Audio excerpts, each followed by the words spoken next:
Good morning, Madam Chair and members of the Law and Order Committee members, staff, guests. This is Nikita Kirk, Legislative Staff Assistant with the Office of the Speaker. I am on the call. Thank you. Thank you, Ms. Kirk. Are there anybody else from the Speaker's office on the line? Anybody from Office of Legislative Counsel on the line? Good morning, Madam Chair and members of the committee. This is Luraline Tapahi from Office of Legislative Counsel. I'm on the line. Thank you. Good morning, Ms. Lapahi, and thank you for being on the line. Do we have anybody from Office of Legislative Services on the line?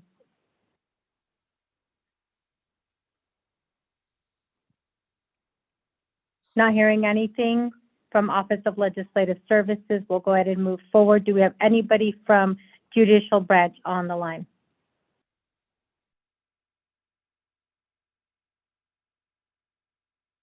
Good morning, Madam Chair and Law and Order Committee members, Council Delegate Herman Daniels. This is Karen Francis from Office of the Chief Justice. Thank you, Ms. Francis, for being on the call. Do we have anybody from Office of President and Vice President on the line? Good morning, Chair. This is Etty Anderson Abasta from Office of the President and Vice President. Thank you.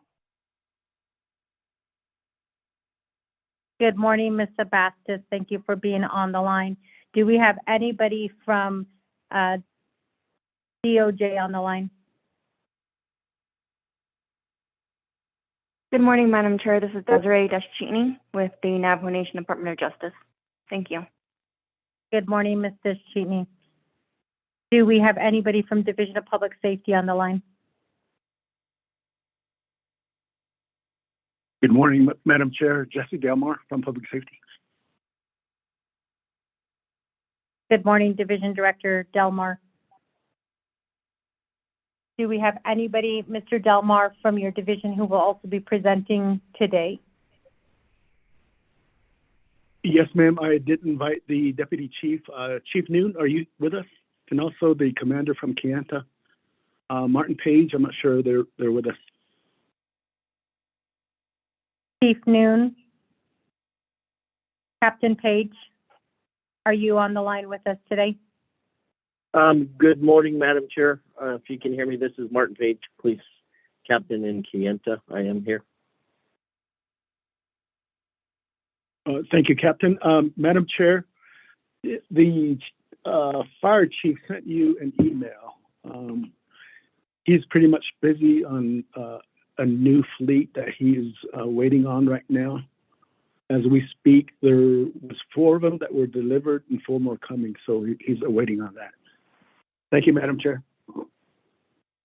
Thank you for that, Director Delmar. So is there anybody who's going to be providing a report on his behalf, Director? I'm outside right now. I'll remind him. Okay, thank you. Do we have anybody else on the line who wishes to announce themselves? Good morning, Madam Chair. This is Chris Cascoli, the Department Manager for EMS Public Safety, listening in. Thank you. Good morning, Mr. Cascoli. Thank you for being on the line. Is there anybody else who'd like to announce themselves at this time? This is Tristan Black. I'm a graduate student and community member listening. Yeah. Good morning, Mr. Black. And thank you for being on the Law and Order Committee call this morning. Shiaz, do you want to have your chapter officials introduce themselves?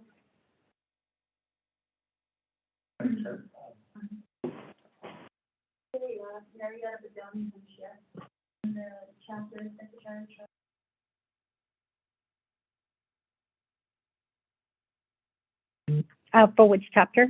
Oh, for all J2. You're the Secretary Treasurer, did you say? Correct. Okay, great. And do you have your President and Vice President here? I don't know if they're on the line. Do we have any of the chapter officials from Old J School who are on the line?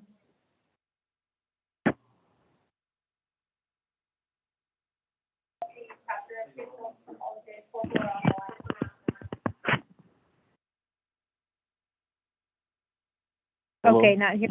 Yes? That is Chief Singer, Kayenta Township Fire Department. Listening in. I'm sorry, can you announce yourself again? Ronald Singer, Kayenta Township Fire Department. Fire Ronald Chief Singer.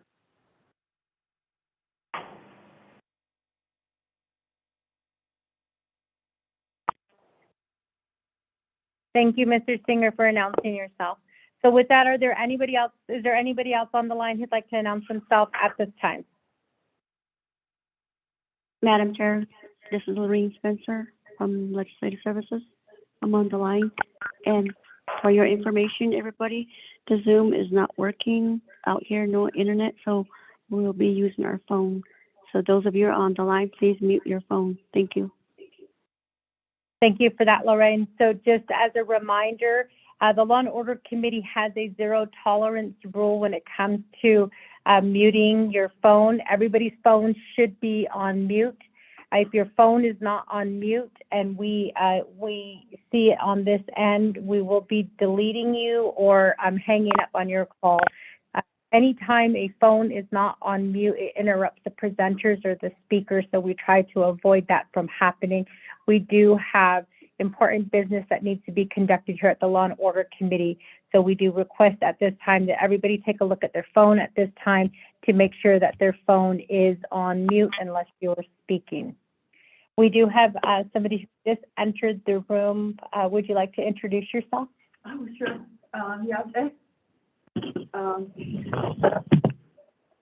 Actually, Jean Holiday is here. I'm the OJETO Chapter Vice President. This is an slow for the University team. No data to Chine Dashiche, but an additional. So, welcome. Thank you. Vice President Holiday, thank you for the invitation and for allowing us to meet here today. So with that, committee members, since there's nobody else who would like to introduce themselves, we'll go ahead and move forward now to item number 3, review and adopt the agenda. Lorraine, can you go ahead and read the agenda into the record, please? Thank you, Madam Chair and members of the Law and Order Committee. Agenda of the Law and Order Committee, 24th Navajo Nation Council, regular meeting through telecommunication, December 13, 2021, 10 a.m. Presiding Honorable Eugenia Charles Newton, Chairwoman.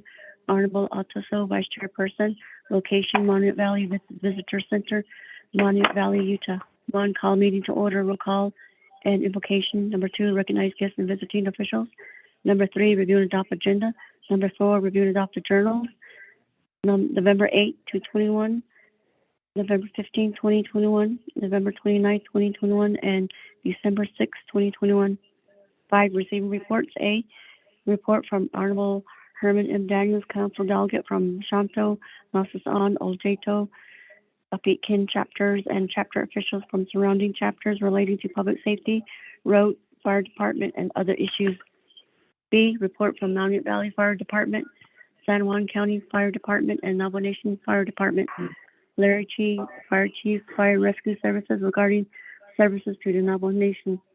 C, report from San Juan County, Utah, Sheriff's Office, Utah Department of Transportation, Navajo Nation Department of Justice, and Navajo Nation Division of Public Safety regarding Cross Commission. 6, old business none. 7, new business none. 8, close of meeting, announcement, and adjournment. Madam Chair, thank you. Thank you for that. And so with that, the agenda has been read into the record. Can I get a motion and a second at this time? Motion by Vice Chair.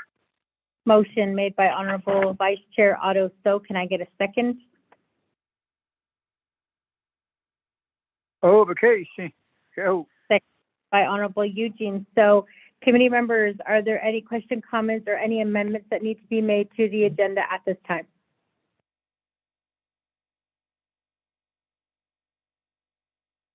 Not hearing anything, we'll go ahead and, Sherelle, can you go ahead and assist us with roll call vote, please? Honorable Vince James, how do you vote?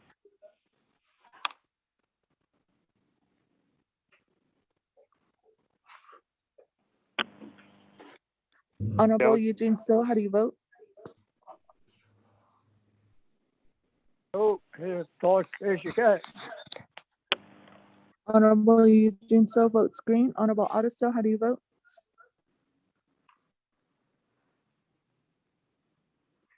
I vote green.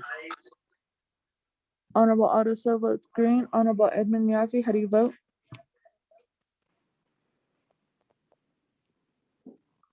Honorable Vince James, how do you vote?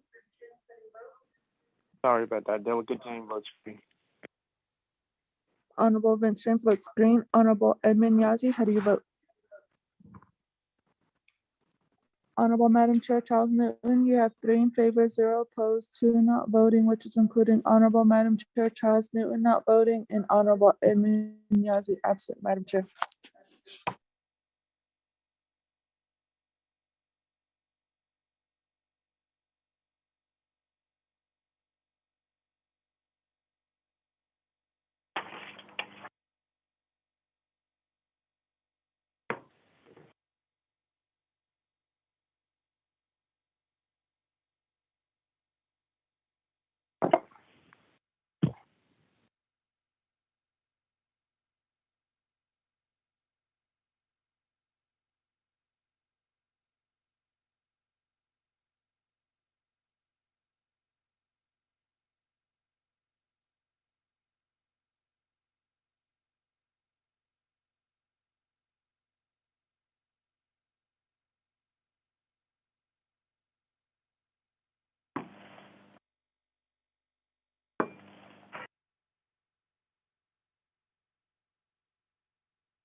Committee members,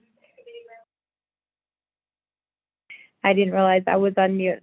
I apologize for that. So we do have 4 journals that are that we do have to vote on this morning. We can make a motion to accept all 4 journals, or we can make a motion to accept each journal separately. The journals are dated November 8th, 2021, November 15th, 2021, November 29th, 2021, and December 6th, 2021. How would the committee like to proceed? Vice Chair will motion to take them all at once. Vice Chair Otto makes a motion to accept November 8th, November 15th, November 29th, 2021, and December 6th, 2021, all as one. Can I get a second?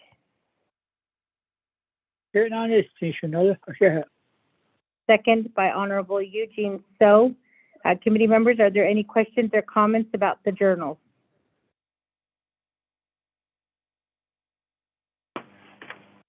Not hearing anything, we're going to proceed forward to the vote. Sherelle, can you assist with the roll call vote, please?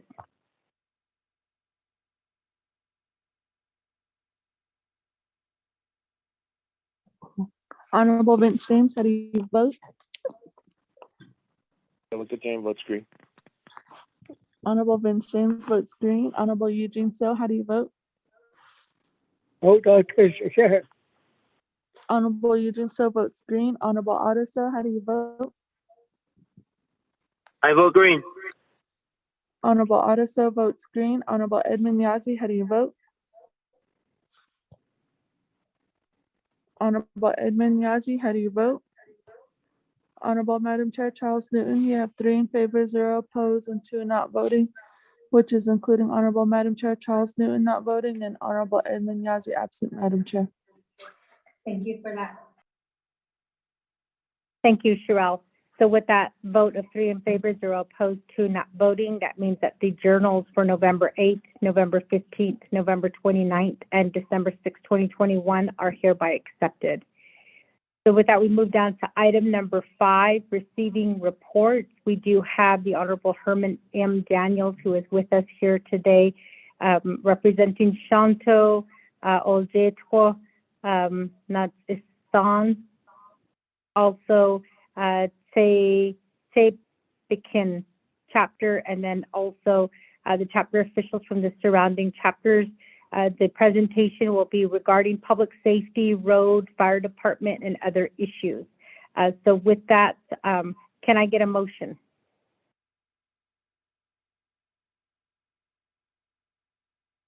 Oh, Motion by Vice Chair. Motion made by Honorable Otto, second by Honorable Eugene. So with that, committee members, we are here at the Monument Valley Visitor Center. I did get a text message from Delegate Otto. So apparently he showed up at the wrong place.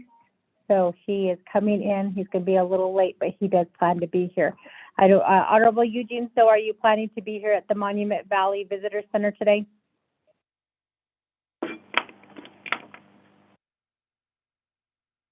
I'm stuck in the Canyon shade. Thank you.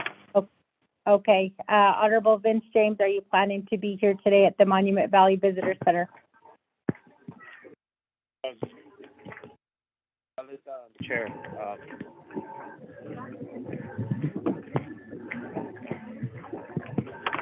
Hello? Hello?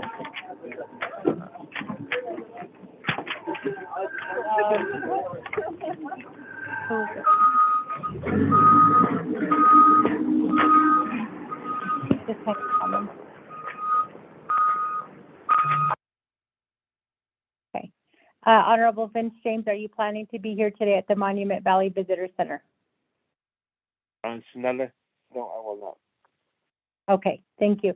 So with that, Honorable Herman Daniels, we do have 4 members of the committee who are listening in at this time. We also have Division Director Jesse Delmar, who is on the line.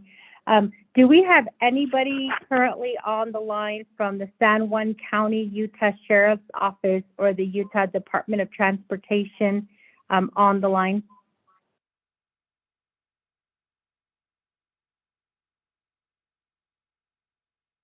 Lorraine, can you see if you can get a hold of them? They knew that we were having this meeting today when we were at Montezuma Creek. We did let them know about today, and you said that you did remind them. So can you just make sure that we get somebody on the line from them? I think there's the Utah, what was her name?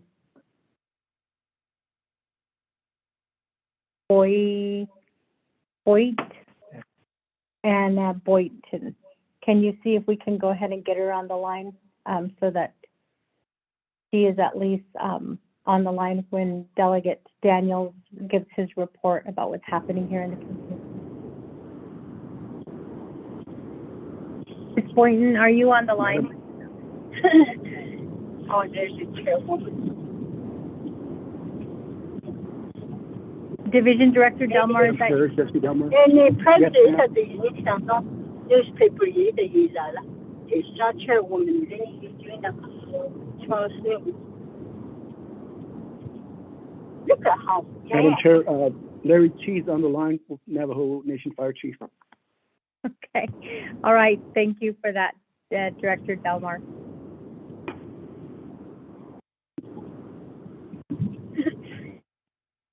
I think that was Director Madam Delmar. Chair. Yes, Vice Chair Otto. So,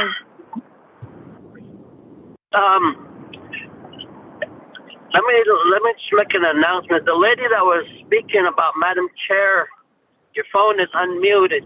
Please mute your phone. I saw that. No, can't be here. In your phone, mute or say *6. Press *6 and that will mute your phone. And it will tell you whether you're muted or not. To unmute your phone, you press *6 again. The creator, the network, that's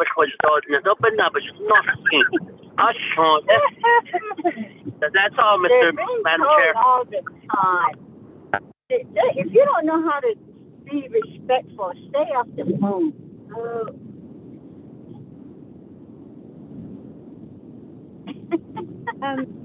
Phone number ending in 294. We're going to hang up on you because you don't know how to mute your phone.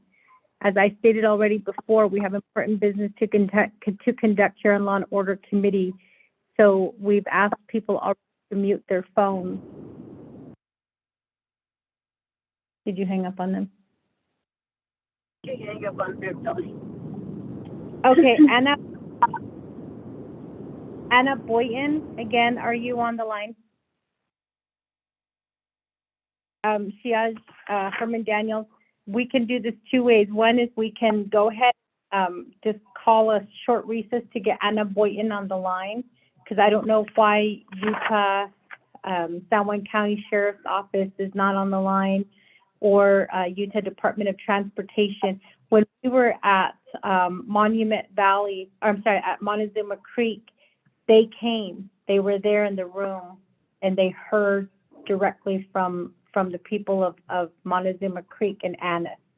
We invited them again today, and we told them about this meeting. We asked them to give us a report on what's happening, and then also, what we can do so that they can help with the area.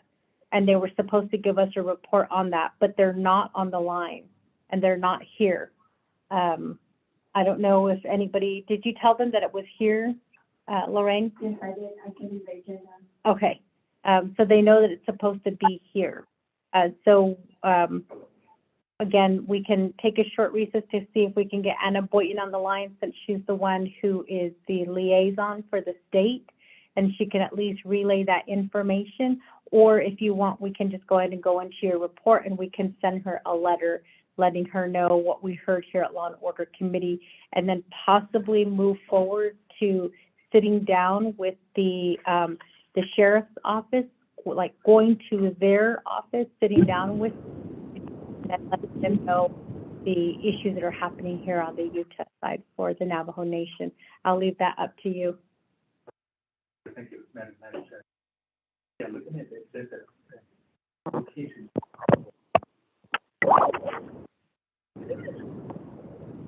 They don't have internet, they're just using phones. But people are being stupid, disrespectful.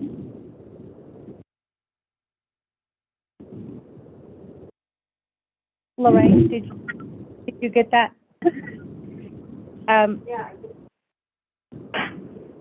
Yeah, is there, like, I wonder if there's people who are at the visitor center. Is Nikita going to go check?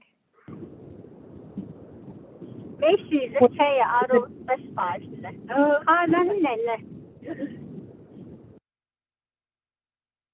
On the way out there, we're going to stop. We're going to come back to Coors, go to Costco, and then head out back this way. Okay. On the top.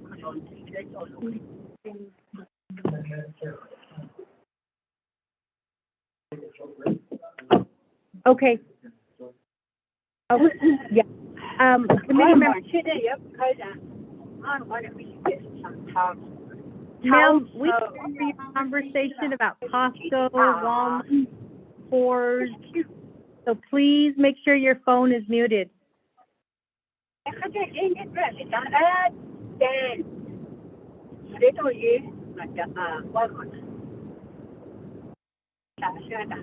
Phone number ending in 294. We can hear your conversation, so please mute your phone. Committee members, we're going to take a short break. We just now saw a discrepancy in the agenda. The agenda says Monument Valley Visitor Center, which is 3 miles from the actual Welcome Center. So we're going to make sure that we don't have our sheriff's office sitting at the visitor center. So we're going to take a short, maybe about 10-minute break, recess, a 10-minute recess, so we can find out who is over there at the visitor center. So we'll be getting back on the line in 10 minutes. It's now 10:55. So at 11:05, we'll be back on the line. Don't hang up. We're just going to take a short recess.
Okay, committee, just as an update, we did call to the visitor center.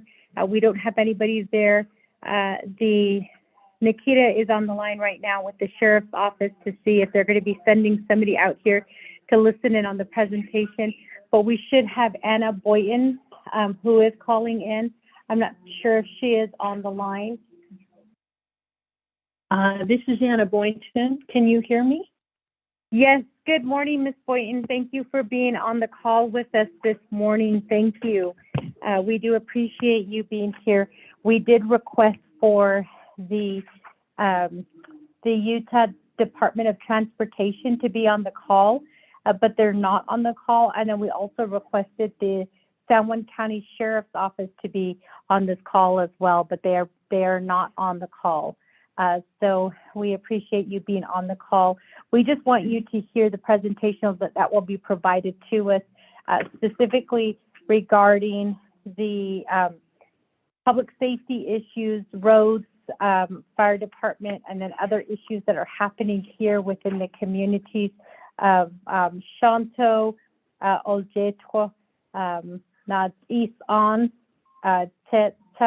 Tabak-On chapter, and then also, again, the surrounding areas. We have first responders from Kayenta who are on the call. I believe that they may be the only ones who are on the call at this time, but we appreciate you being with us here today. So with that, it is 11:04. Yes. Sorry, I was just going to say it is my pleasure. Thank you for reaching out, and I will go ahead and listen and be present, and am glad to be of support as needed. Thanks again. Thank you, Ms. Boynton. I should also caution that we may need some assistance, but we'll go ahead and we might need your assistance, but we'll let you know as we go through the presentation what we would like your assistance with. But we appreciate you being on the call with us here this morning.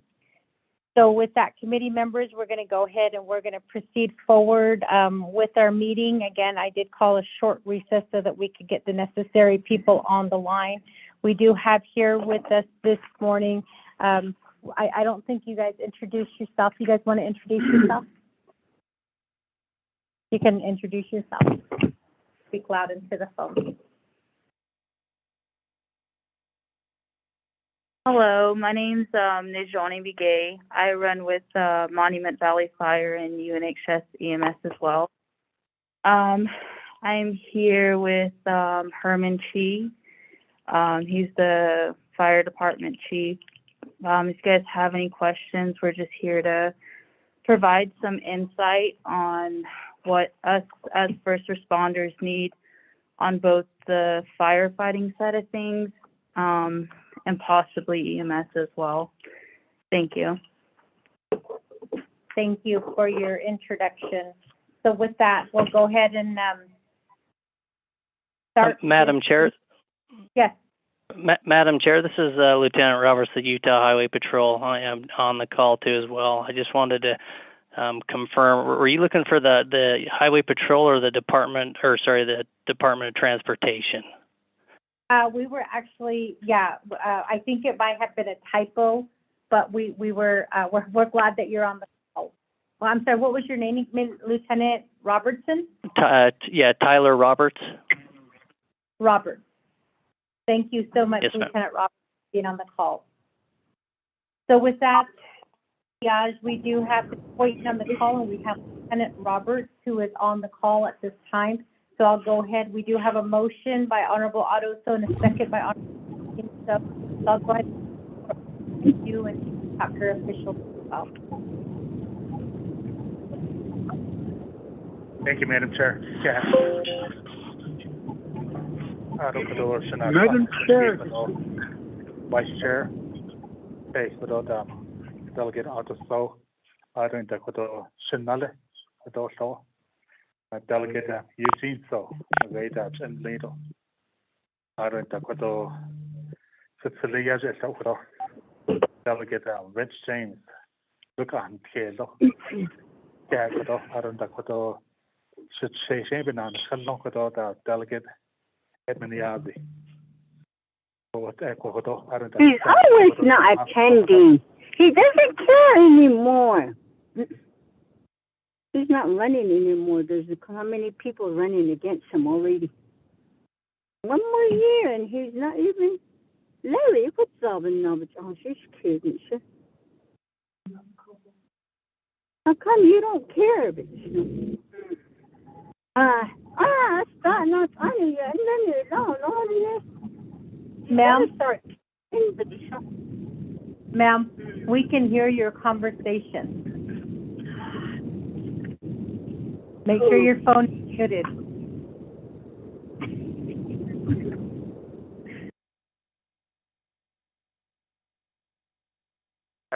Thank you, Madam Chair. Yeah. I hate how many committee members. Herman Daniels Jr. Madam Chair, but you can't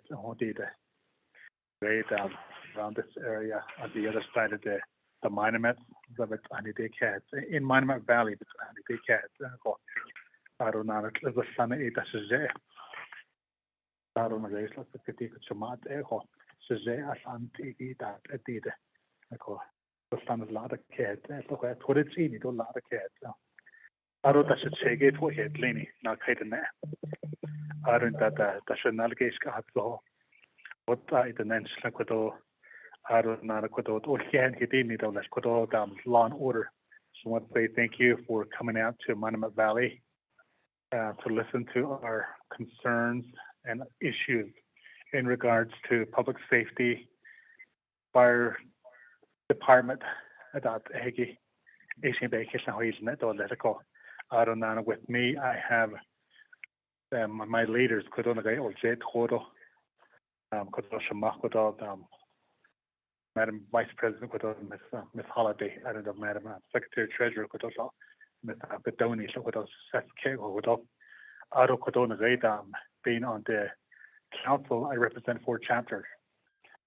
Jet Ho, Shanto, Beacon, Adam Beacon, the Jadam, in a stage or Ishin Beacon, what Ashin Bo, other than that on Navajo Mountain. The 2 chapters that are in Utah is Navajo Mountain and Ojeto.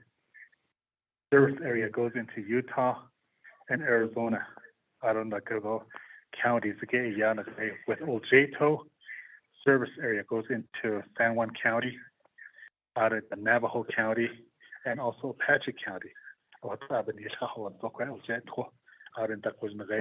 Shanto and Beacon, Navajo County, and Coconino County. Out of Ecuador, not on San Juan County, Navajo County, and Coconino County. I still got that with Slogi, or I could only get Slogi has Anigi, Kodobe, his net or today, we're going to be doing a presentation for a report to Law and Order Committee regarding public safety, the fire station issues and concerns that we have with our local fire stations. As you know, they can't go into Arizona. So the fire station is overseen by San Juan County funding, San Juan County nature. So because of the liability, they can't go into Arizona. So what I see could get at these fire stations is right there, and the state line is just right behind the fire station at Stokodo. So if anything happens on the Arizona side, maybe like 100 yards into Arizona, they can't go. They can help. So that Ecuador. So those are some of the issues. But moving forward, I'm going to give the floor to my local leaders. Today we have a written report as well. I'm going to give the floor to my leaders. Ms. Bedoni, Miss Holiday, Asian Hisna I was by the husband to the Ben Hitch in Hot Ecuador. So, Madam Chair, without a hospital, so I would really appreciate what on the radam. Shapa Huidis, ask what on the radam, my leaders. Thank you, Madam Chair. So, so, chapter officials, you have the floor.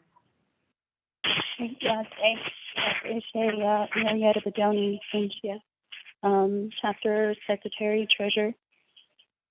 The key national being the 20 bushes chain, auto sendikine, the che, auto kia on a national hotel, a stanishla, train rock doy, hisinasha, a go. This is the first time a state official. So, members of the community, auto welcome. And then thank you for being. To start off,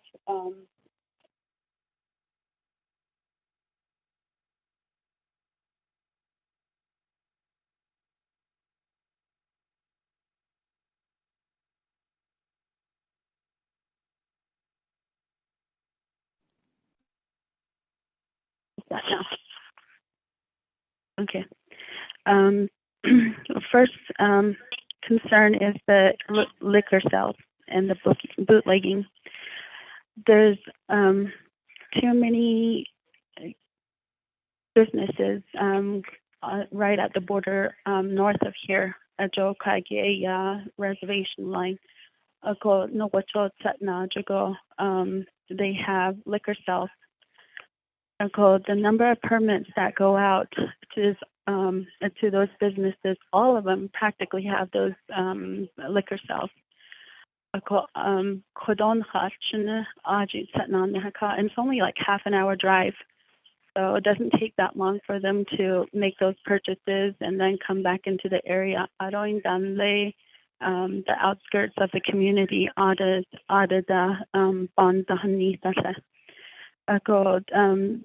there's also too many bootleggers with no enforcement to stop the bootleggers, and then it's gotten so bad to the point that the children are starting to show up with liquor in schools here. What we would like is an implement announced and unannounced checkpoints for DUI. And then the other concern is the response time. This is to all the law enforcement that are that come to serve this area. Monument Valley is a big tourist attraction. Out of the 5 tribal parks on the Navajo Nation, Monument Valley generates the most revenues for Parks and Recreation Department. A clear indication that it gets the most visits, but is also the most neglected at the same time. For example, the vendors that set up in Monument Valley along the roadsides, the View Gift Shop or the Golding's Gift Shop, and then the tour companies. With the number of travelers that come through Monument Valley, we have incidents where tourists would make large purchases of like concho, squash blossom, cluster bracelets, ceramics, and so forth, using their credit cards only to find that they have insufficient funds in their account. Tourists will drive off with no trace, leaving the business with a huge loss. Same with tours. Some tourists will take tours, then pay stating that they're going to pay at the end of the tour, only to find that there are no funds. Due to long or no response, the vendors and businesses get faced with big losses. Also, if we have drunk tour drivers or guides and one tries to report and they make a call, nothing is done to enforce the park policies and regulations, thus continued cycle of repeated offenses or violations on the tour companies. And what we'd like to see is penalties should be implemented and enforced by the park. They don't enforce their own policies and regulations as well. And the following year, alcohol permit despite the violations of the previous year. This routine has become regular with tour drivers and guides that this is where they come to get money and they come home drunk. Knowing that it causes domestic violence and with a little or no response from law enforcement to help the families. In a way, it's harboring drunks and then also unwelcome tourists. It's made the community unsafe. The number of domestic violence and number of parties where shots have been reported has increased, not to mention that the drug sales and the drug trafficking. Monument Valley is one of the most dangerous areas to patrol on the reservation. For example, the Navajo officers killed in the line of duty in the 1980s. Then there we have the murder, suicide cases, and the suicides. As a result of little to lack of law enforcement, Monument Valley Highway 163 is well known for drug trafficking and human trafficking. There is a TV show on that's called 48 Hours, emphasizing the importance of 48 hours on criminal cases. I'm sure it's the same way with the Navajo Nation, but there's so much delay in response time that it makes it hard for cases. And then as far as law enforcement for Arizona, the police department to go. Sometimes when calls are made for 911, we're asked for our location, and when they find out we're in Utah, we're told to call San Juan County Sheriff's Office instead. And then sometimes when you call 911, it never gets answered. It'll just ring and ring and ring. Sometimes we call, the response is not made until 2 to 3 hours later, or they never respond. Too much time in response. We understand there's limited personnel per shift, but there's social media with incidents where they've been videotaping like 3 officers to a call right there in Kayenta. And then Arizona Highway Patrol, you hardly ever see them. And then Utah, San Juan County Sheriffs and Utah Highway Patrol, they're located in Monticello, which is an hour and 45 minutes to 2 hours away. When you're lucky if they're patrolling the area nearby, like Bluff, White Mesa, but it's not often. And then one of the other things that we have concerns about is that they start targeting Navajo natives. They pay so much attention to natives that they'll not stop a speeding tourist passing them, and they'll tell the natives to kind of like intimidate and harass them. The other situation is the lack of jurisdiction. We need officers to be cross-deputized in Navajo Nation and San Juan County. The other is unsafe roads. Navajo Nation County, Arizona County, San Juan County, and BIA roads. The roads are too narrow. Roads are washed out. Roads have potholes. Roads are too corrugated that emergency vehicles will not travel or respond on those roads. Roads are not maintained on a regular basis, and roads need to be widened for pullout. There's improper right-of-ways and a lack of right-of-way funds. Repair, replace, and install new cattle guards to some that are filled with dirt. Lack of fencing and or repair fencing along the roads, especially Highway 163. Some are covered in soft sand that the animals just walk over the fencing. And then there's a lack of signages, no signs to indicate that there are curbs ahead, like the turnoff to Paiute Farms. There's no sign to indicate that there are no business outlets, when they come back into the back areas. And then other areas like Blanding, Monticello, Moab are having road construction every year, making improvements despite the fact that Monument Valley draws more tourists into the area where road improvements are needed. And then we are in a need for a police department or even a substation.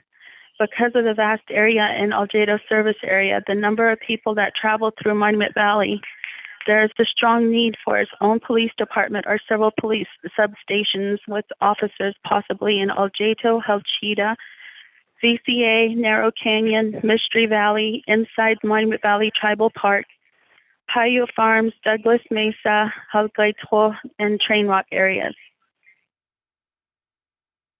And then as far as the fire department, just Anishi Yahatsi, due to liability issues, the local fire department is not able to respond to calls in its backyard. The local fire department is located on the Utah-Arizona state line. We're informed that due to liability issues, our fire department is not allowed to respond to local Arizona community of Algedo chapter service area. We are required to contact Kayenta Fire Department to assist. However, due to the distance and knowledge of family location, it hinders the Kayenta Fire Department to respond. And then we're also in need of a community response team. We have no community response team. We need to establish a team. And then we also have issues with campers. Very often we have tourists who will camp on small turnouts, rather it be small tents or RVs. They drive into undesignated areas to set up camps, etc. RVs will dump their waste and leave trash, and not knowing if these people are safe is concerning, knowing that there are elders and single mother families residing by. Right across the Valley of the Gods, Cedar Mesa, etc., are public use land area, and Monument Valley area is commonly mistaken for the same. We request for signage from Navajo Nation Parks, no response to assist with establishing signage at the borders of the reservation by Mexican Hat Bridge. And we contacted them, but they said they would look into it. We haven't heard anything. That includes Navajo Nation's mandate on masks. Utah no longer requires mask usage. So if a traveler is coming from Utah, they automatically assume since they're in Utah, they don't have to use a mask. Otto Hill is also a tourist attraction where numerous incidents have happened, including a couple of fatalities since the filming of Forrest Gump Hill. This area needs to be secured more than the signages that are posted months ago and the radar speed monitor. And then legal services don't manage in often we, the Utah Navajos, will state that we're orphaned by the state of Utah. What's worse is to be orphaned by your own people, the Navajo tribe.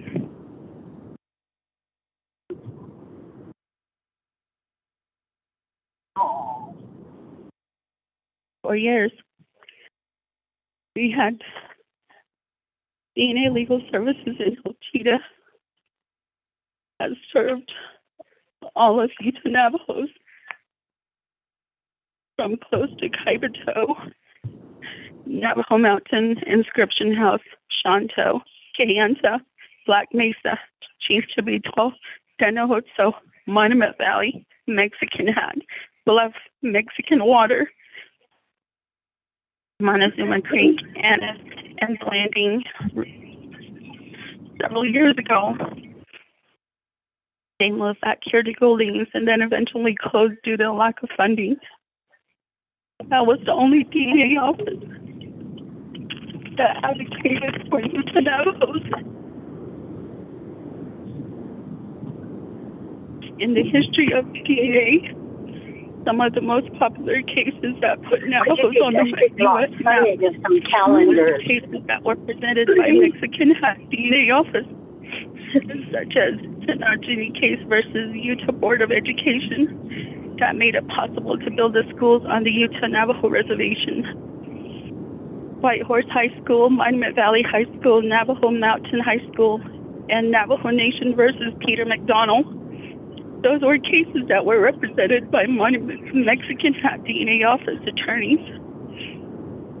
In the last 10 years before the closure of local DNA office, the only attorney we had represented more housing and consumer cases, as that was his what he was certified.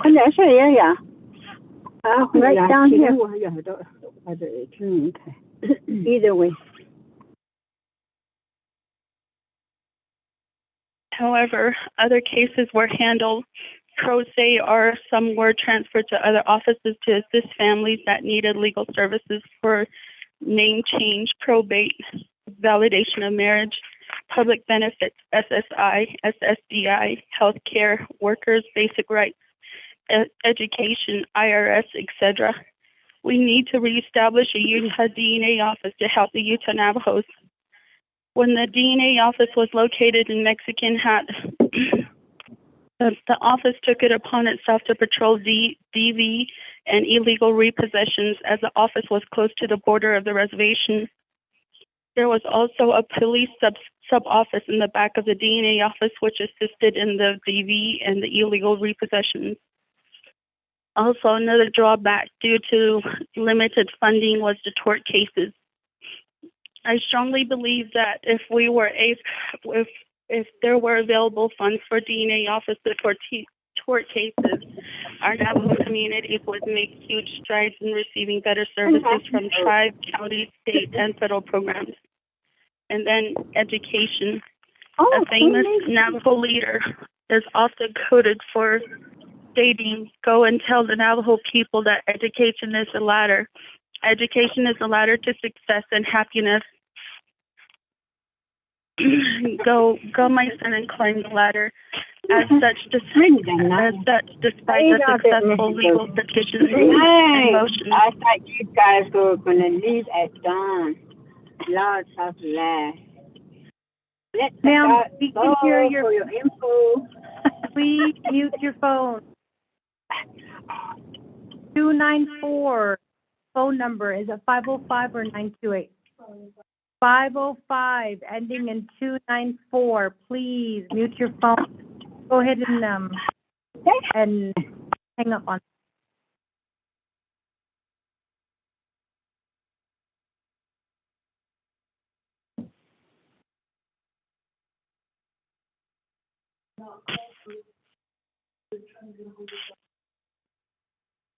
Kyron, are you listening in?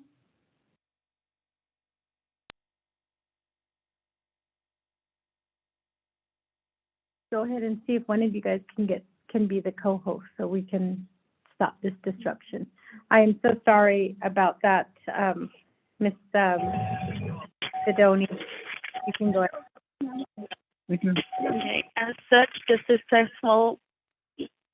the successful legal motions and petitions, our children do not receive the same educational instructions to meet national standards. If we were to review random elementary and high school student IEPs, you would find that less than half receive classroom accommodations noted in the IEP agreements with the parents, service providers, teachers, and principals. Then those students that are above the class are not challenged enough. Some of the students could easily start college classes, but most are encouraged to exit as soon as core requirements are completed. We struggle with how other schools off the reservation within the same district have more effective teachers and better salary than the fresh out of school educators that we get down here. As it becomes evident that an educator is doing well, they get transferred to other schools within the district, leaving us with another fresh out of school educator, leaving our children only to dream of a better education. And then implementing of preventive and educational programs. And then we don't have preventive educational programs available locally. Navajo Nation holds Justice Day throughout the reservation, with the nearest court, Utah court, is an hour away. The nearest one is 30 minutes. But more to address Arizona issues, not Utah. CV programs for Utah is more off the reservation and nothing for Utah Navajos. Shelter is located in Blanding. Again, that's more than an hour's drive from here. So that will be my report to the community. I hope that sheds some light on our community issues and concern, and that you use this to best advocate for our community and the people. And again, thank you for being here and for your time. Thank you.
Yeah, Bene. Say Jean Holiday. Can you hear me? No? Yeah, Bene. Say Jean Holiday. And I'm the Aljeto Vice President. And this is also my first year, and I'm learning a lot through attending meetings and information that you're giving us from the Navajo Nation. Good morning, Herman Daniels. What Edo then needy Shiaj Ado Marietta Koto reporting la Eugene. Thank you for coming in, everybody, for listening in, whoever's listening in. So welcome. They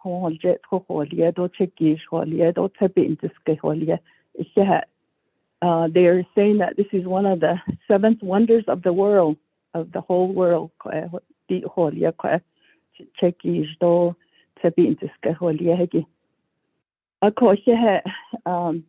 I'm just going to elaborate on what Marietta had given, because most of our reports went to her and she kind of put it together, and she did a good job reporting it. Marietta should say. I'm just going to elaborate. I'm just going to elaborate on some of the things that she talked about. December of 1987, Officer Stanley was only 27 years old. Is that, you know? I don't know if you can hear. Can we still hear? Yeah.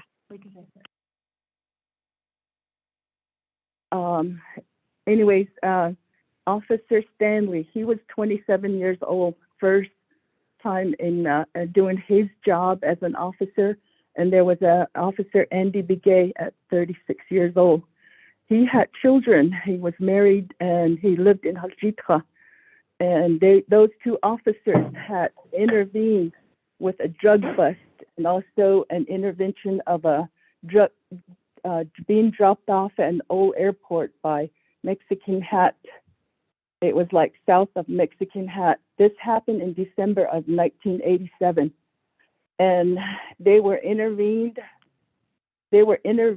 a drug bust or they were dropping off drugs, and they intervened these people there, and they followed them directly to a party.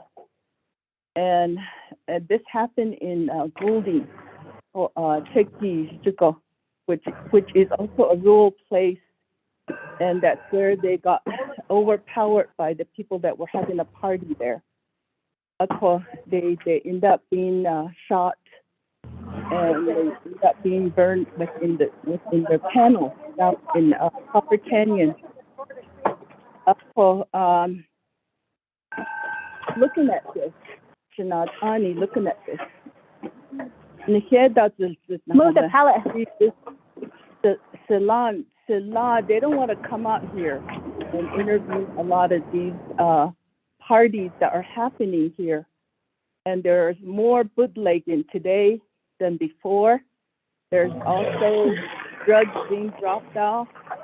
Selling drugs is happening. There's more today than before, where it's affecting our youth and our community. Oh, you Obangahani. Oh, you drugs that they send out down in the boonies, Obangahani. Oh, yeah, sure that the next.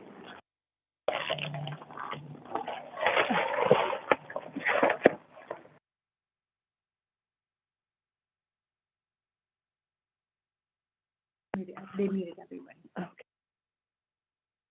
So, Benachi, I'm just elaborating some of the things that is really happening here. There's, just like I said, there's more people using drugs. There's more people selling booze, and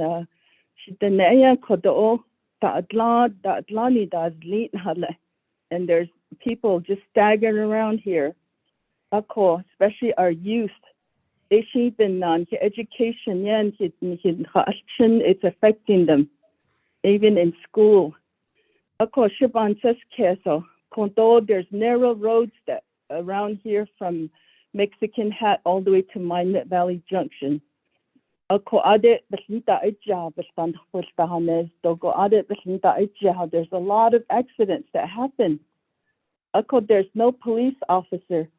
Just like what Marietta said, colleges in here, then they'll be late getting there. Auto kojigo stonle Gouldings, stonle holjet tojigo highway ilya.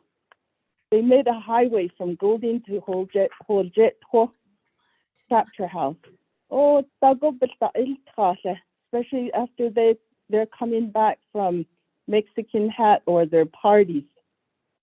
And there's a lot of accidents that happen, and a lot of our people have perished for those reasons, the drugs and alcohol that is happening here within our community. We need a wider road. Maybe we need, there's no speed posts, miles per hour posts then on that road. Maybe we need speed bumps. Maybe we need more police officer coming out here to take care of us. And like I said again in closing, we really need your help. We're asking for help. We need to stop. We need a stop to this because there's elderly abuse happening. There's children being abused in the boonies. A lot of other things are happening, and we're asking you for your help. Thank you,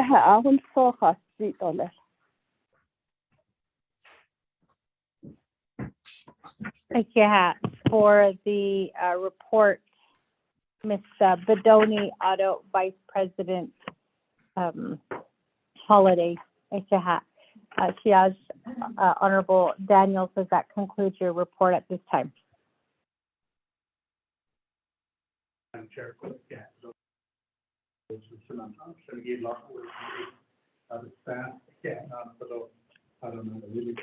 Star 6.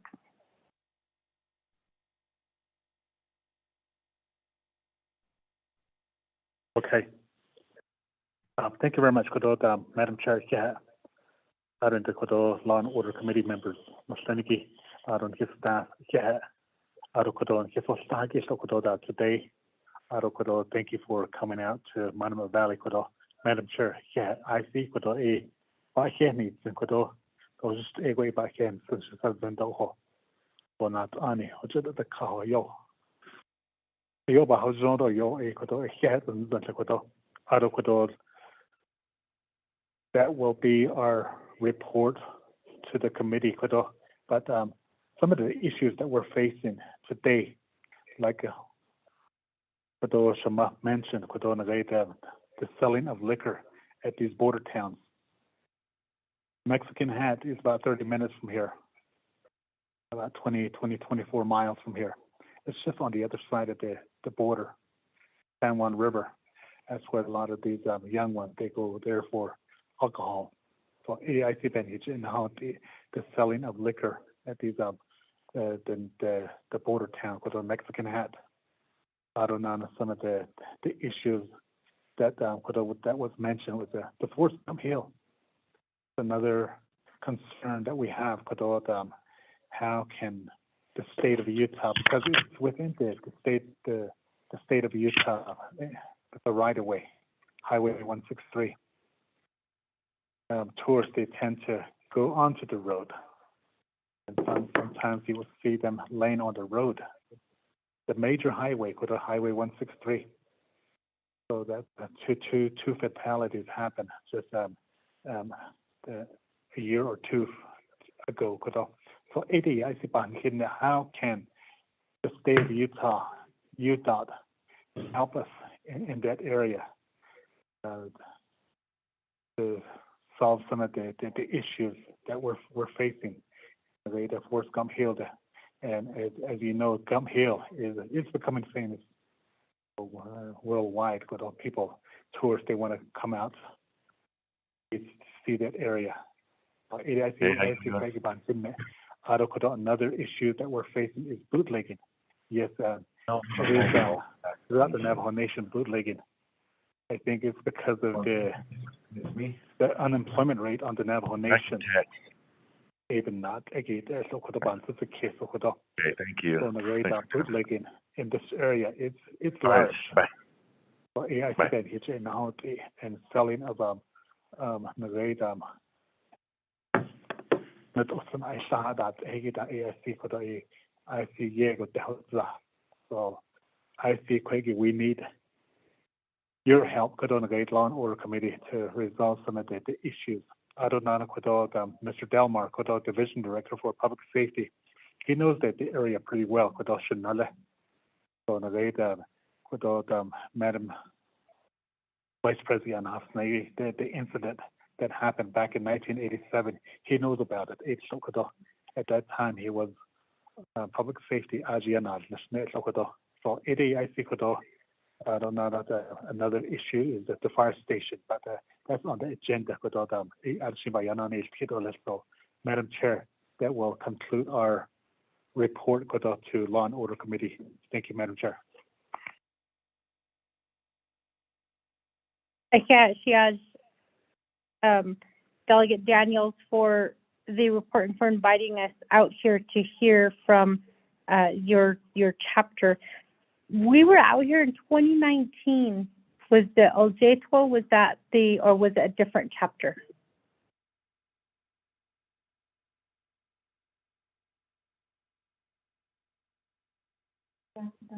Yeah, in 2019 we were in the same building. Was it the same chapter, just previous officials? Yeah, previous. Okay. Just wanted to clarify. Thank you very much with the information that you provided. I was kind of taking some notes down regarding some of the information. Committee members who are listening in, the Ojetwo chapter provided us a written report. Ms. Lorraine Spencer will go ahead and scan that and send that out. More than likely, it won't be till she gets back to Winter Rock because we don't have internet reception out here. So even if she scanned it, she has no way of sending it out. But the report basically outlines exactly what was read into the record by Ms. Bedoni, starting first with liquor sales and bootlegging.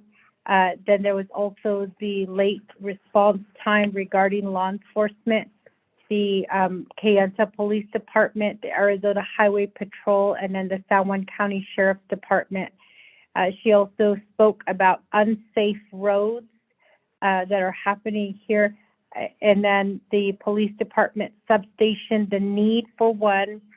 We also have fire department that she highlighted, community response team, campers, dump hill, legal services, education, and then prevention or educational programs.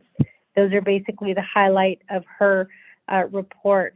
But I do want to clarify there are some of these issues that you brought forth to this committee that we don't have oversight over.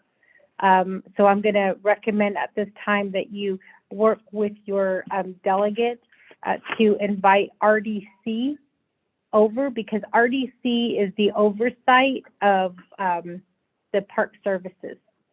So when you guys are talking about what's happening here, especially with the roads and park services, that's RDC. And we'd be happy to do a joint meeting with RDC when they come out so we can hear, how the laws are being broken. But we also need to hear a report from Park Services to see if they're providing information on these reports to RDC. So that's one that I do want to point out. The other one is the community response team. If we can get a little bit more clarification on what you guys are asking for in terms of the community response team, because I think that that's the chapter's responsibility. But we would need RDC on that call, because that would be a question for Division of Community Development. And I could be wrong on this, Shiaj Herman Daniels. I know that Division of Community Development came before Nabi and also asking for money so that they could establish there was something about their emergency, their emergency policy and procedure. And at that time, that the chapters have already have their their emergency response team, and I know she said community response team, that many of the teams already have that. So perhaps we can get a little bit more clarification on the community response team highlight that you have here in your report. The campers, that one is going to be, it's going to be a combination of RDC and Law and Order Committee. Because if we're, you do have in here your report about the campsites, that they're establishing, and then also how they're leaving like waste and they're leaving trash behind. That really is kind of parks and recreation. That also falls under Division of Community Development, like their trash. That again is an issue. The number. And then the mask portion of that is a Navajo Nation law, that we wear masks. And I'm not wearing my mask, to be honest. I think we're a distance away, so I'm okay without wearing my mask. It's also really hard to speak when you have your mask, because you kind of take that deep breath and your mask kind of gets sucked into your mouth and doesn't feel very good sometimes. So that's why I always remove my mask when I'm speaking. But with the campers, again, we'll be happy to do a joint RDC meeting with you guys to talk specifically about parks and recreation, the laws that have to be changed, and how we can work together to try to address some of the issues. I can tell you that the law states, and this is across the United States, it's a really frustrating law, but we don't have jurisdiction over non-Indians. So what that means is we have jurisdiction over Navajos. We have jurisdictions over other tribal members like Apaches and Utes. We have jurisdiction over them. We don't have jurisdiction over non-Indians. And so it's a little bit frustrating, but that was a Supreme Court decision that was made back in the late 1800s by a man named John Marshall. I think it was him who basically came out with his Marshall Trilogy and said that we don't have jurisdiction over non-Indians. It went through the Supreme Court. Supreme Court, said, yeah, we don't have jurisdiction. So that's why it makes it very difficult for us to charge non-Indians with criminal offenses. Civil is a little bit different. So with law, you have two different types of law. You have your criminal, and then you have your civil. Those are the only two types of law. So whenever you're filing a lawsuit, that's the first thing that you have to decide is this a criminal matter? If it's a criminal matter, you don't file a lawsuit. The Navajo Nation files a lawsuit on your behalf. If it's a civil matter, then you file the lawsuit, which means that you go, you have to hire your own attorney, which is kind of part of what we're getting into with the legal services. So when we're talking about the legal services, so DNA only handles civil cases as far as I know. And you did talk about tort cases. That's a civil case. I don't know, and I wrote that down as one of my questions when you were presenting, is who is the oversight for DNA? Is it Law and Order Committee? I think they're a nonprofit. They're a nonprofit, but they never came to Yeah, I think it's because you're civil. So what that means is you can't go to DNA to say, I got a DUI, can you defend me? But you can go to DNA and you can say, I had an illegal repossession, can you help me? Because that's a civil case. So with the legal services and what you describe here, because it's DNA and there's civil issues, we don't have oversight over them. And so that would be a change in the law that we can look at, but that would be the entire council. It wouldn't just be Law and Order Committee. Does that make sense? The Law and Order Committee oversees public safety and justice. So it's more the criminal side that we oversee, not the civil side. And then the last one with education, that's health education, human services. And part of that is what you talked about, that prevention and educational programs. You know, you talked about Justice Day through the reservation, and then, you know, you talked about the courts. So we have jurisdiction over, or we have oversight over the courts, and then we also have oversight over the prosecutor's office. So we can, Lorraine, can you make a note, you and Nikita, that we do need to send a letter to the prosecutor's office asking them how they're doing preventative educational programs, because technically they should be the ones who are in charge of this.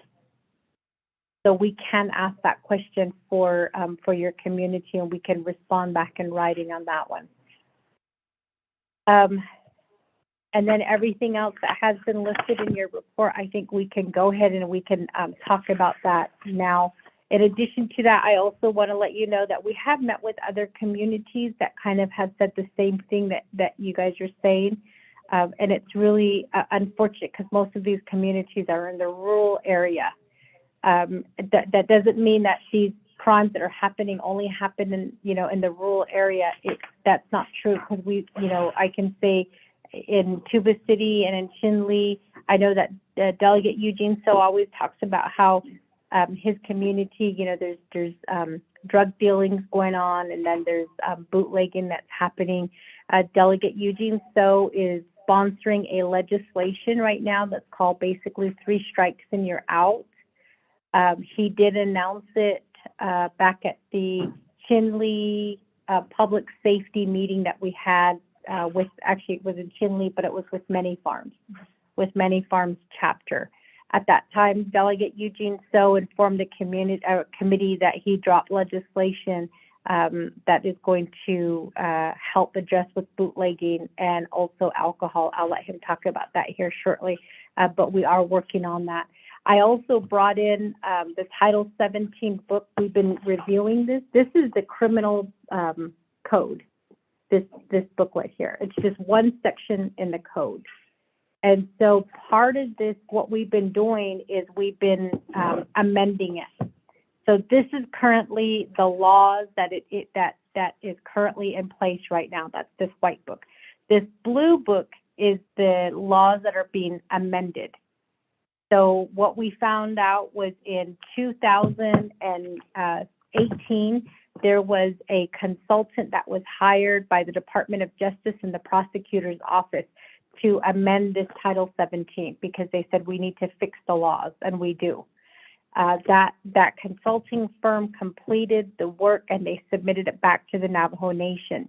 At that time, it was decided that the Navajo Nation was going to, Department of Justice was going to wait to present that information, because what they wanted to do was it was, I think, towards fall. So they said, you know, we're getting brand new delegates in, and we're getting, you know, a new president, because by that time they already, you know, the elections already went through. So they said, let's wait until the new elected officials come in, and then we'll give this to them, and then they can, you know, pass the law. So when we stepped in 2019, when we went through and we were inaugurated, that was one of the first things that they did. Was they said, you know, these are some of the ideas that we have right now. We want you guys to change the law. At that time, the Department of Justice said, whoa, let us look at it first, so that we can see if this is changes that are properly reflected in what changes need to be made. So Department of Justice took the amendment, and they went back and they said, okay, we're going to assign an attorney. Her name is Candace Martin. Candace Martin is going to be in charge of all of the amendments. So what Candace Martin did was she called upon, I guess, all the people who have a say-so in this, and they started going through each of the amendments that were being, that the consultant said need to be changed. And what they said is, okay, this looks good, you know, this one we don't agree with. And then they would all decide, you know, if it was something that they want to change. In that meeting, I attended 2 meetings in 2019 on this change. I know I did see Candace Martin. I saw Jennifer Henry, who was the acting chief prosecutor at the time. I saw Captain Dempsey Harvey, who was the captain for the police department, who was part of this team. I also saw, I always forget his name. There was a gentleman from Department of Justice who represented police department. He was also there. We had criminal investigators there at the meeting. And so what happened was Candace Martin started leading the efforts to get this changed, to get Title 17 changed. But then Department of Justice came back and said, whoa, whoa, whoa. After Candace Martin left, after Jennifer Henry left, after Dempsey Harvey left, everybody in that original team left. So that's where Department of Justice said, whoa, whoa, whoa, you guys need to do it. We're not going to do it anymore. So I picked it up, and Law and Order Committee has been working to change Title 17. It's a pretty big, as you can see, you know, it's a pretty big part of the code. So it's not something that you can just say, okay, we're going to change this, but we're also including within Title 17 new laws that will help address some of these issues like that. 3 strikes and you're out. So we are working on that right now with Title 17 and the changes that need to happen. And then the last thing that I do want to update is when we're talking about the substations. We just now looking, we just met last week with Division Director Jesse Delmar and Chief Justice Joanne James to see if, you know, which projects are ready to go, because we do need new facilities and we need new facilities built. We have been working on this since 2019. And what happened is the Division of Public Safety and the judicial branch are the two who are charged by law to come up with a list of, I guess, priorities. And so within that list of priorities, what they do is they give it to Law and Order Committee and they say, these are our priorities. So part of that priority was addressing the facility needs of the communities. They also gave us a list, and that list is not, it's not by priority, it's just a list. And so what we did was we changed that list because we had some chapters saying, how come yours is, you know, it's first, how come this one is first? You know, we were on the list, we were number one. So what we did is we went back and we alphabetized. That way it makes it easy for everybody. It's not a priority listing, it's an alphabetized list that tells us which communities need these facilities built. So right now we do have the 2, and we also categorize them too. So we categorize them based on the complex, which means you need a detention center, a new court, a new police department. You know, you need the prosecutor's office, you need the public defender's office. Basically what you see in Crown Point and Chinle, like we need that complex. And so those are usually for like the bigger communities. So like Chinle has one, Crown Point has one, Shiprock and Winter Rock don't have one. And Shiprock and Winter Rock are both closed. So, and right now, Shiprock and Winter Rock are on the facility replacement listing with the BIA. Everything that we do with our public safety, we have to go through the BIA. It's not our choice, it's the way that the law is written, the federal law. So in terms of what you guys are asking with your facilities, I was just now looking. Ojeto is not on this listing. The only Utah communities that are on the list for the substation is Annis, Utah, and Red Mesa, Utah. I don't know why Ojeto is not on the listing. I don't know if you guys were ever on the listing, but this is for a substation. The substation is for the smaller communities. So what you see when you go to Twin Arrows, you know, when you're driving into the parking lot, just right off on the right-hand side is this big old building. That's the substation, and it's 14,950 square feet. And right now, the cost for this for one substation is $8.79 million. So we have 15. I thought it was 16, but it was 15 locations throughout the Navajo Nation that have been identified. And keep in mind that Law and Order Committee, you know, this is coming from Division of Public Safety and also from the Chief Justice of the Judicial Branch. And so they just gave this to us to say, here's the listing, go find the money. So we are looking for funding for these projects. Again, I don't know, Director Delmar is on the line. Perhaps he can give us some information about why we don't have one here in this area. Maybe it's because Kayenta is right there. I don't know, but we can get some information from him. Some of these locations are further away from like the actual police department, which is why they were selected. So like, for instance, Alamo, the nearest police department is Crown Point. And it's about a good 2.5-hour drive from, possibly 3-hour drive from Crown Point. So that's why Alamo needs a substation. Annis is about a good hour drive from Shiprock. So that's why Annis was selected as a location. So most of these places were selected because of the distance of how far away they are from a police department. And I think I think looking at these, I think they're more than 100 miles away, which is why they were selected to be in these communities.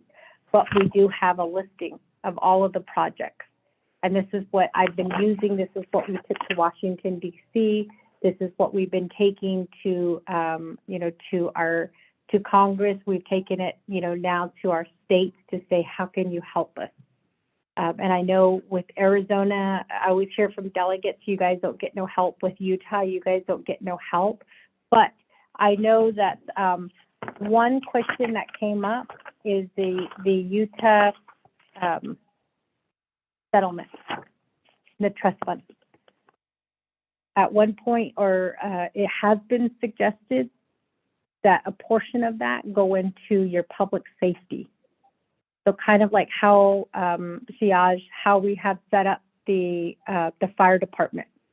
So, you know how fire department's getting a certain percentage from the junk food sales tax, and it's been enough to be able to buy new fire trucks for the fire department. The same proposal came out with the oil royalties that are being sent. Are being generated right now, is maybe using a certain percentage of that to help fund your fire department, and then also to help fund some of these projects that are needed for public safety. And that's something that we can do as council. We can turn that around where some money from the Utah side stays in Utah with public safety and justice. And that's an option, but that's going to be up to the Utah voters. It's just a suggestion, because I think you guys are getting 36.5%? 37.5%. You guys are currently getting 37.5%. So if we look at instead of touching your 37.5%, maybe what we can do is we can change that where we can give you guys an additional 2%, 37, 30. So that would be 39.5%. Everything else goes to Navajo Nation, but that 2%, it would go into the Utah side, but it would go straight to public safety. Does that make sense? So that is an option. And right now, the fire department is getting, what is their percentage? Is it 2%? They get 2% of the tax that's coming out from the sales tax for the junk food, and it's benefiting them. Now they've just recently bought brand new fire trucks. So I think if we were to take a certain percentage, not the one that's already been established for the Utah Permanent Trust Fund, but the money that's going to the Navajo Nation, if we take 2% back from that, and then we use that for public safety, I think that's one way that you guys can help assist with the Utah side. But again, that's going to take a push from your delegates we support that at Law and Order Committee. We propose that idea, and it sounds like that some of the other chapters are interested in that. So it would just be a change in the law, but it would be specifically for the Utah side of public safety and justice. And I'm saying just the Utah side because you guys are being affected. So that is one option. So I just wanted to give you guys that heads up before we get into questions, because that way you guys have an idea of where we're at, what the committee has been doing. And I'm not going to lie, 2020 is kind of like, I feel like that year was the longest year ever. And I also feel like nothing was done. Nothing was done. And it wasn't the fault of delegates. It wasn't the fault of President Nez. It was because of COVID. We couldn't do nothing. We couldn't bring outsiders in to build. We couldn't move forward with our projects. There was really not much that we could do. So, 2019, we started to take off, and then 2020 happened, and now 2021, we're kind of in that recovery mode, and we're still in COVID, but we're still trying to address these issues. So, with that, committee members, I appreciate the time. I just wanted to give the people here in the room some idea of what the committee has been working on, and then also some of the ideas that have come out with meeting with the various communities on the changes in law, and then also Delegate Otto. So as we had our last meeting there in Montezuma Creek with the Utah chapters on that side, just a suggestion of the 2% going into the general funds of the oil tax revenue that's going in. So with that, committee members, are there any questions based on the information that has been provided today?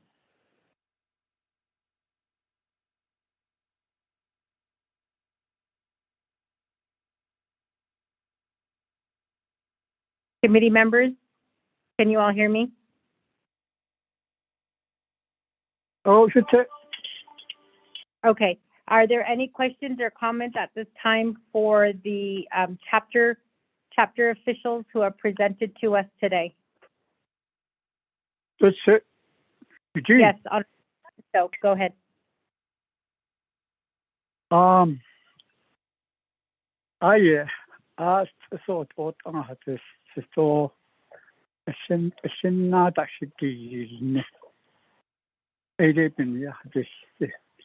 don't make the people aware, the presenters.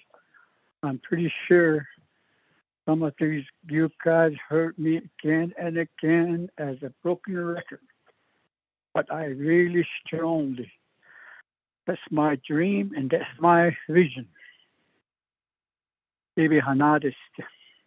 For those that only speak English, you had to stay with me with my boarding school accent. I'm almost a few months from now, I'll be 70 years old. All I have is experience. All I have is, but people might think that I don't know nothing. Iso kodos kech in ashen nalishin French Kennebash changed and then I mean she knowledge and then she changed and then so she through that. So you know soon like it on the call out of Madam Chair to say your nas like it on Annie Oba go bahon did Nalan, Abba hasn't yet Nalan. But you had to kind of think back. You're in Monmouth Valley. You are where the areas could not met the thing not and not a big on das cut off the Yos. It doesn't so that there is an etc. Not on to not case of course. Or shady take it down. Where that chair has not on a shinasha. We hard on see you see shots in there. according to our college and university, is talking about some people that came across the Bering Strait from maybe China. But in Hall, not all on Chin, his has not all your name, Chin. That and she added it's a question to me. But the more I understand, there were already Pueblos here. Or in such a meet chicken and I don't want to eat the sujet. The on it as a trade out what son it as I've been in Chinley most of my years. I don't know how long the other most would be. I'm hoping another 100 years. But the company had any abazen yet, nothing done at all. So Benny got a neat any someone's case. Easy to hold or not take us on, not take us out. Just bear with me. In the days back, maybe in the 1816, 17, 1800 or early 19, in that time, people asked for marriage. I'm saying marriage in our language. Our language, you should go Title 1, you go Ajahan, you go enough. Enough it is needs to know is done better. Enough. Meaning they're going to celebrate a night. That night they're going to put you together and get you two together. At that time, people celebrate and they're happy that they're going to have another suit or this. It are a what I hold it are a necessary. But even a necessary, but the background, or you don't know, settle so this life in the Navajo way is emotional, spiritual, and physical growth, all in harmony. They have to be all in harmony. So the kids are like that will get married, and then the kids is going to be raised that way. I don't know, generation through generation. So this change is by daddy. But it's Pelagonic as you go marriage. It's like a contract, husband. The next that's how just had to see it all to see it now. The article so at this time, a few generations back, maybe from the 60s, those things that deal with that this marriage in the Western way, it is the name that's either Celine. So I make a shit or a daddy can have and Celine. Because I did all 10 years or actually the need or any dog, it car. It's just by attraction. And to this day, to tell you the truth, there is an addiction. This addiction is sex. We know that there are kids having babies. Some don't even know how to bring up this kid. Some don't have the money. Some are drug addicts. Some are alcoholics. All that is genes. And the more we're going that way, the more we're going to have to ask for more protection. Another cat in the second, third, fourth generation. And the next way. I'm sorry to say this, but that's where the problem is. You can pinpoint it easy if you really think about it. Because we're going to forever try to stay in competition with crime on the Navajo Nation, United States, and the world. So that's what is happening. We're in competition of crime, and the more people that are born to help to hurt people, the more money we have to put on them. The more police we're trying to get them. So there's a lot of money in police department. Oh, you pay so much in day. There's 638 projects. I just at the next day. Because you pay so good, pay all. You see the Navajo Nation, but how anything here then. So if you really look at it, it's really is there in the people's hands, in their home, that the whole answer is right there in everybody's home, and it's everybody, community, chapter, etc. It's right there in their hand. The question is there. The help is right there. The money, anything you say, it's right there. If we can only start parenting our kids again. That's what the problem is. I've been saying this since the day I came on board here. This outfit, Navajo Nation, 24th Navajo Nation Council. So that's even now, there's $1,000 and so on. I want them to see it, really look at it. That's what the problem is. Anything else is just because of that. Social service, police department, all the other, I don't know if we're going to put that as number one. We need a president that can put that as number one, Navajo Nation president, that parenting is number one. We have to go at it and try to grow up these kids. Drugs, alcoholics, bootleg, etc. Going on for all domestic violence. It all comes from there.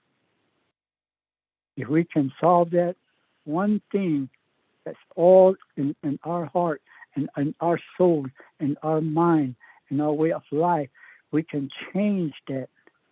It's going to be like heaven.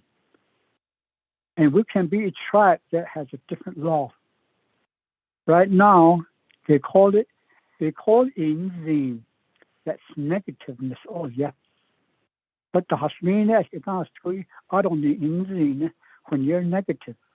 When you say or do something negative, I don't need inzine. So since Ada, but the Hasnet, the Hasnina itang kat Aya, so other Yachida. We don't have a law that can, tell the younger generation we can't wear T-shirts that are inzine, that are negative. We can't say anything for tattoos that people put on themselves.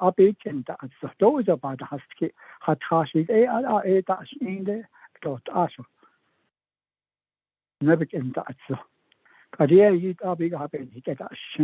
So where is it coming from? It's where we're all at the home. Our home, I'm not talking to everybody that are saying that they're doing their kids right.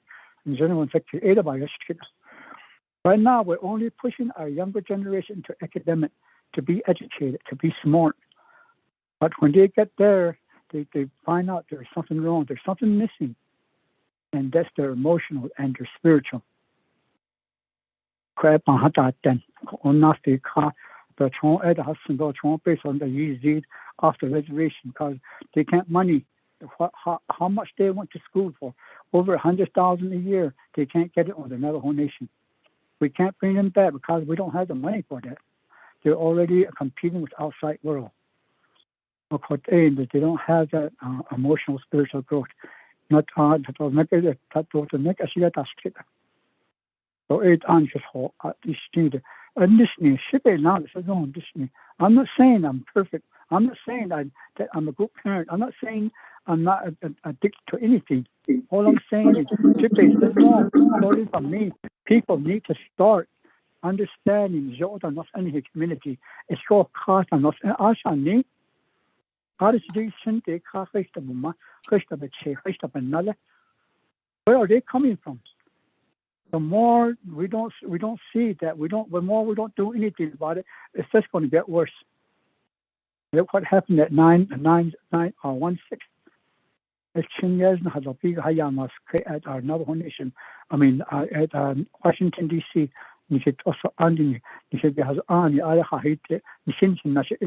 Democracy.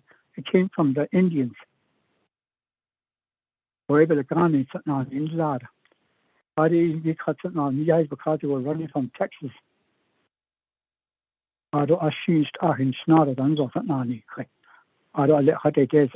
We introduced them to and they make a lot of money making tobacco.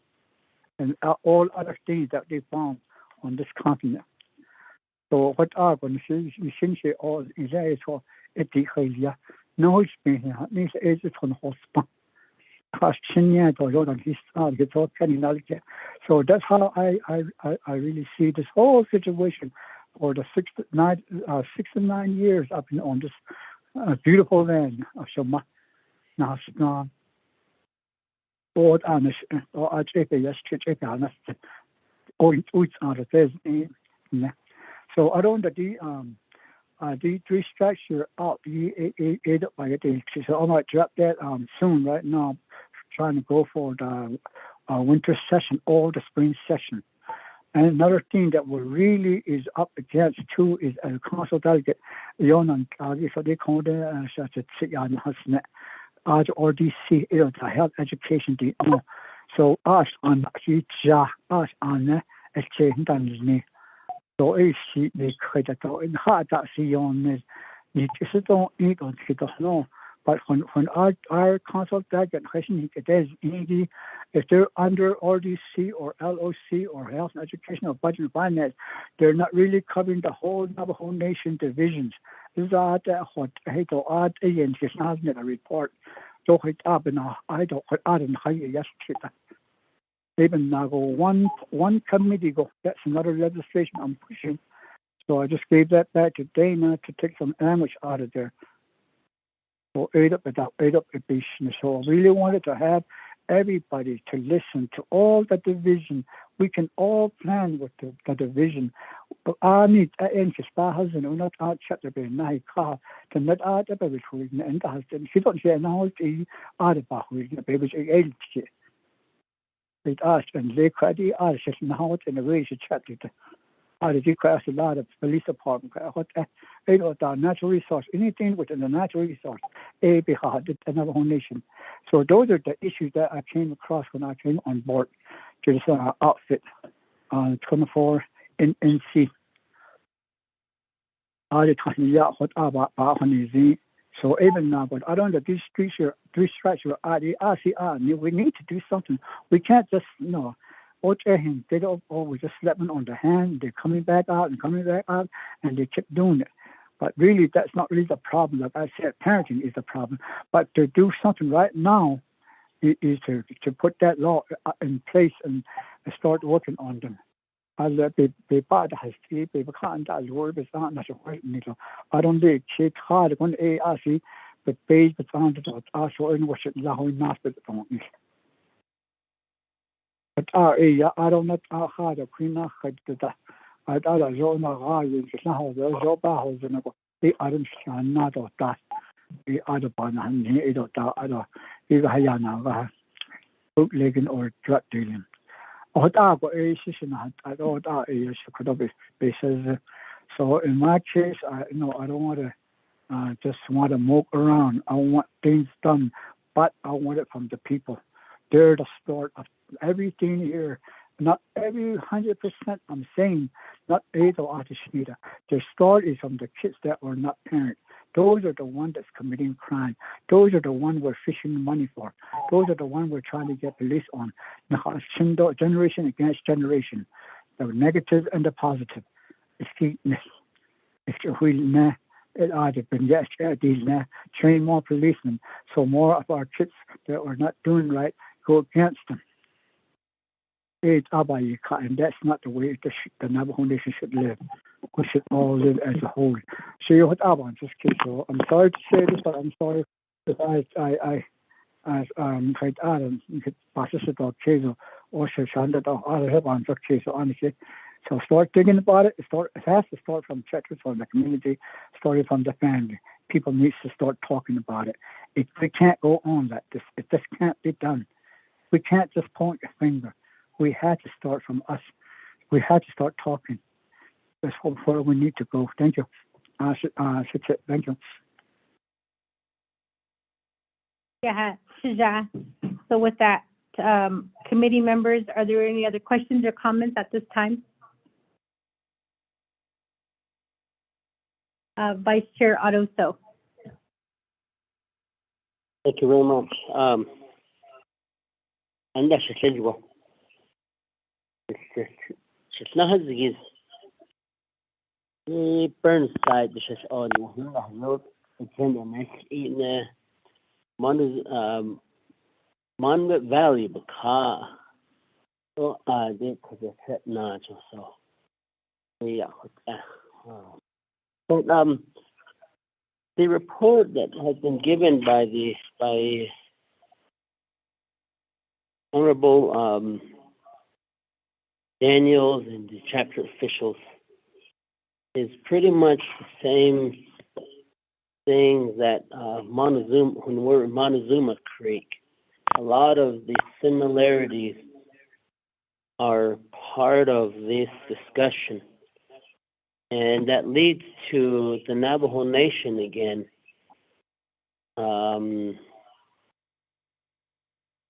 Their plan and the coverage area and services that are supposed to be provided. I'm glad that Dalmore is on the line. I'm glad that the Navajo Nation Police Chief is on the line and Chief Noon is on the line. And Etty Anderson also from the executive branch who is on the line. And to hear directly from the community at the local level is a whole different story than when we meet in Window Rock and we get the division director or the Atlanta State that Nahas painting this really good picture, telling us, oh, everything's fine out there in Jono Allah Beach. And it's been like this for many, many years. And my question is that we, the council, each year we appropriate funds for direct services to be provided. And to hear a lot of the disparities that Honorable Charlene So's area and now in my Chase area is the same. Only oh, they're on our outskirts of the nation. We don't need to provide services out there, or maybe we'll just get 2 or 3 people to that area just to show that our presence is there. First of all, Mr. Delmar, I guess under your leadership,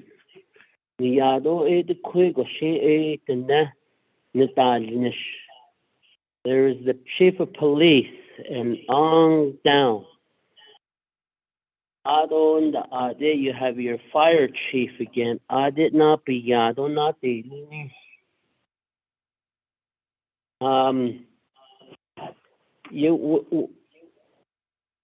sure that Oljeto and this area, this strip of San Juan County is within the full jurisdiction of the Navajo Nation. And I'm hoping that you are providing those services and to the people who live in this strip of San Juan County, Utah, and even on the Navajo side, Navajo County, Jakir, Inige Osjeto, Ado Navajo County, Ado Coconino County.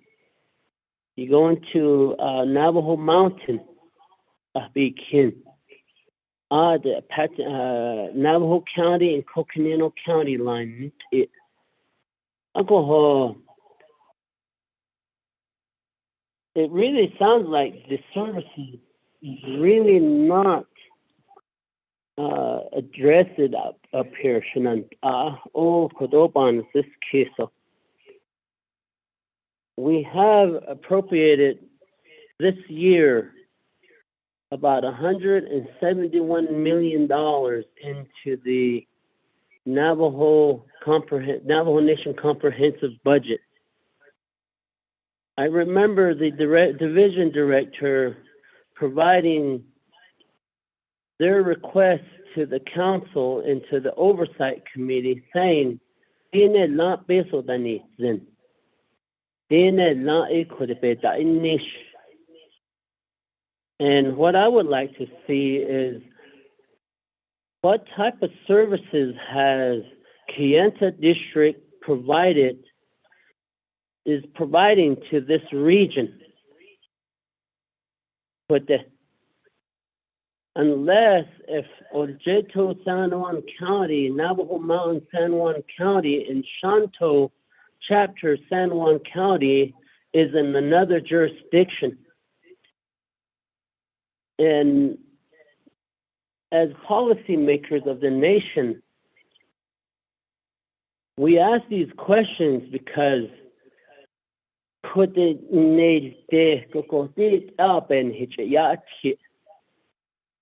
when we get to Winter Rock and we start asking these questions, they always say, "Who said it?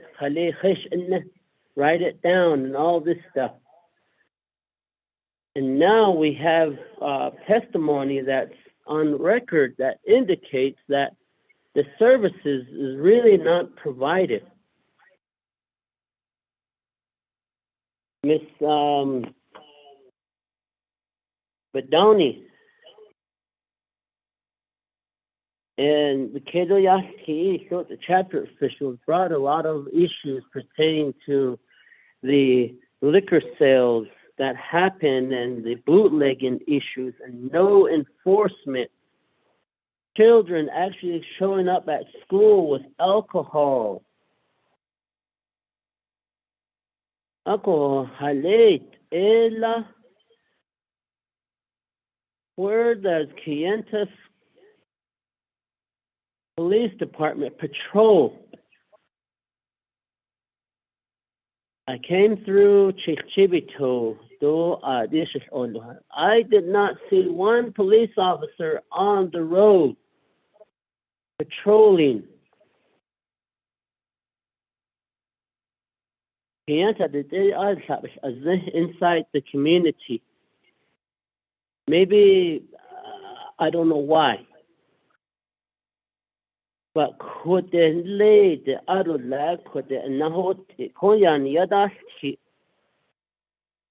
I know that we don't have the jurisdictional issue on the liquor sales portion, but the chapter official is right. There should be more checkpoints near the points that where alcohol is brought into the nation.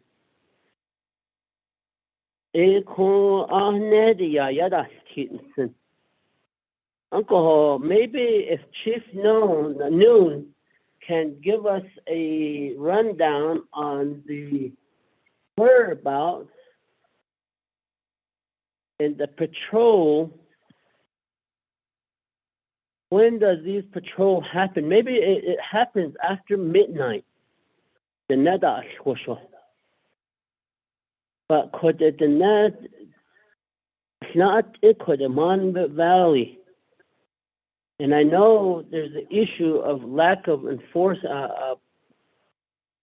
safety officers, police officers, but how is the planning and the nenaha niliki to the nefanda nisho the nenaha jinisa? You're going to cover this area today, this region.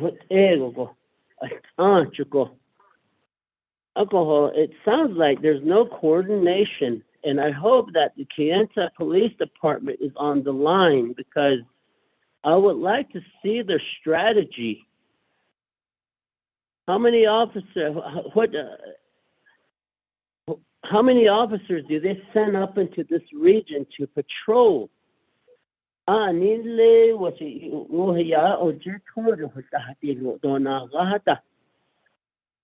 Ado litabit skejo ado sofatahino ede vilkana snat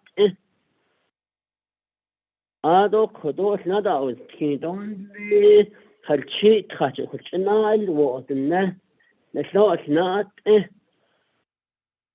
ako halit wala yan lead slaw bagando kodne to tenen dayin. I know Kayenta district is a decent sized district. And then also to see how many officers is sent down towards Shanto, Navajo Mountain area to patrol. And I believe the district line is down to Cow Springs, Arizona. It's not ento lichi chibitogi ya don't le kojo hechach and eligible. Ako I see yego could it never chit na what ya yada. Ako peso any chede ashanant we appropriated these funds. The legislative branch, we have two responsibilities, is to appropriate funds and to set laws. And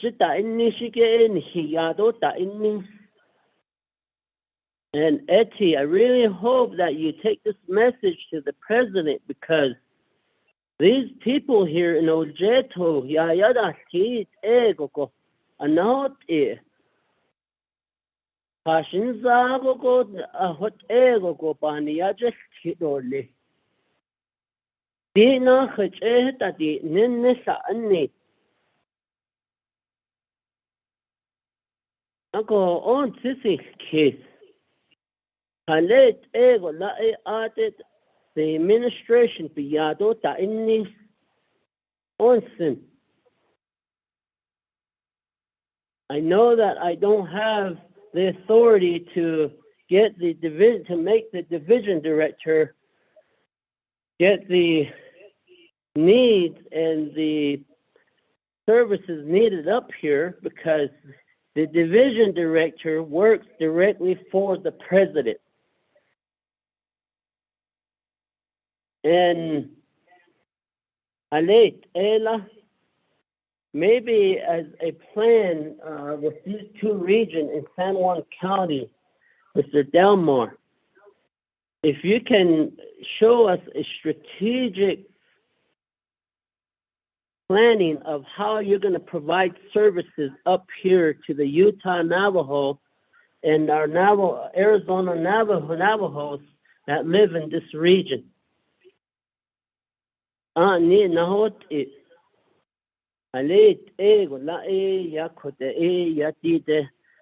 can we try to get these services here? Because these dollars that we appropriate, that is not the president's dollars, nor the legislative branch's dollars, or nor the judicial branch's dollars.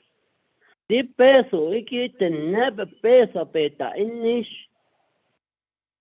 funds come in based off of the Navajo population, a sales tax that they contribute to the Navajo Nation government. I really hope that we could get light.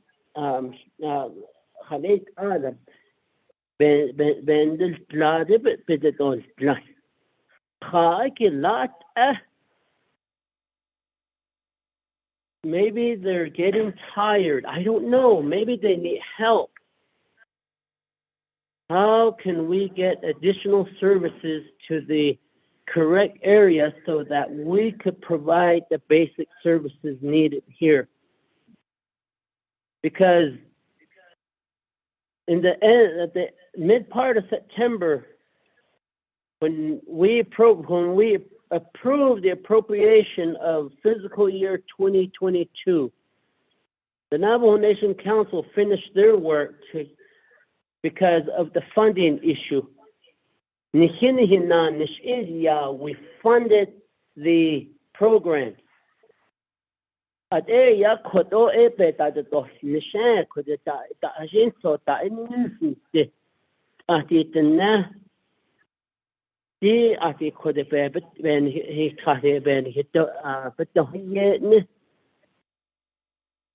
Alcohol. Maybe our chapters here at the local level don't have a voice. Alcohol. Halin zagogoit ne hunidole. Ado koto. I believe when we were in Utah at the Montezuma Creek, you spoke to the MOA that was still in place with Utah State Patrol, and then I believe there's an MOA with Arizona. What is the update, and how is our public safety mitigating and trying to get these entities involved, because it speaks to Navajo County also. It speaks to Coconino County. These agreements, there's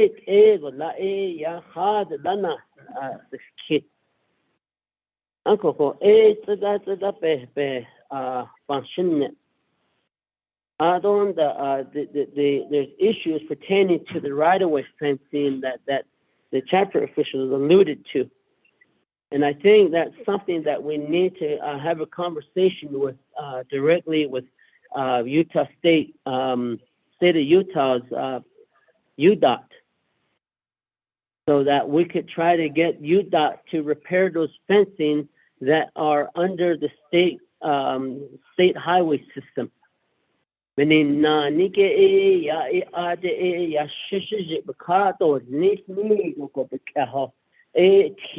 Utah State Road area.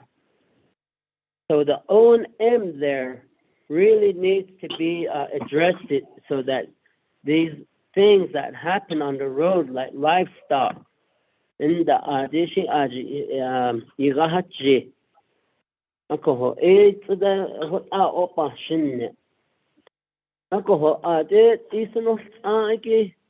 chapter officials within this region. I really don't know how to hold the executive branch responsible for the services that they're supposed to be providing up here. Maybe if public safety was under the legislative branch, and if the public safety director worked directly for the speaker, and the president when we start applying pressure to the executive branch, it's a separation of powers. You're overstepping your authority. As Utah Navajo citizens in this region, how do you hold those individuals responsible? Because it's not because of Honorable Daniels not saying anything. He did his job. He voted in favor to approve the comprehensive budget, the dollars that was needed so these programs can provide services. Then he voted for it. We got it through. President division directors,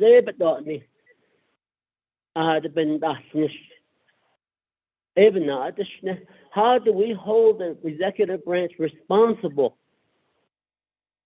It's a whole different story. Under the legislative branch, the speaker only has like 4 political appointees. The president's office has a fleet of political appointees. Nothing that this is in the other side, on the other.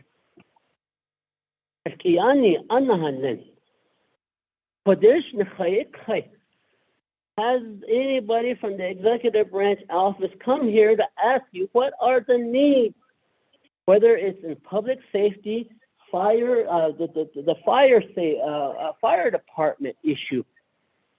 And I'm glad that Kayenta Township Fire Department is on the line, because they're like the stepchild, and the county township is funding that 100%.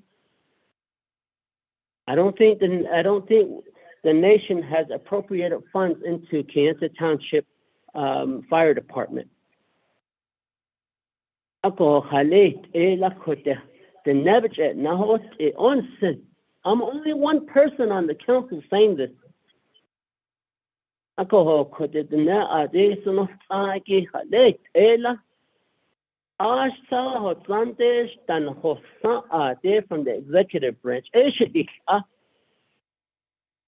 Maybe we should have a public hearing to say, to grade the to grade the public service that's supposed to be provided to the Navajo Nation, meaning grading the executive branch. How do we do that? Because the Navajo people who is on the line, the executive branch brought in these big booklets. I believe they got about 90% of of $170 million.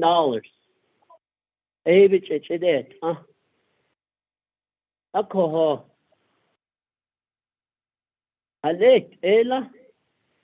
They have the funds, they have the resource. Maybe we should have them tell you guys what maybe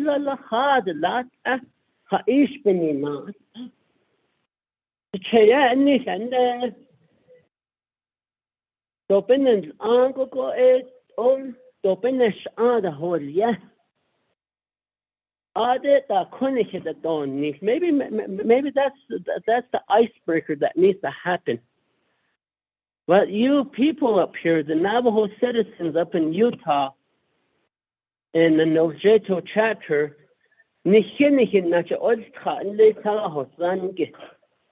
as this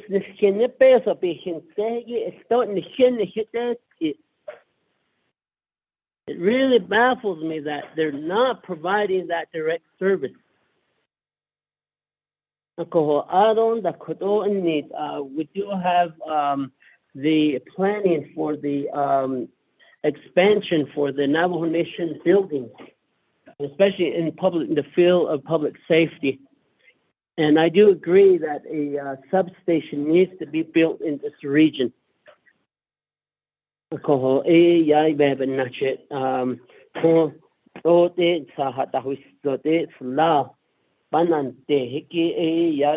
state, the county, we can go ahead and work with them to try to make sure that we do get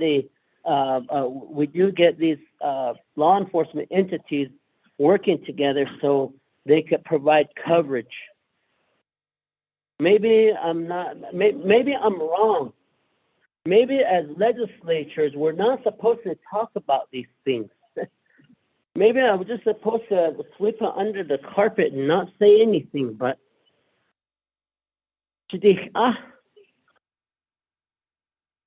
maybe put yourself in the same shoes of these people up here.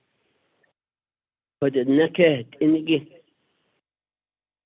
know what it feels to come from a home that there's alcoholics, the verbal abuse, the physical abuse that happens, like many families go through. And abuse can go further with alcohol,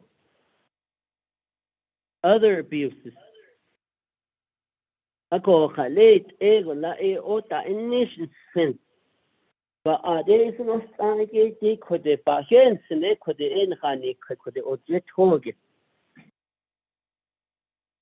and I think everyone, the council, everyone in the council agrees that public safety is very, very important. We tried to get some money to the prosecutors at one point. And we tried to get some money to criminal investigations for additional services to be provided to the Navajo people. We lost out again. That legislation was vetoed. Alcohol is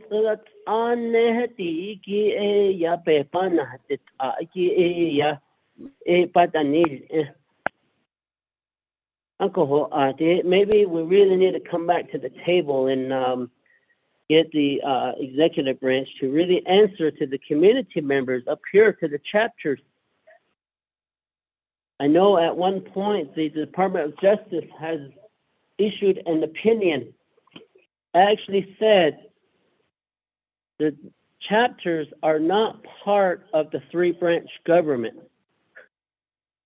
The chapter is not part of the executive branch, legislative branch, or the judicial branch. Where do they fit into the picture? Could they look at the local area for local control? And that's what former and our late president Albert Hale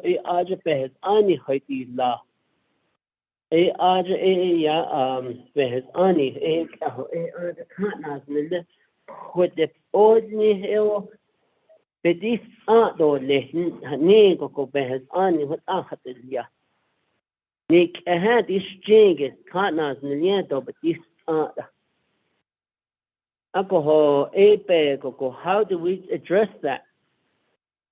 You know, maybe the chapters can band together to say, well, where do we fit in the three-branch government? Where do we stand? Alcohol, oh, yeah, go shit this. Passion, the partners, I really hope that you guys should be getting direct consultation directly from the executive branch. They should be coming here willingly to tell you whether it's public safety, health, social services, all of the programs that we fund. They should be coming to you guys. Ojeto, Kodehidika, no, Kodehidika. This is what we have. This is Navajo Department of Transportation. This is what we have on our books for paving the roads or taking care of this. This is our plan for maybe social service work. They should be coming directly to you, not the chapter requesting this. From the legislative branch, we're doing a follow-up. Like I said, we all voted in favor for the comprehensive budget so that direct services could be provided for the Navajo people in non-Navajo jurisdiction. And Chief Noon, maybe if you could get us some information and get the chapters that information that they need. How is a roadblock, how can it happen and what resources are needed? I know that at one point, public safety was saying we're going to reach out to our off-duty officers to see if we could get additional patrol in a certain area. Maybe that's a solution. That way the officers could be paid time and a half, but we need to have that conversation, and we're going to have to look at how can we get these additional resources here. And then the other is that San Juan County, pertaining to the fire station, San Juan County attorney told us that they can respond to a fire within the state of Arizona. And as long as I guess there's a communication effort so that they could help, because it's in light of public safety and the help of the people within the region. It's not a funding issue. If something needs to be addressed, we'll be there to help. The county attorney, how can we move forward to enhance that? Because Sir Delmar, you heard the county attorney in Montezuma Creek. Adon the Ade Kayenta Township, fire department sa anigi sto halit ego la ade besta inish and Chief Larry Chief Chi. How could we get resources over to additional resources to the township so that that fire department could have additional resources so that they can help provide services in the area that you guys need help? Because I don't think that, Kayenta Township, to what I understand about a year or 2 years ago, they respond to fires in Chibito. So they do cover Navajo jurisdiction. It's not a Navajo jurisdiction issue. Fire safety should be a Navajo Nation issue, whether it's held by a certain entity. But that conversation and that olive leaf should be given from the Navajo Nation to Kayenta Township and to San Juan County. How can we help each other to try to find coverage? Could it? Let's try the Ike in the door,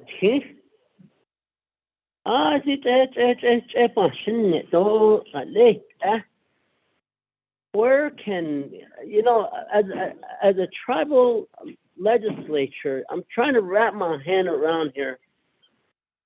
It really baffles me that the service is not provided. And I think one recommendation is that, Madam Chair, maybe we need to call a chair and vice chair's meeting and see what's going on in RDC, Health and Human Service Committee, BNF. Maybe these same issues are going on in those standing committees also. How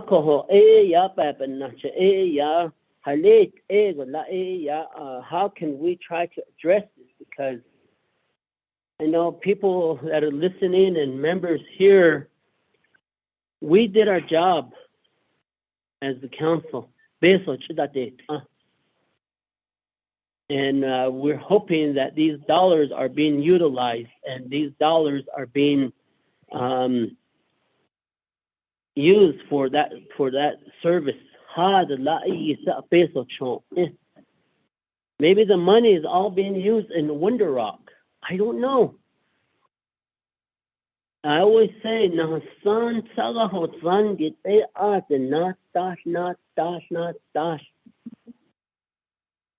the world turns in Winter Rock, but here, at then, you just see the wind. I can even see the sand blowing over there.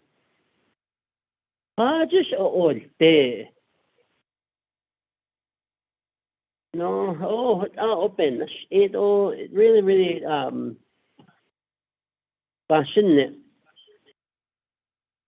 and I guess I really hope that the Navajo people see these things because we have an election coming. Is this what you guys wanted? If things were turned around, I don't wish the position upon myself, but I would have probably already went through many division directors. And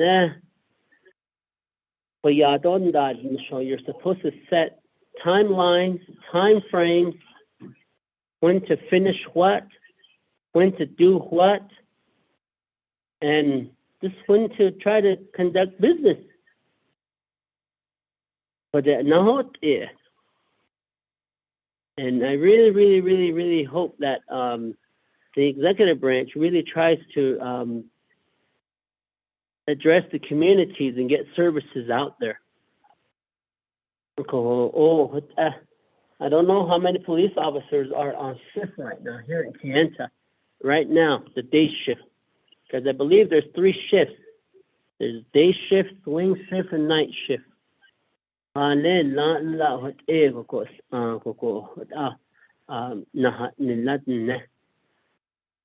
What up on this case though? I really don't know what to say. I don't want to say I'm sorry to the Navajo people up here in San Juan County, in Navajo County and Apache County. We did our job, the council, like I said. We appropriated the funds. We thought that services were being provided to you guys up here. We really have to have an in-depth dialogue on this, and I will speak to the speaker and maybe request a chair and vice chair's meeting and see what's going on within the other standing committees, because, like, for instance, the standing committee of RDC, it's the same thing. They don't have the direct authority over the division directors and the managers. Maybe if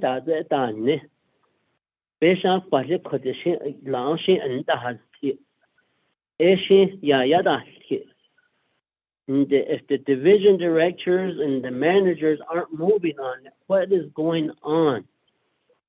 This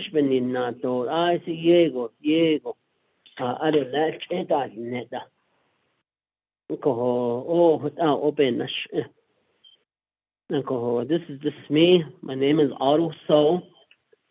Yeah, they're gonna say, "Oh, Otto So didn't need none. I should have thought Nick." I'm not here to make friends. I'm not here to be in the good old boys club. The neck could now the height on me. You see, that direct service really needs to be provided, and as Navajo citizens,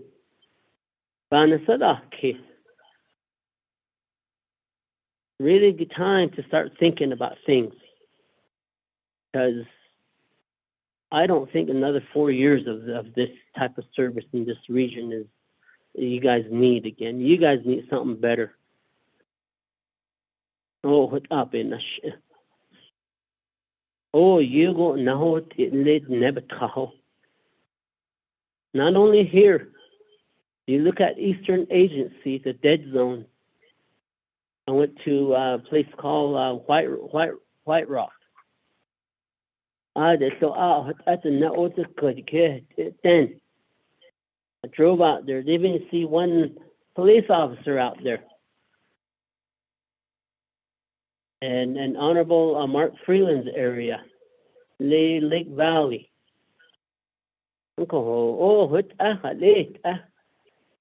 Now I'm thinking about, Madam Chair, maybe we should go to Pueblo Pintado.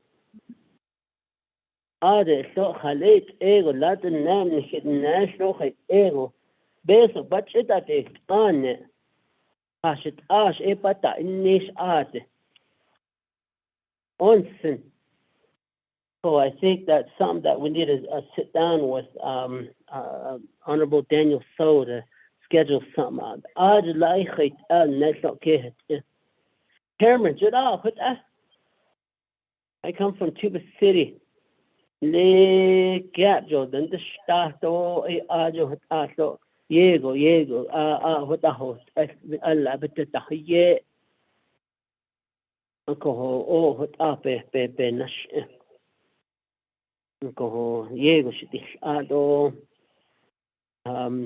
Again, I really don't know what to say to the chapters.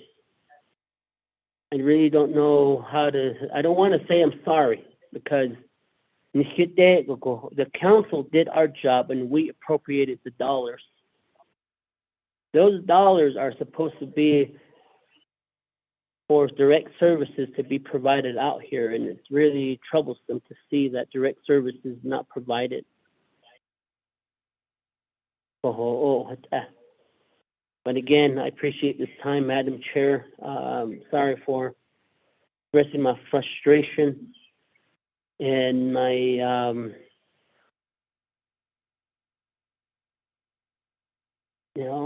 being on my soapbox. How do we hold the executive branch responsible for not providing those services?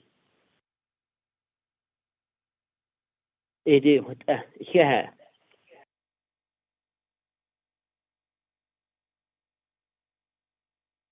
Yeah, Vice Chair Otto, so for that. I always enjoy listening to you, especially when you can start consulting your dog.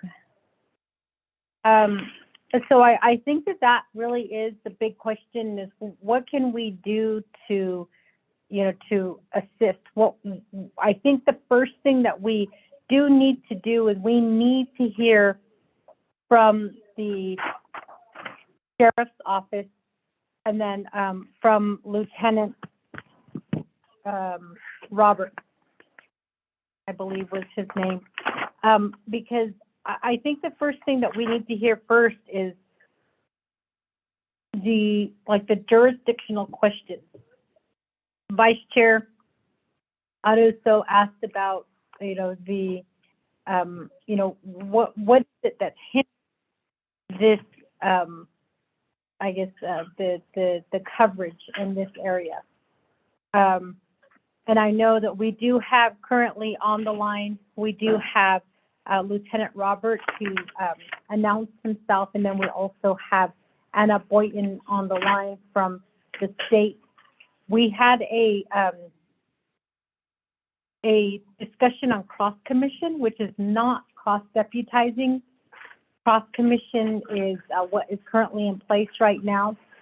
Honorable Otto So last week on Monday or Tuesday dropped legislation for the, I think it's the Utah Department of Transportation Cross-Commissioning Agreement, the MOA or MOU.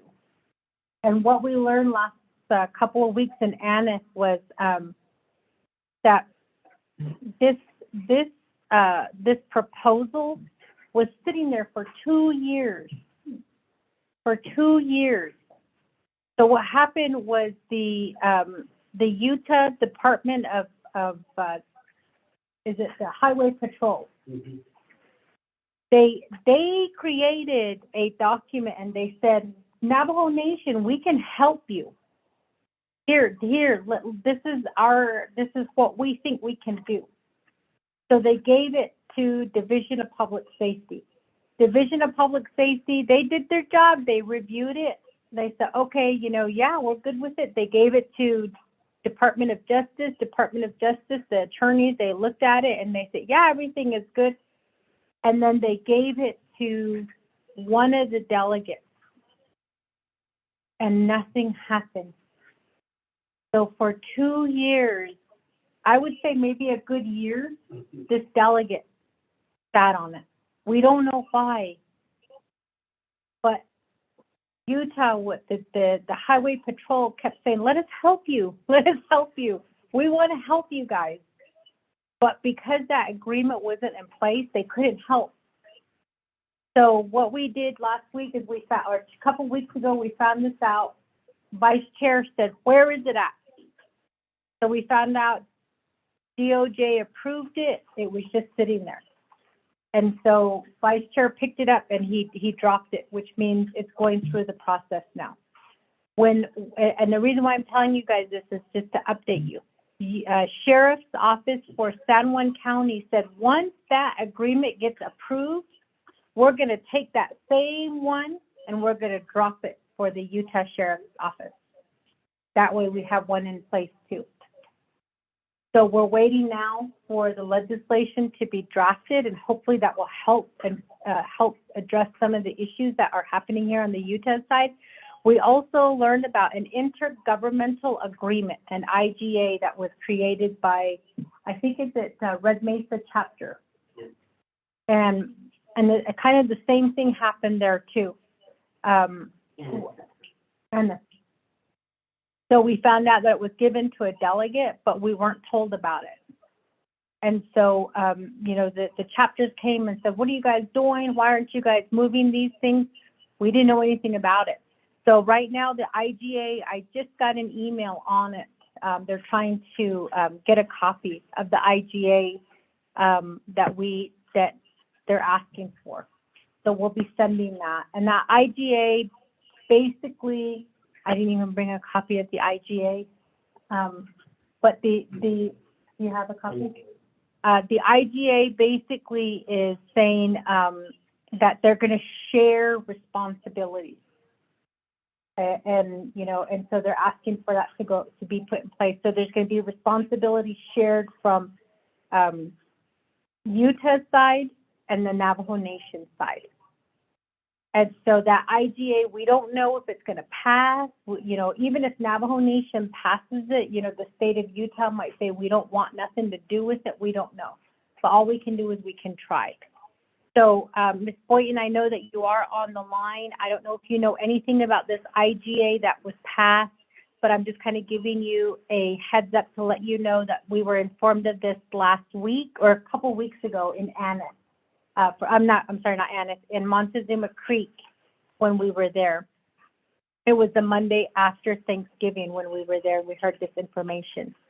So that's where we're at right now with some of the things that we're trying to help, and that's where we had that discussion about the Utah, the trust funds that's set up and how we can maybe change that to help address some of the issues here.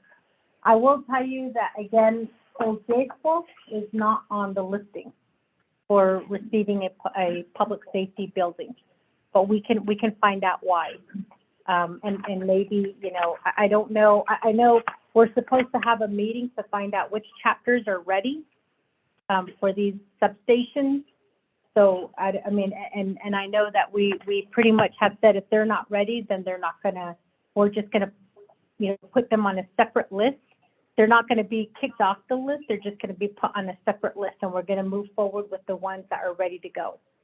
So just know that. So right now we do have Ms. Boynton, and then we also have Lieutenant Roberts on the line. What I want to do is I want to give Lieutenant Roberts and Ms. Boynton some time, and if there's any other sheriffs on the line from San Juan County, I'd like to give you guys some time to kind of talk a little bit about some of the issues that you guys are experiencing right now that we can help assist with. So with that, Lieutenant Roberts.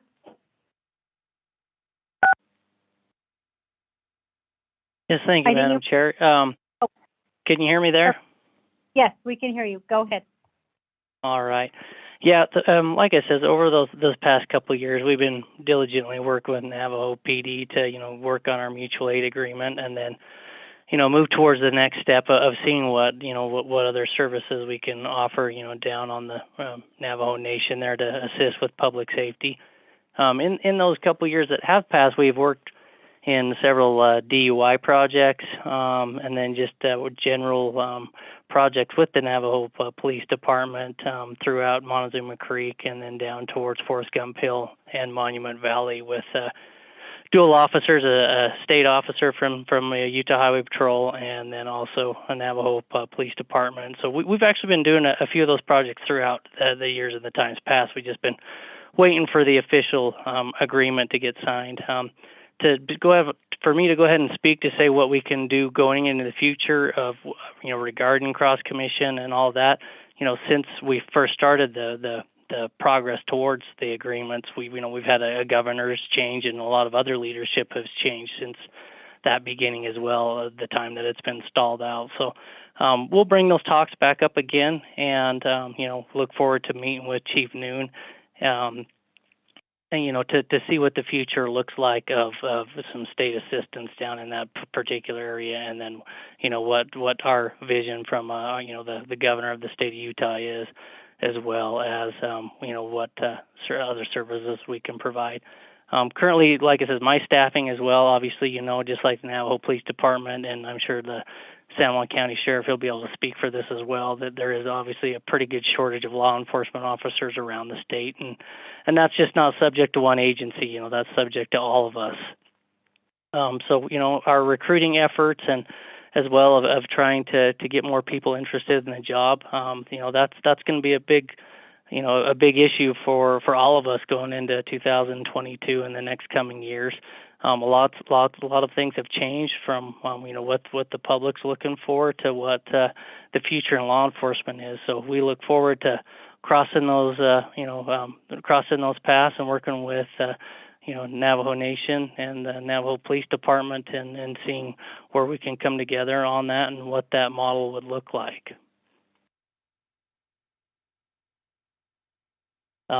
And then also, I know that Sheriff Torgerson as well. He's been working on talking about cross commission with Navajo Police Department, and we look forward to hopefully doing that here real soon in the future. And we appreciate the legislation to be reran. And we usually will get together as well at the beginning of the year and look at what we can do as a team and working with the interagency. So that's all I have to add.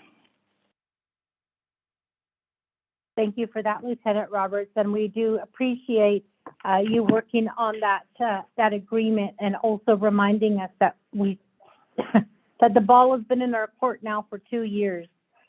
So we are working on that now, and hopefully it'll be passed before winter session, the last week in January is what I'm thinking.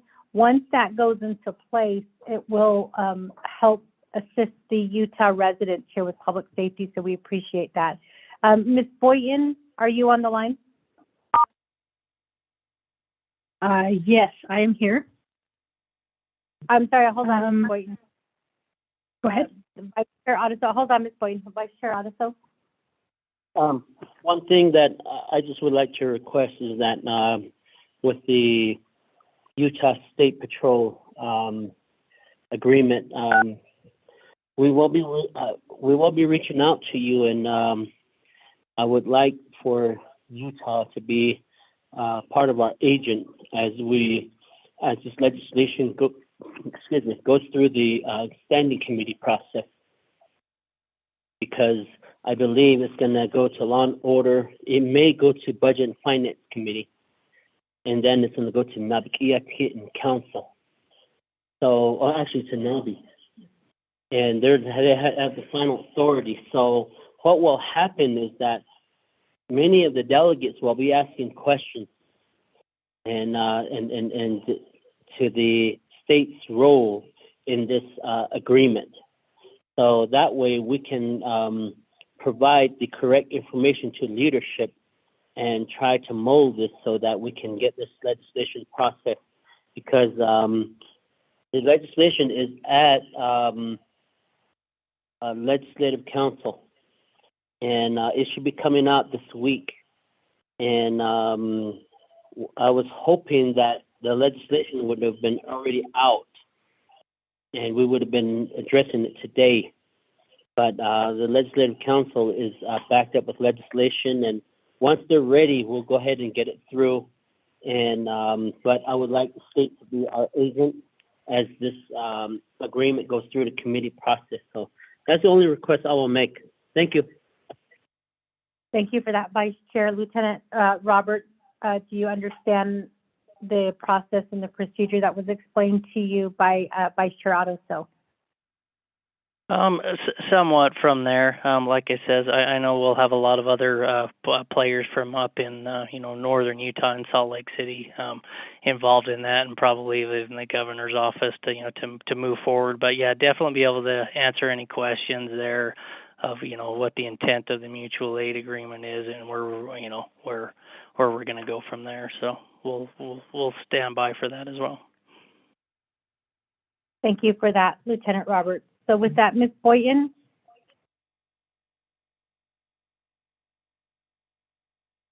Yes, thank you. This is Anna Boynton. As she mentioned, I'm the tribal liaison for Utah Department of Public Safety. I appreciate being invited to sit in and receive these updates in this meeting here today. I just want everybody to know that in representation of Department of Public Safety, Utah Highway Patrol is within our department, and I support what Lieutenant Roberts has just shared. I look forward to being of support to any communications as we go forward on this law enforcement effort. I look forward to being in support of communications between Navajo Nation, Navajo Law and Order, Utah Highway Patrol, of course, and Department of Public Safety if needed.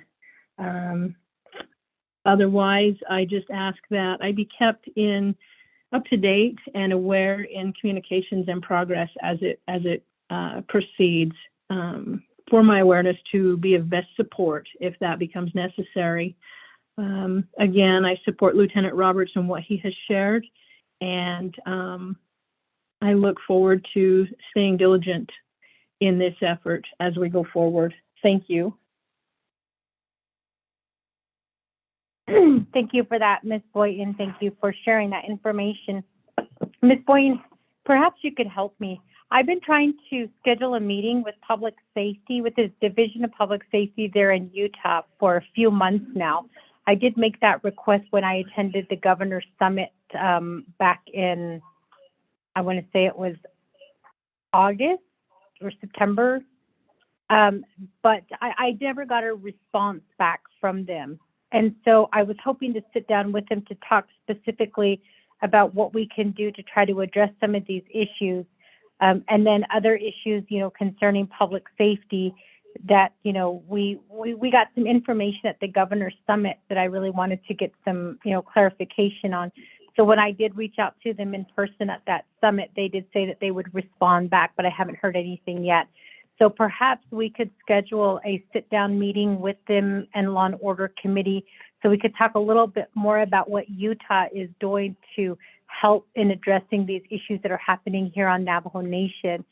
Specifically, I would like to know if the state of Utah can help assist with some of the costs for these facilities.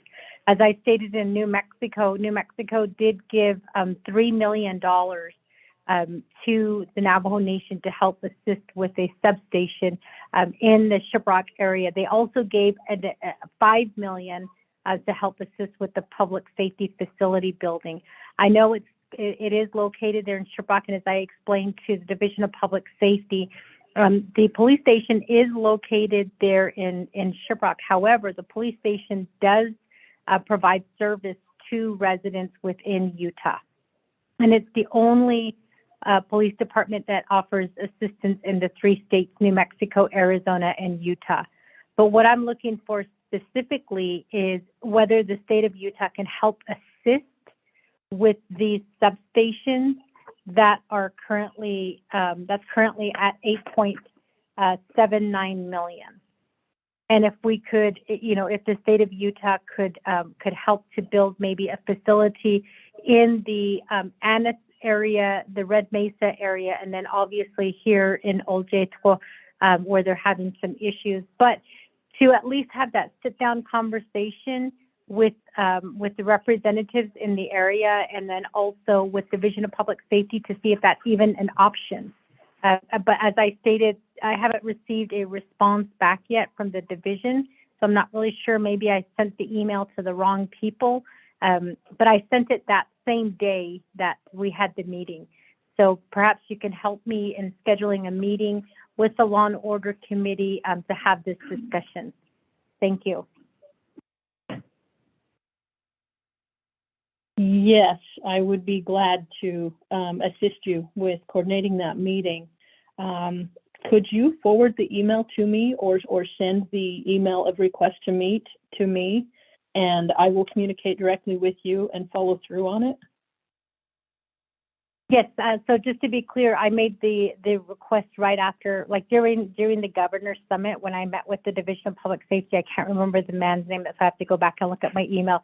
And then I did send an email right after that. So I'll go ahead and send you the email that I did send. I'll forward that to you. But yeah, if we can schedule a meeting, that would be great. And specifically, like I said, I've been trying to sit down with the Division of Public Safety, the state representatives and senator for this area, and then also the governor's office, if possible. I know that the liaison is working out of one of the universities or one of the colleges. I did meet him at the Utah Governor's Summit, but we've been pushing to try to sit down with him to talk about the public safety needs here of our Utah Navajo. This is helpful. Thank you very much. Yeah, I will look forward to receiving communication from you. And just, I know my telephone number. You have my telephone number. Do you have my email address? Yes, Lorraine does have it. I'll go ahead and get it from her. Perfect. Perfect. Thank you very much. I will look forward to hearing from you, and we'll move forward on it with you so that we can support these communications. This is great. Thank you. Thank you so much. So with that, we also would like to hear from the fire department. I know that they are here. We have some first responders here in the room with us, but I think there was a lot of issues that have been brought forward. So Director Delmar, are you still on the line? Yes, ma'am, I'm still here. Okay, Director Delmar, I'm going to go ahead and turn it over to you. You heard the issues that are coming out. You heard the delegates and what has been happening. Perhaps you can provide us some information on how services are being rendered here in the community of Oljetwa and what we can do to, I don't know, Director Delmar, I know that the substations listing has come out. What I want to know is, you know, if Oljetwa was ever considered being a substation, and you know what we have to do to see if we can include this in the listing. Director Delmar, the floor is yours. Okay, thank you, Madam Chair. Vice Chair Do Bishmas Anmasani, the Law and Order Committee from the 24th Council. Adon Shanelle, Herman Daniels, thank you for your report, and the staff, the chapter officials from Oljeto chapter. For Madam Chair, I want to make a request too. The report, I understand, is a written report too as well. I'd like to see if I can get a copy of that. If you may, ma'am. All of you.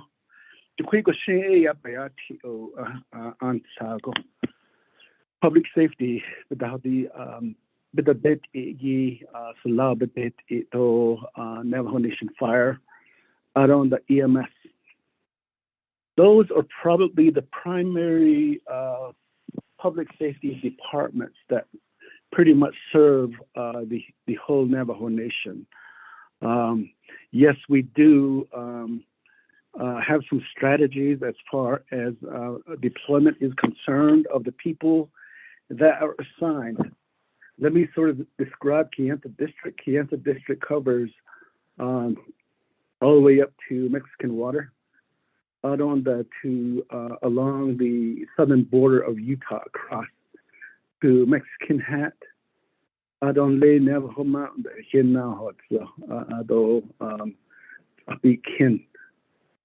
out on Vice Chair, and on the other side of Kaibito, or not Kaibito, but Cow Springs.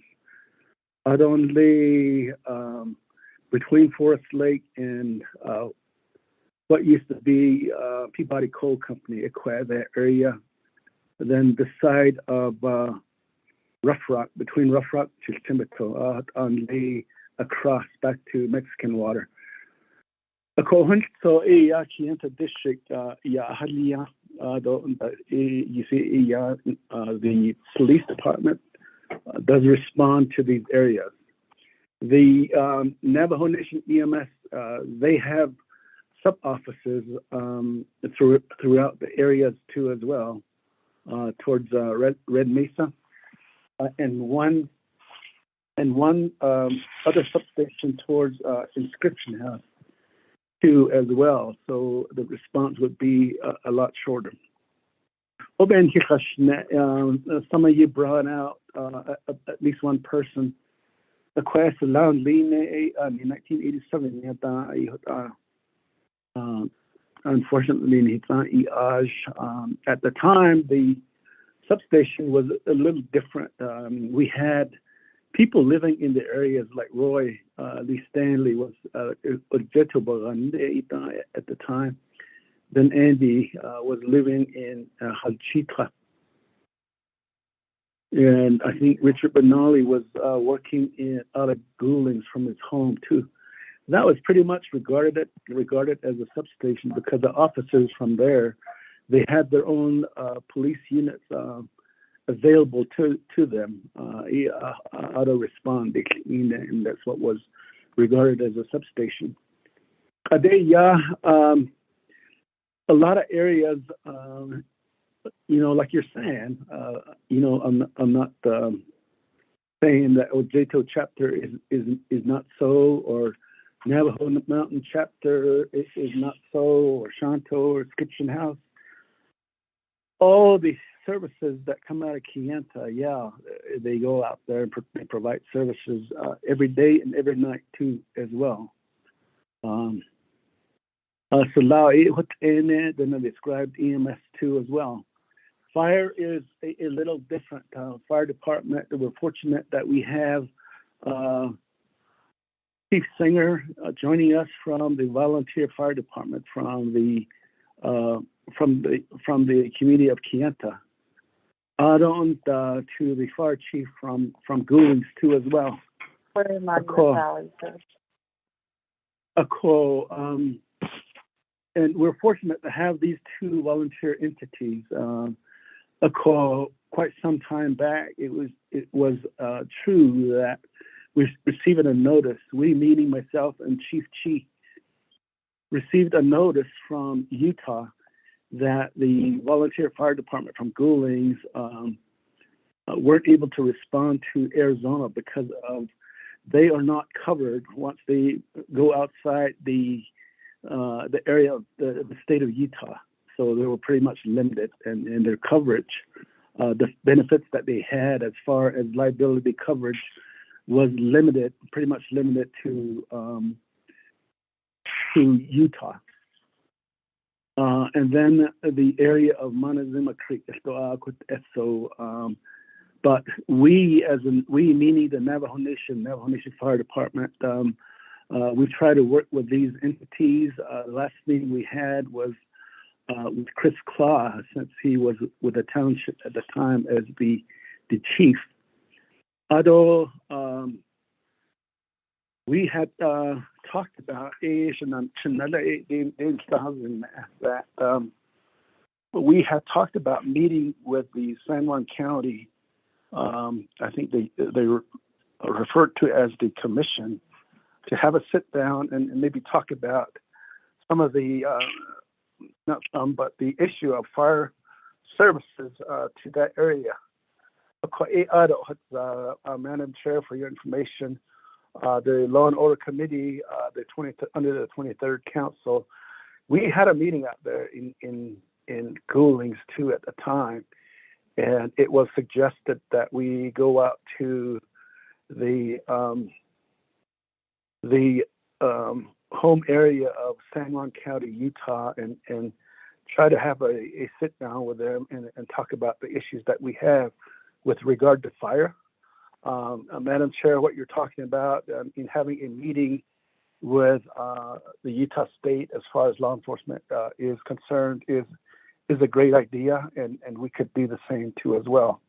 Let me at this point in time give it to the Navajo Police Department, Chief Noon, if you're on the air, but certainly the District Commander for Kayenta, Martin Page, is with us too as well. What happened, Madam Chair, as far as the selections of the substation that were on the list? Apparently, that recommendation came from the chief's office at that time. Apparently, he did have a meeting with his staff, and they had this discussion. And based on the discussion that he had with his commanders across the Navajo Nation, according to him at the time, they were strategically selected to pretty much address some coverage throughout the whole Navajo Nation. So, as you can see, for Kayenta District, the only area that was that made the list there is from Inscription House, known as Tapikin in Navajo, Tapikin chapter, which is on the western end of Kayenta District. So that was how it came to be, ma'am. Let me give some time to Chief Noon at this time, or Captain Page. Go ahead, gentlemen.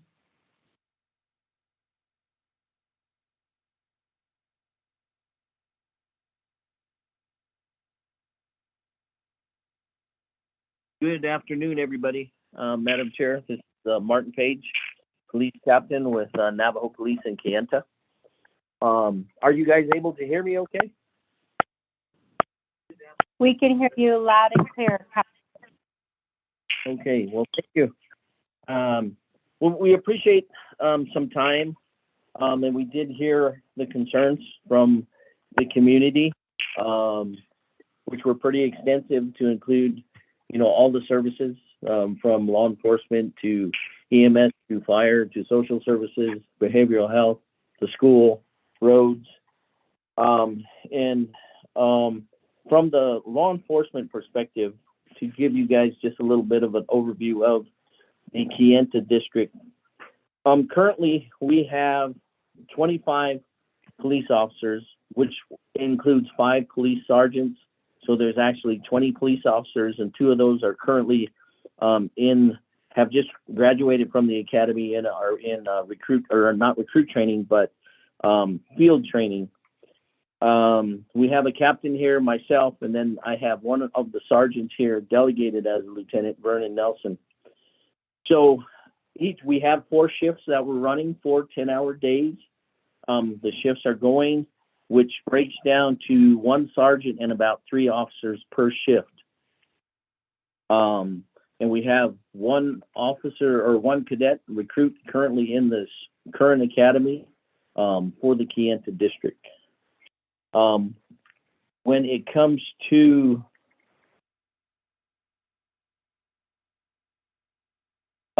and our PSTOs, as far as our public safety telecommunication operators, we have 2 right now. We are slotted to have 7 positions here. We've been trying to hire those positions for the last year and a half. A lot of it comes down to the rate of pay, entry-level pay for the dispatchers, and the amount of responsibility that they have within their position. So we're having difficulty hiring people and getting qualified people. The Kayenta district is approximately about 5,500 square miles, and Director Delmar did kind of give you an overview of the area that we do cover with the district. Our budget for the year is $550,000 for the operation from the general funds from the Navajo Nation, and about 64% of that goes to the vehicle operation, mileage, and the monthly rental fee to keep those vehicles on the road for the officers. And that comes down to about $352,000 approximately is just utilized to maintain and have vehicles for the officers to utilize, which leaves us with $198,000 to cover overtime, property, equipment, computers, overtime, and maintenance of the buildings, and other equipment. So a big cost is just keeping the vehicles on the road. Now, when we're talking about the Ojeto and the Utah communities, working with the Shiprock district, we are talking about a Utah strip, and that's with the police captain over there, Leonard Redhorse. When we were given the assignment to come up with substations for the district, our western area out in Inscription House would help the Tuba City district and the Kayenta district cover Kaibito, Lichi, Navajo Mountain, Inscription House, Shanto, Batatican area, Cow Springs, and then the other district or the other substation that we talked about within the Kayenta district was down in Rough Rock area, which would help on the southern eastern side and also the western northern side of the Chinle district. When we talked with Shiprock, we had said that probably the best place for a substation would be in the Aneth Montezuma Creek area for the Utah area to help Kayenta and Shiprock for the Utah portion. Now, we understand that every community would love to have a police substation. But if you think about it, to man a substation properly 24 hours a day, 7 days a week, you're going to need about 20 police officers, plus you're going to have some civilian staff. Now with those 20 police officers, you're going to need 20 vehicles, you're going to need 20 sidearms, you're going to need 20 rifles, you're going to need 20 shotguns. You're going to need all the equipment to support those officers. So when it came to the reality of putting together substations, we had to kind of strategically plan where the best locations were going to be so we could cover the whole Navajo Nation. Because when you think about it, we talk about the Navajo Nation being about the size of the state of West Virginia and the amount of space that we have to cover. And I was in a meeting a couple of weeks ago, and I've heard this I've worked with the department now for 28 years, and I've always heard the comparison between the Navajo Nation and the state of West Virginia. But when you talk about the state of West Virginia, they have over 200 agencies policing the whole state of West Virginia. And when you talk about the Navajo Nation, we have one agency with primary authority to provide police services, and that's the Navajo Police Department. We have 180 personnel across the Navajo Nation. And at any one time, we probably have, like I say, for each shift, we're running one sergeant and probably 3 to 4 officers, if we're lucky, to cover the Kayenta district. And if you think about that, that's spread out across, if you go all 7 districts, that's about 28 people at any given time policing the Navajo Nation. So response times are going to be long. They're going to take time for us to get there. We have to prioritize calls, and so when you think about the Kayenta district alone, from January 1st to right now, we have had 39,890 calls for service. And if you take that and you divide it by 24 police officers, that's about 1,662 calls that each officer is responding to or taking care of. So you have to put that in perspective when we're talking about providing services to the people. The Navajo Police Department, Division of Public Safety, had created with Strategy Matters, had done a comprehensive assessment of the Navajo Police and the services provided by the Navajo Police, along with the resources. And a lot of the services that the Navajo Police Department is being held accountable for and responsible for, and being told that we're not providing services, are also our partners, whether that's the courts, the prosecutors, behavioral health, social services, the legislative, the laws, and even to include, our own, the legislative branch. The Navajo police officers at the district here in Kayenta are answering calls, and they're providing services 24 hours a day, 7 days a week, 365 days a year, responding to all of these locations, to all of these areas, to include the vehicle crashes, and everything else that occurs on the Navajo Nation. So we appreciate the input, but we have to have everybody understand. I think Vince James had broke it down to one of the biggest things I think that we all need to look at is where do things start, and where should most of these things happen, and that's educating in the home, and the home, everything starts from the home. And so we need the support of everybody to band together. And I also like Honorable Mr. Vince James said, we got to stop pointing the fingers. We got to start accepting the responsibility. And Navajo Police Department has stepped up and has accepted the responsibility to go out and police to the best of our ability. And that's all we're asking everybody to understand that. And let's work together to make it better.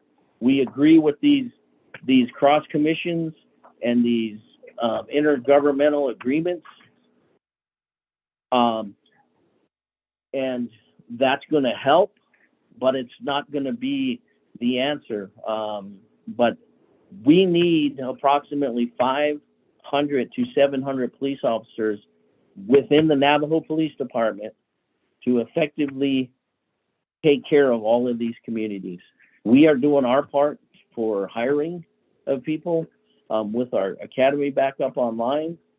But we do need just the support. The Department of Corrections to help house individuals who need to be housed. And also, we had a prosecutor here in Kayenta who came here, and she was here for about 5 years, Megan Horning. She recently took a job in Washington, D.C., and the current prosecutor that came in was a new prosecutor. And Eugenia Charles, Honorable Chair, I know you understand this, that the prosecutors are overwhelmed. The cases that we submit are piling up on the desk over there because of it's hard to keep the prosecutors they're busy enough, but we just can't keep them here because they get burnt out. So all of the services need to be enhanced, and I think our budgets need to be increased. And that's, I don't know if anybody has any other questions for me, but thank you for your time.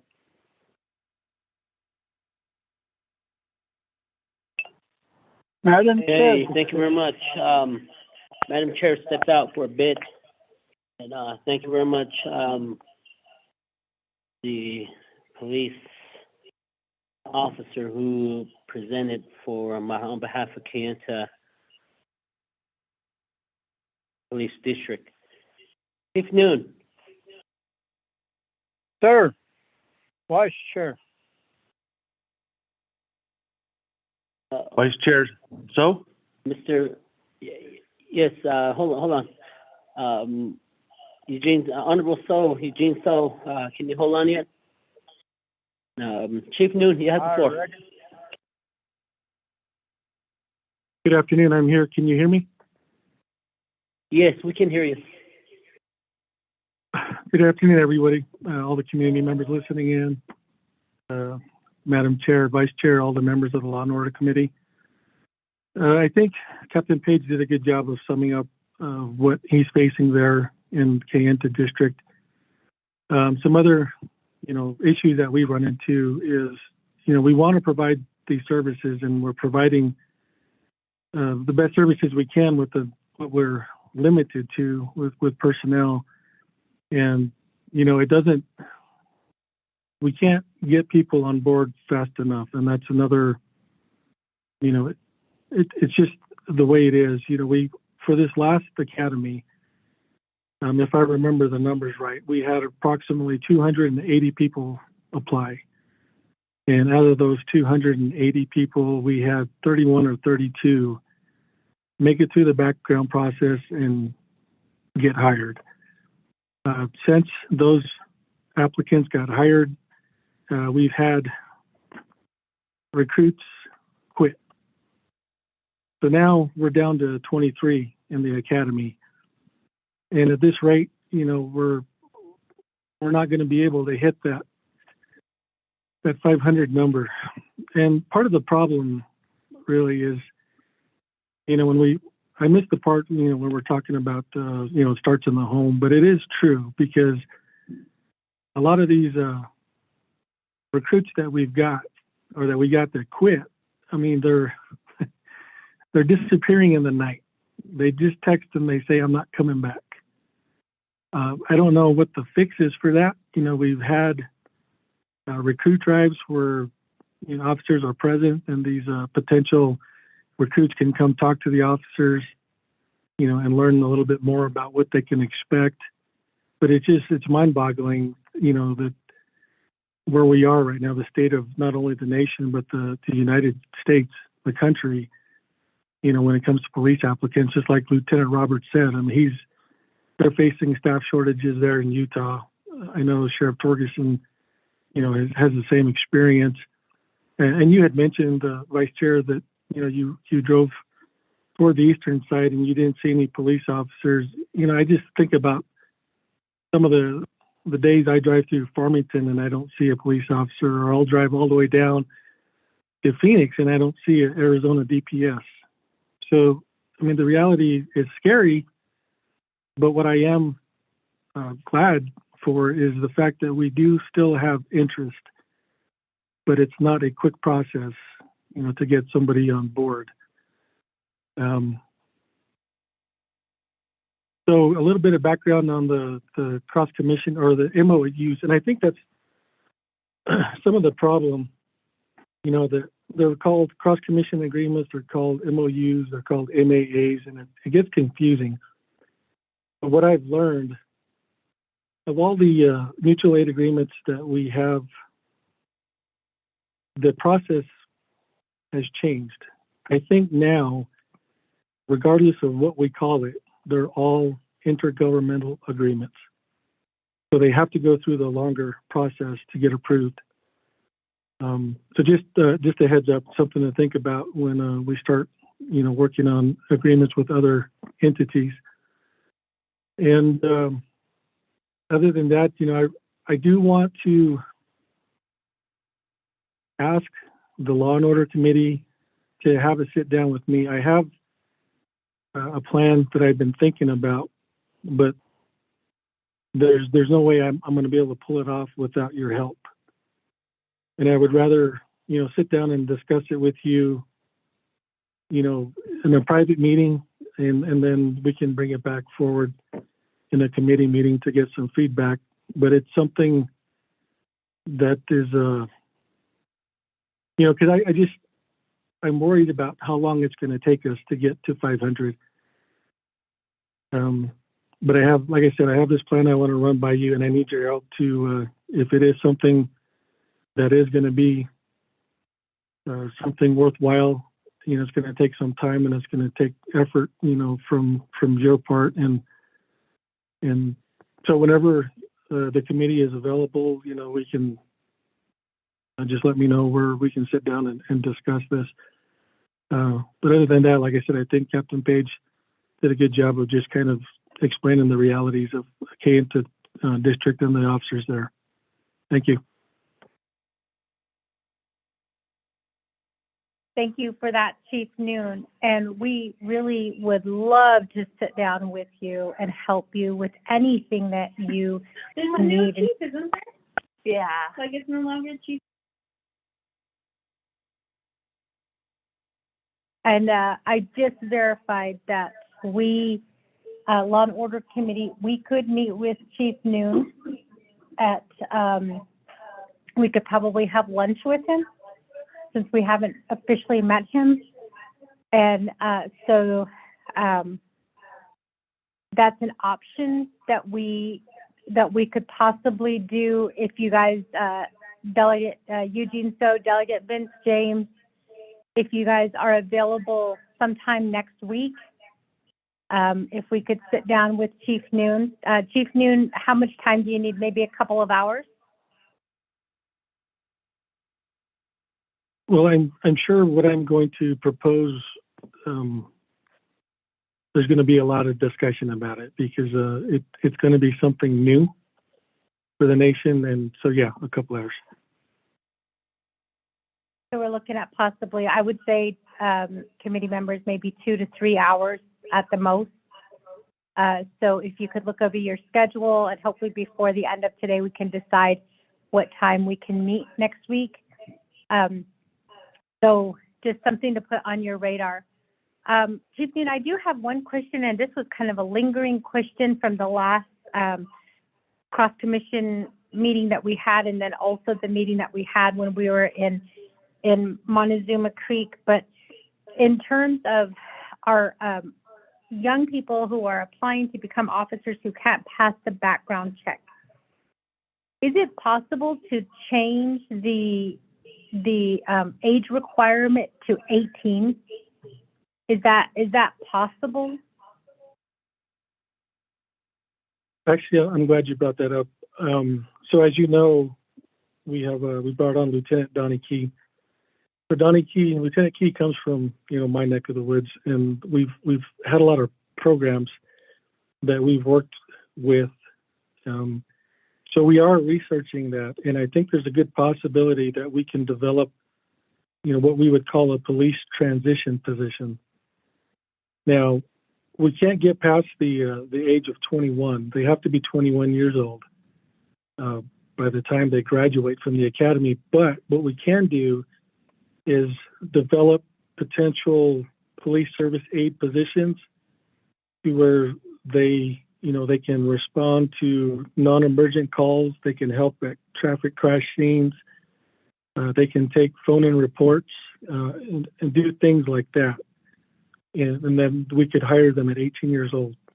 Because I think if we can get them on board, get them used to the environment, get them used to the officers they're going to be working with, they'll be more likely to stay.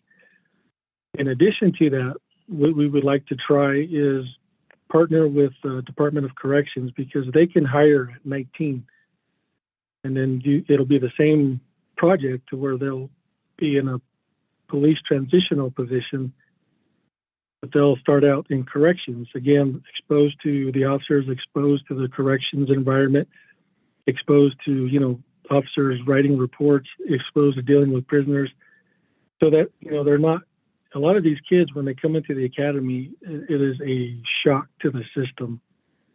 A lot of them don't like waking up early in the morning consistently. A lot of them don't like that they have to shave every day. And it's just, but I think that we can start those programs and get them onboarded and get them familiar and comfortable with the agency. We'll be able to keep them longer, or at least, not lose them during the academy. Does that answer your question? That does, and it also makes me think that there's going to be a budget request since they wouldn't be covered under 638 funds. So I hope that that's something that both you and Lieutenant Key are thinking about, is a budget, because this budget would be coming out of general funds for the Navajo Nation. But I mean, it sounds like it's, so far from what I'm hearing, it sounds like it's a good, it's a good thing that we can do, since we are losing a lot of our potential officers to the background check, and also, just that shock that you were talking about. So I look forward to our meeting. Committee members, if we could take a look at our calendar for next week and decide when we have time to meet with Chief Noon. And also, I'm assuming that Lieutenant Key will also be in attendance at that time as well. Division Director Jesse Delmar, if we can schedule some time next week. I know it's Christmas week next week, but all the more reason for us to come together and discuss how we can address public safety needs for the Navajo Nation. So we do look forward to that. So with that, committee members and also chapter officials, Delegate Daniels, do you guys have, so just as a recap. Madam Chair, you guys put me on hold. Oh, we put you on hold? Oh, okay. Yeah, I was hold recognized. on. Okay, hold on. So what we did is, it looks like we combined A, B, and C together. So we got the report from the chapter officials on what's happening here in your communities, and we got the written report, which we're going to be scanning and sending out to the committee members, and also to Division Director Jesse Delmar, Chief Noon, so that, Fire Chief Chi as well. And then that's probably something that we'll also be sending to the RDC committee members as well. And then we turned it over to the Sheriff's Office, Utah Department of, it's supposed to be not transportation, it's actually supposed to be Highway Patrol. And then also to Division of Public Safety, and then we also are supposed to have Fire Chief on, but we also have Monument Valley Fire Department, who is here, who can provide us some information. But before we go forward, Shaja, Honorable Eugene So, the floor is yours. Oh, sure, no, thanks a lot. I've been just hanging in there with you guys. I just kind of feel like, yeah, was not awesome. The reason why is, just as it's been reported, it takes a lot of money. And we, like it was said, we're the side of West Virginia. In that regards, numbers have to be high for police department. That's where the money comes in. We don't have the money for it.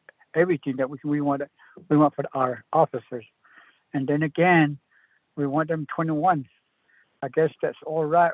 But if you look at the United States Armed Service, you can go in at 17 years old, learn how to shoot an M14 or 15 or 16 or others. They train you to kill. So there's another part that I was thinking about. Like I've always seen, that it starts at the house, at the home. We wouldn't be in this trouble if we took care of our own kids. If only we could have took care of them. Us, we're in this situation now. It's all because of that. We need to start something at parenting with the neighbors. We need to start at the neighborhoods and the clan system, etc. We're not going to win this fight, with this crime if we don't start at the home. It has to start at the home. So that's how I see it. There's no way you can look elsewhere. That this is the truth, that it starts at the home. Because I know I've been there. I was a child myself. So, and I went through a lot because of that. So even so what the, for just thinking about it. I think this report needs to go to all the council delegates with the 24th Navajo Nation Council. We're not the only one that takes care of the policemen or have policemen at our chapters. All other council delegates have police at their chapters. They want police at their chapters. We couldn't exclude those guys. They need to understand what is going on. This is not just something we can overlook. This is happening across the United States. And also at the selection time. These governors, they want to be Republican or Democrat. You know where this is going. We have to open our eyes and look at the world and our United States, our democracy. So that's my main issue right now, because I'm very concerned how my younger generation is going to be, my knowledge, my tools, how are they going to survive? The only answer is survival. Survival is parenting. We can be strong with it. That's what it was all about when it was set. Is our Constitution that protects us. Protect our family. Everything, everybody that we know, everything that's out there, we protect. That's who we are, to protect. We're not doing that now. We're just asking for more money and more police officers. That's just in a race. We're in a race with crime. How long are we going to be doing this? So to me, how are we going to do it, LOC? What can we do to start parenting, talking about parenting, education?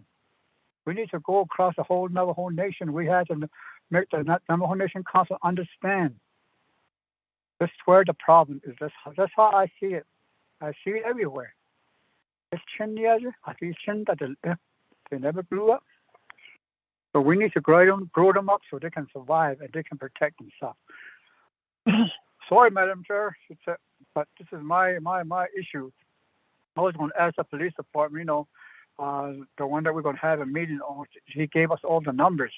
So with that, you can understand how many people do we need. We don't have that on the Navajo Nation. We don't have the money for Navajo Nation.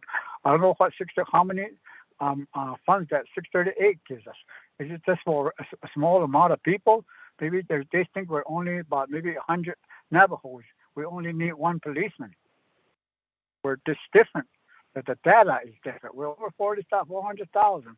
So how much would that? My question would be, how many police do we need for 400,000 people, and how much would that cost for police, and everything that they're going to use?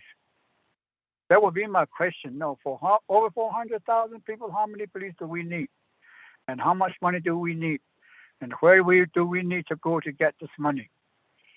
That's why I wanted to see President Biden, sit down with him, have a smoke with him, take my pipe over there. Thank you, Madam Chair. Thank you, Honorable Eugene So. So with that, committee members, are there any other questions or comments at this time? Vice Chair Otto So. Thank you very much. I guess with the request from Chief Anoon and the response from Kansas Police Department, I really want and suggest that the Kansas Police Department, where you provide services to the chapters, to the chapter area, I think a communication really needs to be set up at the chapter level. That way they don't. That way, these concerns that come out at the committee level can be addressed.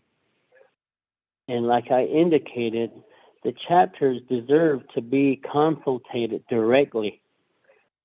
They are a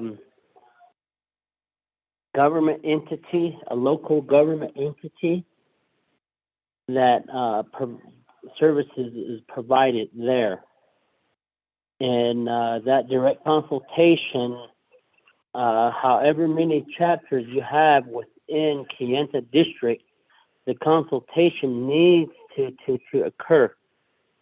That way, the locally people understand, and they're not indicating other information that may not be wrong. I do agree you cover a big area. I do agree that you have a small budget. But remember, this budget was brought to council. And this budget that was provided to council was set for you guys. And as it came to the committee, I remember the committee asking any other resources needed. And this is all we need. And the budget hearings that happened really didn't have the local directors there. I remember the budget hearing occurring, and it only had the Winter Rock leadership providing the budget request to the Oversight Committee and to Budget and Finance Committee. If you understood that you were in a shortfall or needed additional resources, as the district commander there, it should have been your job to say, hey, Oversight Committee, I need more resources. But someone did not say anything at the time when council approved the budget. And we have budget hearings coming up again, and I really hope that you are a part of that discussion directly. And the unmet needs of Kayenta District I know that there was a number. And once the budget hearing, once the comprehensive budget was approved, the unmet need issue just went down the drain. I don't know where it went. It hasn't come back up yet. But if you need additional resources, you as a district commander there really need to start getting some budget numbers together for us, so we could at least try to get something through the UUFB. You know, if I were the director for public safety, I would have, hey, let's get another 200,000 to each district for unmet needs. Where do you need this 200,000? High based on don't Nick. You know, but there, from October 1st to today, there's no unmet need budget that came to the council, nor to the oversight. So what I would suggest is that since you are talking about you need additional resources, maybe come up with a budget. Where do you need these resources at? In Haitian, That's what the legislative branch is here for. And if you need some more resources, let us know. That way we could try to introduce legislation with the correct budget forms so we could try to address this and get funding allocated to you here out in Kayenta. But again, we need those numbers. And that is just my suggestion to you. I can't do it for you. And I would think that you and Police Chief Noon can go ahead and get those numbers together and try to then get the appropriate people to sign off. And then also, there's usually an issue with signing off on budget forms at the President's office also. That's what happened with the criminal investigation budget or funding that we did, additional resources that we did for them. And so we had to abandon that, and we used the legislative branch's process. Until the last minute, everybody came to the table. Where do I sign? And public safety shouldn't be a party matter or anything like that. It should, it's like Navajo. There's no partyship here on Navajo, and we shouldn't be at odds. We should be supporting public safety's need across the board, whether it's EMS, fire safety, or public safety, and whether it's correction, patrol, and criminal investigation. We should be all on the bandwagon on that. So, get us those numbers so that we could start addressing the unmet needs that you have. And as I speak to unmet needs, I'm not asking about additional travel money or somewhere. Where money is really needed, maybe for that police unit, maybe for that extra shotgun that police officer needs. Things like that. So see if you can get that number for us for Kayenta District, and I'd be happy to sponsor it for you.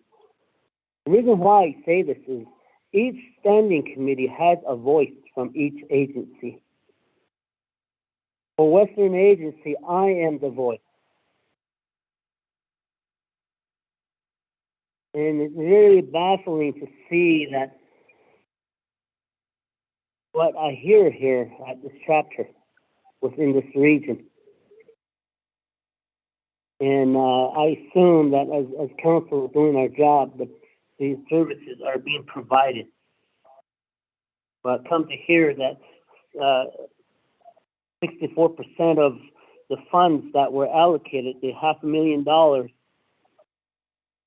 64% of it, $352,000 is geared to vehicles, O&M, and mileage, and so forth. And I think that we really need to go back to the drawing table with fleet management pertaining to the mileage issue. Because these dollars are outright purchased by the nation. Maybe we should abandon the fleet contract that our current fleet management has and look for other services that may be able to provide that service at a cheaper cost.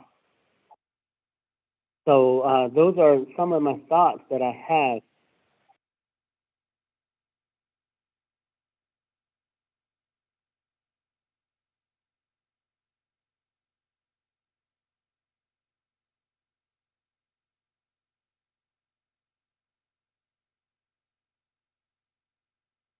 So the $198,000 that's needed, or that's left for direct service, how much more is needed?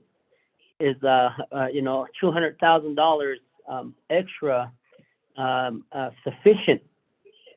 So get us that number, And as the Western Agency representative for Law and Order, I'll be able to entertain this issue for you. If the police department or the public safety can't sign off on it, just get us the numbers and get it over to the legislative branch, and I'll have our people crunch the numbers and get a budget form together, working with you directly. That way, it's coming from the legislative branch, and we'll see what happens. If the president line item vetoes your budget, that just tells you what the priority is of the administration. But anything pertaining to public safety, fire safety, and EMS shouldn't be subjected to those, because those provide funds for direct services and to protect the Navajo people. As when you look at division of the of public safety, I believe there's a term in there that says protect and to protect and serve, and that should be the motto on all legislation that's pertaining to public safety, pertaining to funding requests. So I would just would like to extend my hand out and request for that information out here. And with fire safety and EMS is in the same boat. I believe EMS reached out to me pertaining to some to a provision that needed to be changed in the law, and I went ahead and entertained that for them.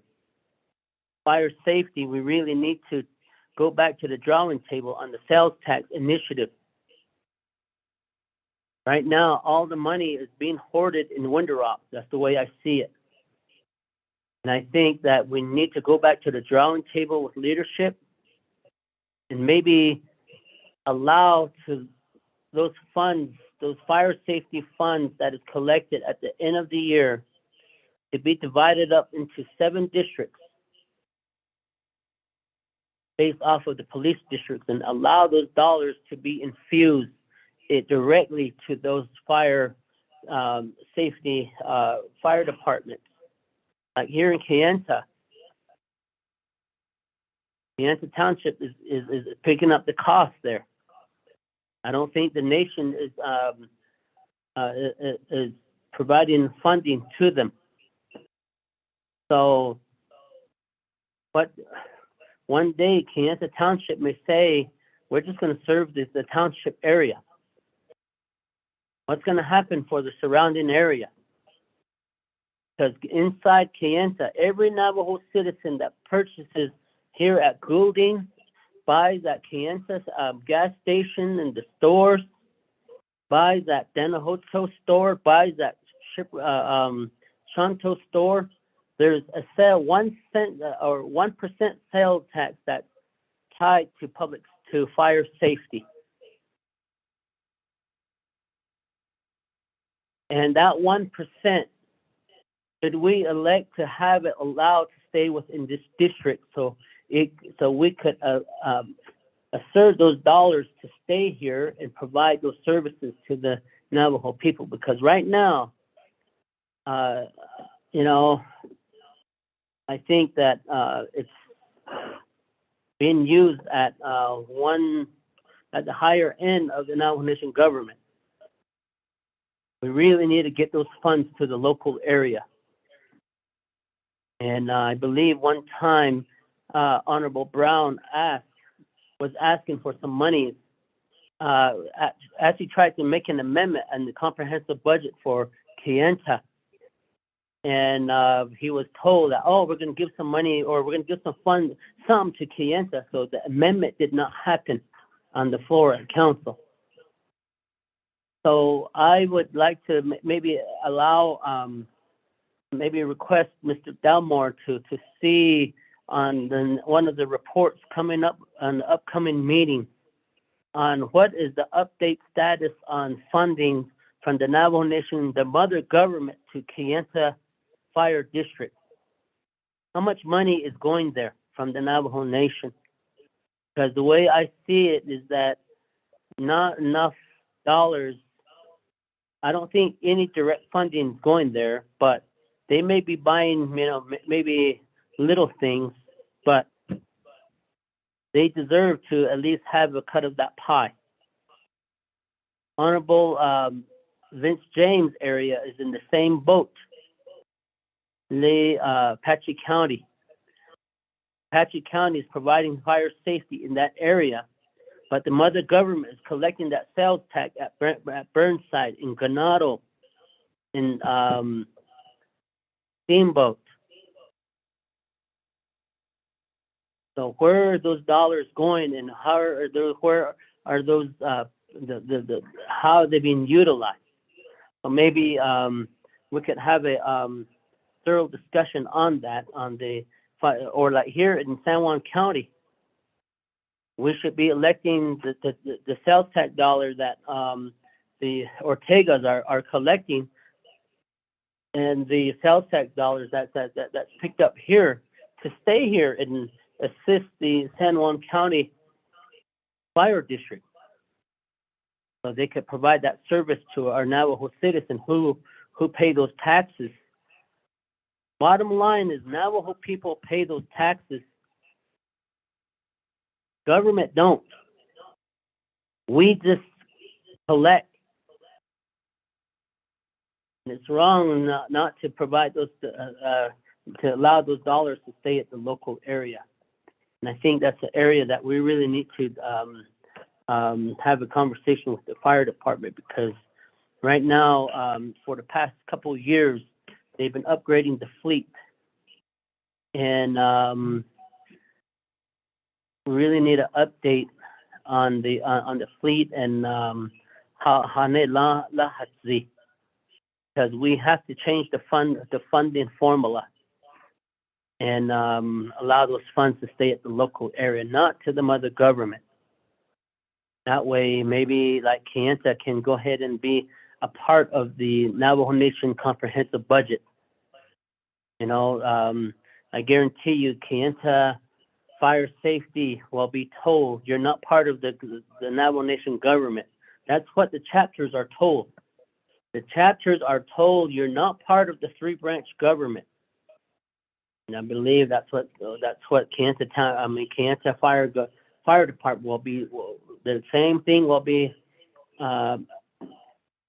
reiterated to them. And what is the process for them to apply for some of the sales tax dollars that has been appropriated? Has the administration allowed to move to put some money to stay here at the local area? Because if I were a community member of Kayenta or in this area, I would say, why is the mother government not providing fire safety to me here? The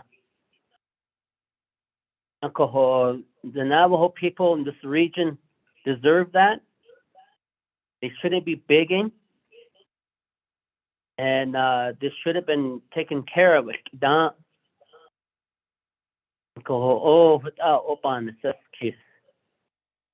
I really don't want to talk about fire safety in Eastern, because I know how Eastern Agency is now.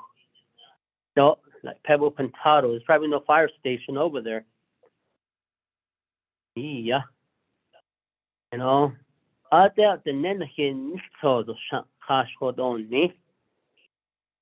What if the Navajo citizen brings a lawsuit against the mother government for not providing these services? Then the Department of Justice is going to tell that Navajo citizen, "Oh, you can't sue your own government." No, we have to somehow take care of these things before things really get to those states. Thank you. Thank you for that, Vice Chair. So right now, we do have Monument Valley who is here. I want to give them some time to talk a little bit about the services that they provide. And I think the number one question that we want answered this committee is, why are people in this area not getting the services that they should be?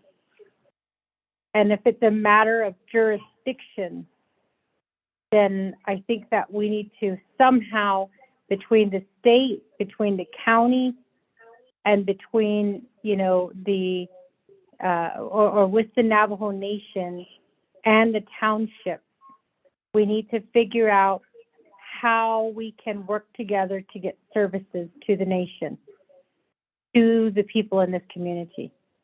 So with that, I'm going to turn the floor over to the Monument Valley, I guess the first responders who are here.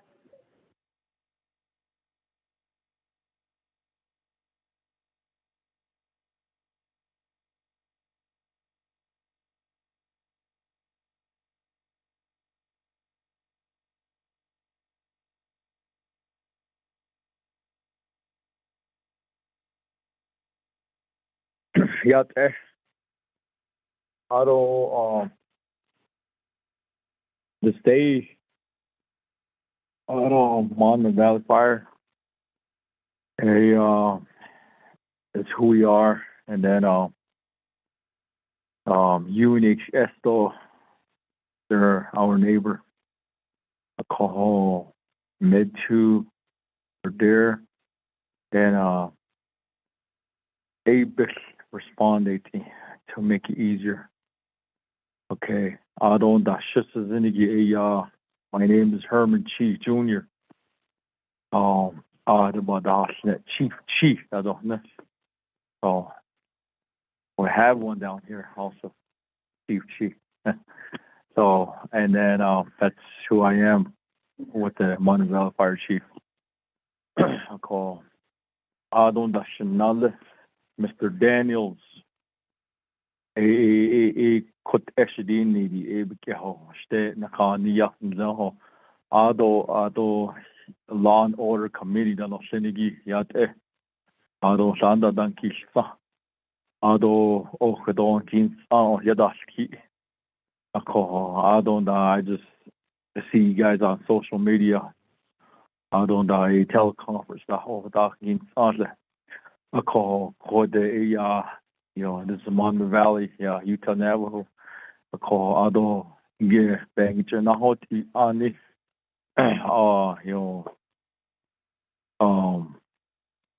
the mutual aid in responding into Arizona. I call not too long ago there was a structure fire down the road, the state line. Oh, shit. Oh, shit. Yeah, I late Ella. Don't dare. We got a call. We got that page out. Just sitting on Nizado, Bakai Lord. I don't die, Yego Festitza.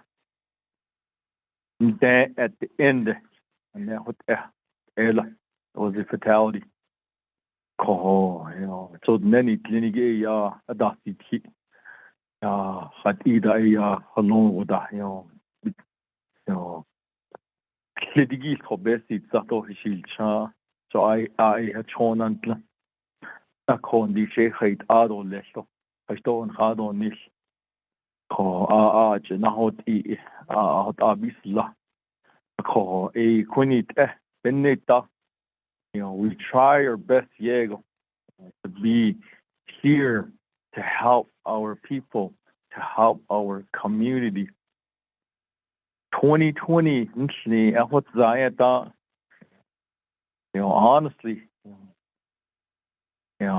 was chicken that I almost stepped down.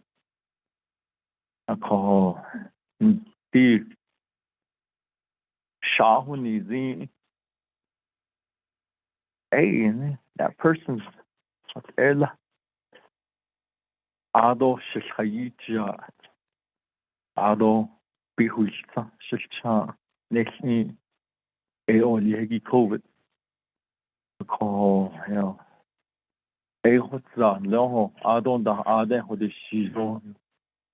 started going out there, their family, relatives, and doing these distribution relief.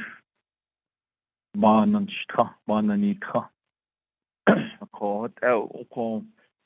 don't the decon chapter officials Diego, I get them snuggle. Try to be there, Diego.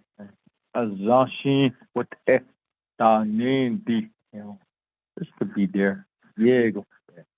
Although the king, though, the county roads, that at units, fire units, what's on that chong? They got all these yada yida. Call the king, yeah, Sean had the one. I see to respond out there is really who have that issue, that problem to respond to out there, especially Paiute Farms area. That we got several calls out there, and auto, like hard time breathing, that that we need to quickly respond. Call and then the roads the roads, dirt roads on these county roads. If we're responding, Horse Gum Hill don't know what's up. I don't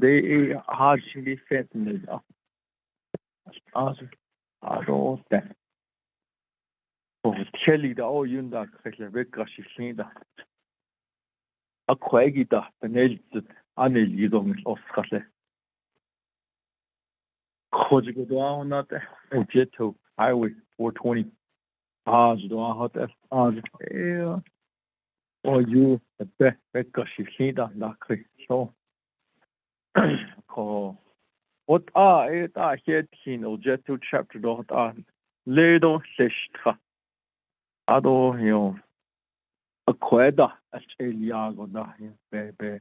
There's a lot of elders that's staying home and because of their health problems and oxygen that they use in the medical assistant call and then home care that from Blandy to their residents. Well, the roads. I call out on our fire station. Shanala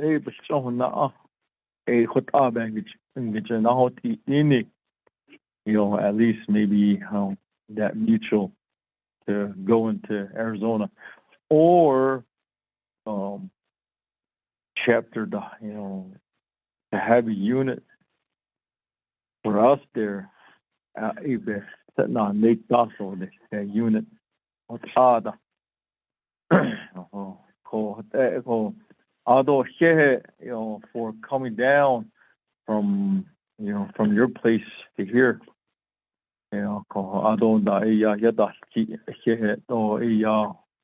although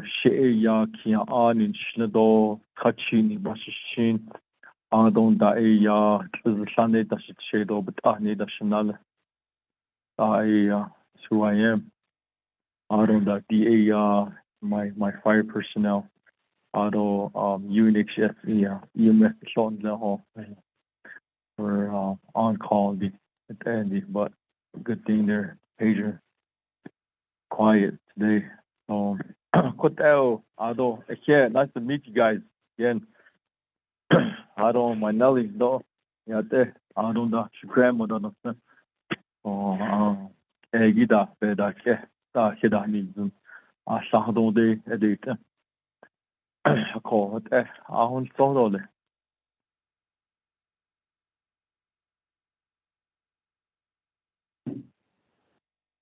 Mr. Herman Chi Jr., Chief Chi with Monument Valley Fire Department. I guess I'm really confused here. So there's a Kayenta Navajo Nation Fire Department. Then there's a Kayenta Township Fire Department.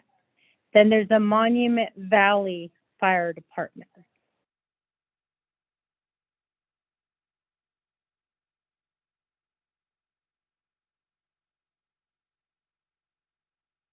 Unmute yourself. Okay, so we are between jurisdictions. We are in the state of Utah, although we are within Navajo Nation, the reservation, as you can tell. But San Juan County encompasses us. We do run under San Juan County. Yeah. But we have been asking for assistance on the chapter level from the Navajo Nation to help with finances for the fire department of what San Juan County cannot cover for us as well. Okay, so we have, just for clarification for people who are listening, we have a Kayenta Township Fire Department. And then we have a Navajo Nation Fire Department in Kayenta.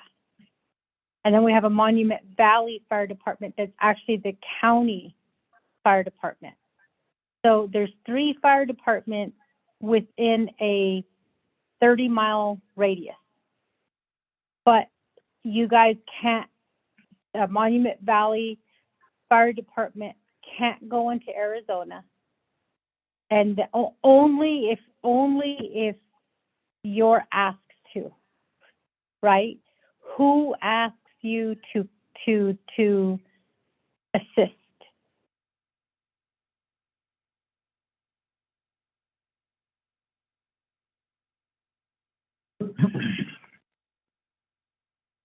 Yenta Dispatch, a San Juan County Dispatch. What's you get paged out. Wait, so Kayenta, South County to get you guys to respond. Yeah, the page So out. even though the Arizona state line is just like what, 2 miles from here? Less than 2, about a mile. Less than half a mile. Half a football field. Yeah. Cannot respond to a fire on that side unless taking the call to San Juan County to ask for help. Yeah, it's an okay county.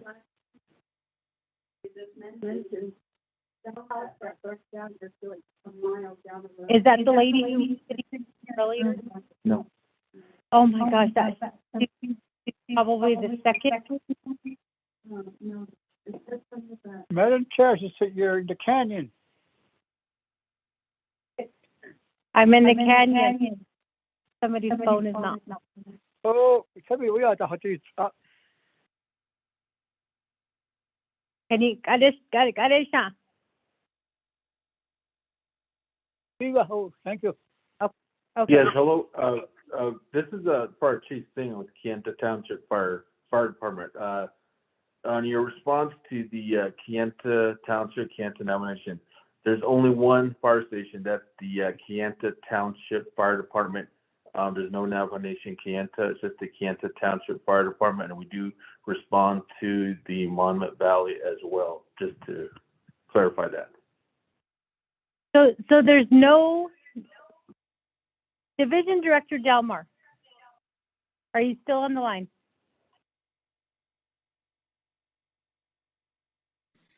Madam Chair?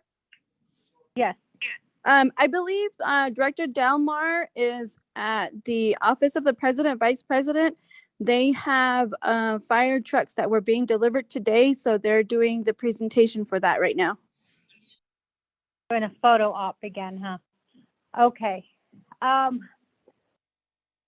geez. Okay. So Honorable Eugenia Charles Yes. Newton. This is Yes. Martin Page, Police Captain. Yeah, we don't have a Navajo Nation Fire Department here in Kayenta. We have the Township Fire Department and then the MV Fire Department that operates out of San Juan County, and it takes our dispatch to contact their dispatch to dispatch the fire department, and get permission to bring them into Arizona if we need their assistance. And that's usually through the request of the Kayenta Township Fire Department, saying that they need help. Thank you. Okay, thank you for that, Captain Page. So Township Fire Department, do you guys service out in this area? Yes, we do. This is a Fire Chief Singer. We do respond to across the Utah border if Monument Valley requests our assistance too as well. Okay, so if you guys are helping each other, then how do you guys explain homes being burnt down and not being responded to? Well, the location like Monument Valley for us to respond there on emergency traffic usually takes us around 20 minutes. And that's just on highway. When it goes off the road, we're looking at rough terrain. And to take our fire apparatus there, it takes more delays because of the terrain. So average response for ours from Kayenta here to Monument Valley is roughly about 20 minutes. And we are not a volunteer fire department. We are a full-time fire department staffed by 8 personnel, 24 hours a day, 7 days a week. And even though we have personnel here, once we get the call, it takes generally about that long from here to there. And we end up leaving the township uncovered until we return.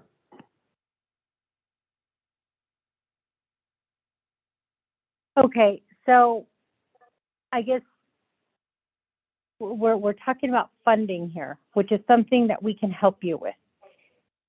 Township, I know that as Vice Chair Otto so stated, Nate Brown did come before council. At one time, there was some type of amendment that he was trying to push through to try to get township some money for the fire department. We just set precedent that we can do this. We did this with Delegate Vince James's area. So what I want is, if we're talking about money to help assist to cover this area, since there is a fire department here from San Juan County, which is the Monument Valley Fire Department. We also have, are you with Utah Navajo Health Services? Utah Navajo Health Services, and then we also have the Kayenta Township. If the 3 of you were to come together to create a map, working with Delegate Daniels,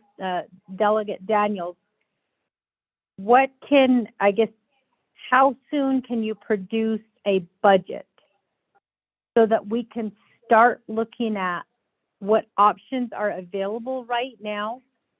Because if Kayenta Township is the only fire department here on the Navajo Nation, and we fund tax money to the fire department, why can't we include township in there to cover a lot more of the area here that needs coverage, and also assist the Monument Valley Fire Department with their funding shortfalls as well?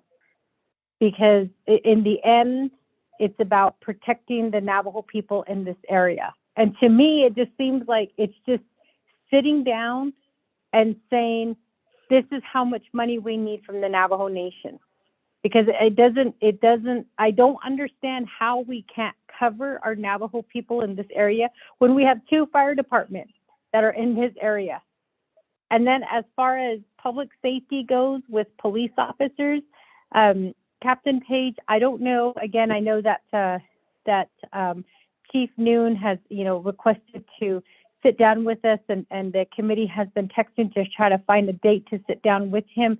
But, I think when it comes to public safety, that's going to be a larger issue with fire department. You guys are already set. It sounds like you guys just need a memorandum of agreement to come from the fire department, which we can push Chief Chi, not Chief Chi Monument Valley, but Chief Chi Navajo Nation, to get this MOU or MAA, or as Chief Noon said, it's so confusing to get this agreement in place so that we can get coverage. So to me, it just sounds like sitting down, looking at each other's budget, coming up with a way to get funding so that they have at least firefighter, I guess, assistance in this area. Delegate Daniels, did you want to say something? Yes, thank you.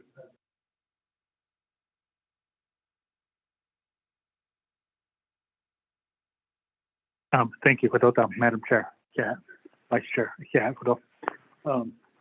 Ojato, we're the second largest community on the Navajo Nation. Ottawa Gap, Ojato, our service area goes almost to Navajo Mountain, almost to Kayenta, almost to Denahutsu, and the San Juan River. That's the boundary to the service area. So it's huge. This community. When legislation, Delegate Rich changed the legislation when that was moving forward, and I was going to do an amendment to add a fire truck, for this community. But then I was glad I just withdrew my amendment. So, a while back there was talks about from the San Juan County giving the fire station to the Navajo Nation. I don't know if they're still thinking about doing that. So Navajo Nation is what I did from Mr. Larry Chief, Chief 2008. So it would be nice if we take over. So San Juan County, we take over. Equipment got taken, like fire trucks got taken. I don't be now. So there's like three fire trucks. Whatever they home. So like right now, I see that now gate, just like what they indicate, they can't go into Arizona. Only way they get called from San Juan County. They can go in there. Okay. The state line is just right behind the fire station. Yeah. Oh yeah. Now, thank you. Madam Chair, thank you. Oh my gosh, this is just. I guess I'm really, as Vice Chair always says, I'm baffled here. I don't know what to say to the community. And Vice Chair already said, that we shouldn't be apologizing, but this is ridiculous that you guys are kind of stuck in an area where you have two fire departments and there's like no assistance being offered right now for this community. I think what we can, and I know that there is a jurisdictional question. As far as I know, when San Juan County and New Mexico gave the fire department back to the Navajo Nation, a lot of the equipment and then also, the station itself was neglected. And so the firefighters there in the Shiprock area kept asking, why did we go back under Navajo Nation? We were being cared for by the county, and they were asking the same thing, which is just help us with additional costs and we can cover the area. And the way that I looked at it was, it makes sense when you have two jurisdictions coming together because you have two funds of money coming together, which only benefits the community. So I think, with San Juan County, you guys having county funds on that side, because it's like Vice Chair said, there's taxes being paid on that side that's going into your services. There's taxes being paid here on the Navajo Nation by the Navajo people that's going into the services for the fire department. So to me, it only makes sense that you have a county and the Navajo Nation working together, collaborating funds, and expanding that jurisdiction that will help the Navajo people.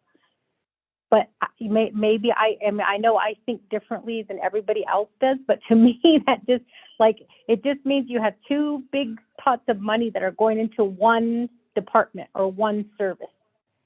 So if if that's where we're at right now and we need this MOA, then we need to get Chief Chi from the Navajo Nation on the phone call to find out what is going on with this agreement. Have we got it in place? What do we need to do?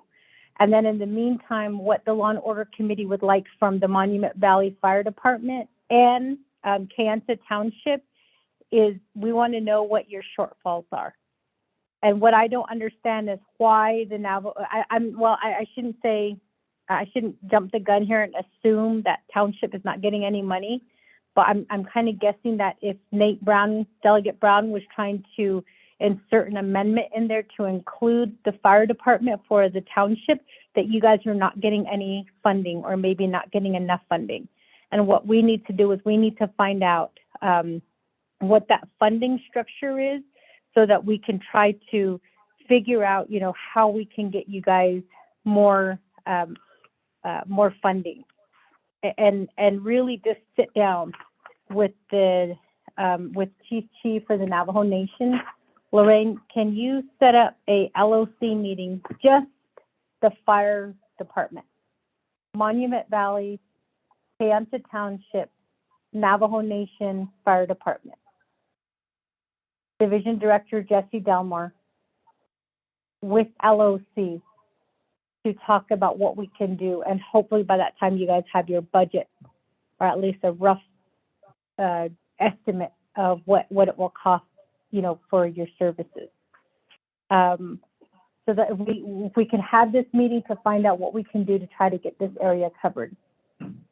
And then in the meantime, Delegate Daniels, as Director Delmar stated, the substations were a collaboration coming from, I believe he said, the selection of the substations that were created for the list was made by Chief of Police. I'm assuming that it was Chief Francisco at the time who put together this list based on the need that was out there.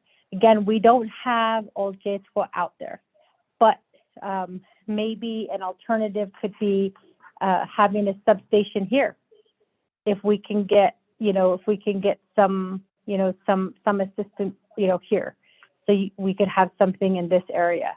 And I don't know how far it is from here to Old Jetwa. And I'm not going to lie to you, Delegate Daniels, I've never been to Old Jetwa. So when you said, come on out to Old Jetwa, I was excited because I thought, I'm finally going to get to go there. I've seen the signs that go that way, but I've never been there. So I think that for me, I need to take a drive out there to see how, how remote the area is. So I think that that's what we can do first step, is look at the fire department, like the two here, look at their funding and see what we can do to try to get you guys the funding that you need so that you guys can cover the area. And then as far as, I don't know if this is going to be a part of Chief Noon's presentation regarding the percentage of, Captain Page did discuss the percentage of funding that comes down that goes to, that goes specifically to the cost of vehicles. 64% of the $550,000 that comes from general funds that goes to the vehicles and keeping them on the road. I know that this committee does need to have a conversation with the police department and also with fleet management. When Francisco was here, I requested that several times, but it was never moved on. So Chief Noon, I hope you're still on the call. If not, Captain Page, I hope you can relay the message to your, to your chief there. We need to schedule a meeting with fleet management, but I need the numbers. You briefly covered 64% of that 550,000, but that's for one district. What I have been requesting is we need a breakdown for each district and what percentage of that is going into fleet management for vehicle upkeep and maintenance. And then also the timeline the time frame that vehicles are currently at fleet management, because as Delegate Otto so stated, if there is somebody who could do it cheaper and at a shorter period of time, it is our responsibility, because we have that fiduciary duty, to look into that to see if that is an option that we can go with, which will save the department money, which can and then hopefully in turn be used to recruit more officers or be used to retain officers. So Captain Page, if you could relay that information. We have been waiting for that information since 2019. When we first learned about it during the first budget session, we made that request and it was never acted upon.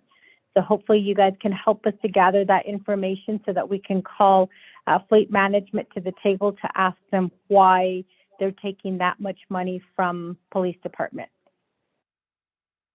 So with that, committee members, also those listening in on the line, chapter officials, are there any other questions or comments at this time? Vice Chair. Vice Chair Otto, and then Honorable Eugene Stowe. It's all at once. I'm going to modify my, I think I'm the main motion on this, correct? Mm-hmm. I want to modify my motion the motion on 5A to include 5B and 5C, because we have covered these areas pertaining to this region. So that way, because this discussion is abroad.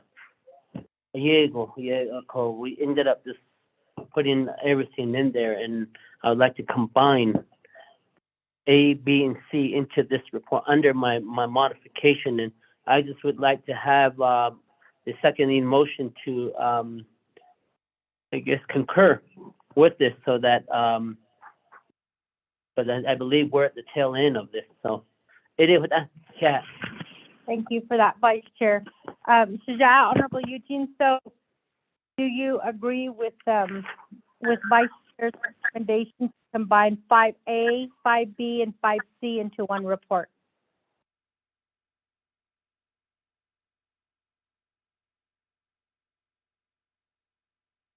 Honorable Eugene So.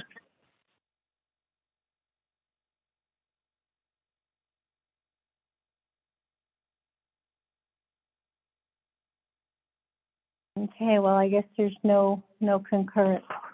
Okay, I'm here. That's it. Oh, I can hear you. I turn you off. I don't got I'm sorry. I do concur, but I'll leave the question first. I request to the fire department. Hold on. Yeah, hold on.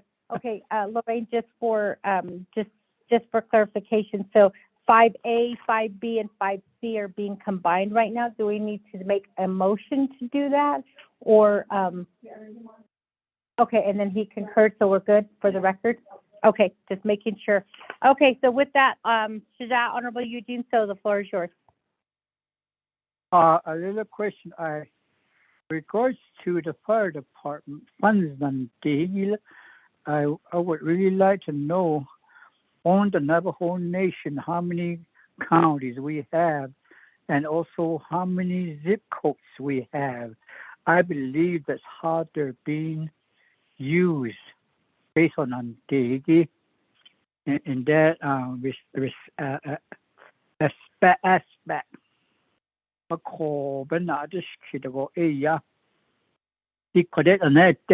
Arizona,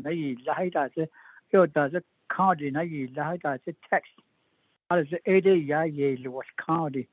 Are we using Arizona's text or only the county or both? And in regards to township, they should be already collecting tax for that purpose as well. So what I'm trying to go at right now also is with the Navajo Nation has their own fire department, and then text they don't need that much of a numbers and Navajo census to run our own fire department. It is another call a chief. Thank you. Thank you for that, Shaja. I think in this case, the Navajo people, we don't pay county taxes.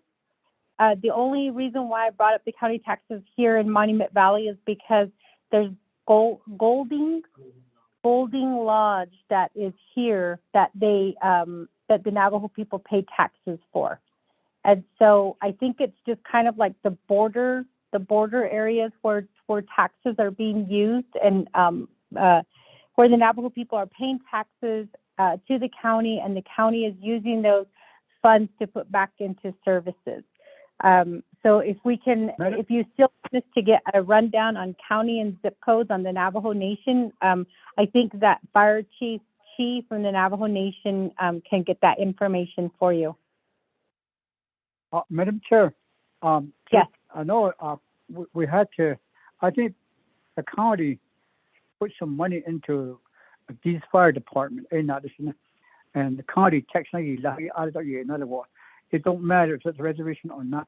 A quotation, that's my question, because if it is a little 100% of that tax is going to the Navajo Nation fire departments, I'm pretty sure most of the county, most of the fire departments are the both other county that I know. But you aid out on this because if it's just a regular like a township like Kayenta, they should be running their own tax decretion lot of it for that fire department. Also, they should be using the county money, other taxes and also the state but a tax like it depends on how many census count that you have. A daily fire department, because all the property tax and mortgage besides other tax on other items, but the mainly is the property tax and the mortgage tax. Certain percent goes to that. Even the college, the university, the highways, etc., street lights, so that's why I wanted to know how much do we get some of the county or the state. Yeah, thank you.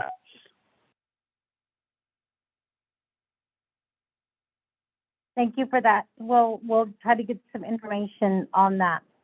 So with that, are there any other questions or comments at this time based on the information that has been provided to us here today?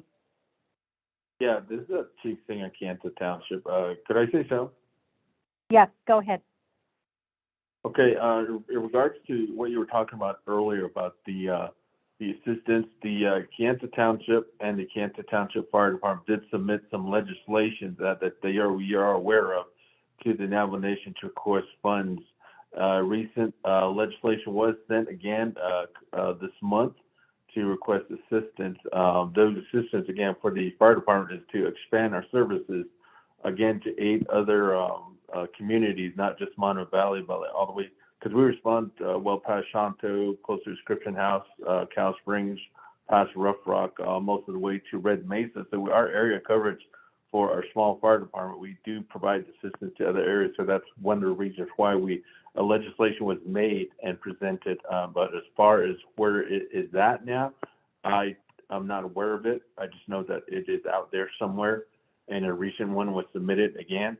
So we're just waiting on the any feedback or anything on that. Thank you. Can I ask you who is sponsoring that legislation? I believe it was Nate Brown and the delegate with I think it was Dana Hoto, and there were several delegates that agreed with the legislation. Gabriel Yazzie, former town manager, had submitted that, but again, that was like 2 years ago, and we're still waiting on trying to figure out where that legislation went. Okay. Do we have anybody from Office of Legislative Counsel on the line? Thank you, Madam Chair. This is Laura Lane with OLC.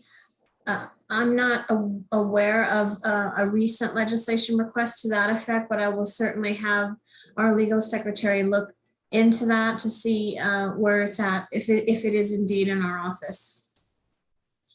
Thank you, Lorraine. If you could give us that information right away. If it hasn't been dropped, Chief Singer, I can go ahead and get that legislation dropped on behalf of the Law and Order Committee. We can try to get that legislation in as an emergency legislation. If you could send me the information, we can. That is, if Delegate Brown hasn't dropped the legislation yet. I believe that Delegate Daniels has said he's interested in that legislation as well. So we haven't seen it. We haven't heard anything about it. That doesn't mean that it's not sitting at Office of Legislative Counsel, but if it's not, if you want to send me that information, I can get it as dropped as early as this week. And if we can get it in this week, we can get it onto the winter council session in January. Okay, I will do that. Appreciate it. Thank you. Thank you very much. So with that, committee members, are there any other questions or comments at this time? Vice Chair Aroso. Just to, I guess, to Kayenta Township, the fire department, and then to Monument Valley County Fire Department, and any outside entity pertaining to law enforcement.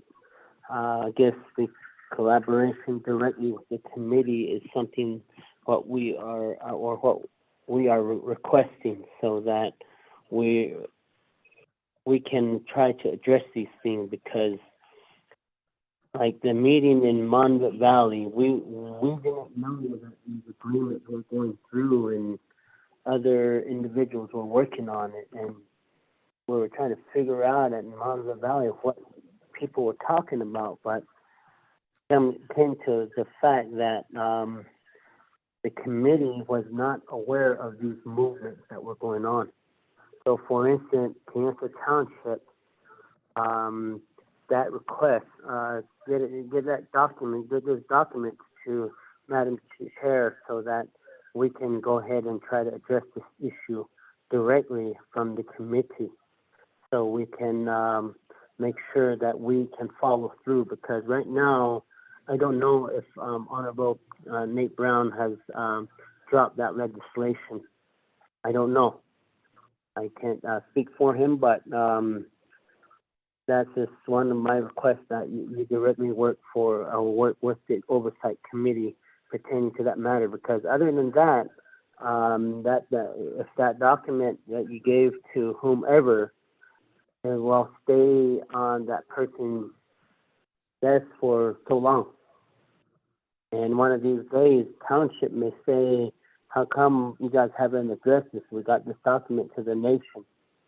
But if you can work directly with the oversight committee, that will make our work a lot easier, whether it's funding requests or MOAs or other agreements and so forth. So we could get these, get the correct people to the table to get these documents moving forward. So, thank you. Thank you for that, Vice Chair. So with that, committee members, are there any other questions or comments at this time?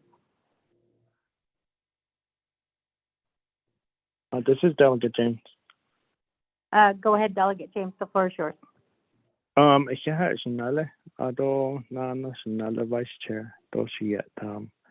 Eugene, Honorable Eugene. So, presenters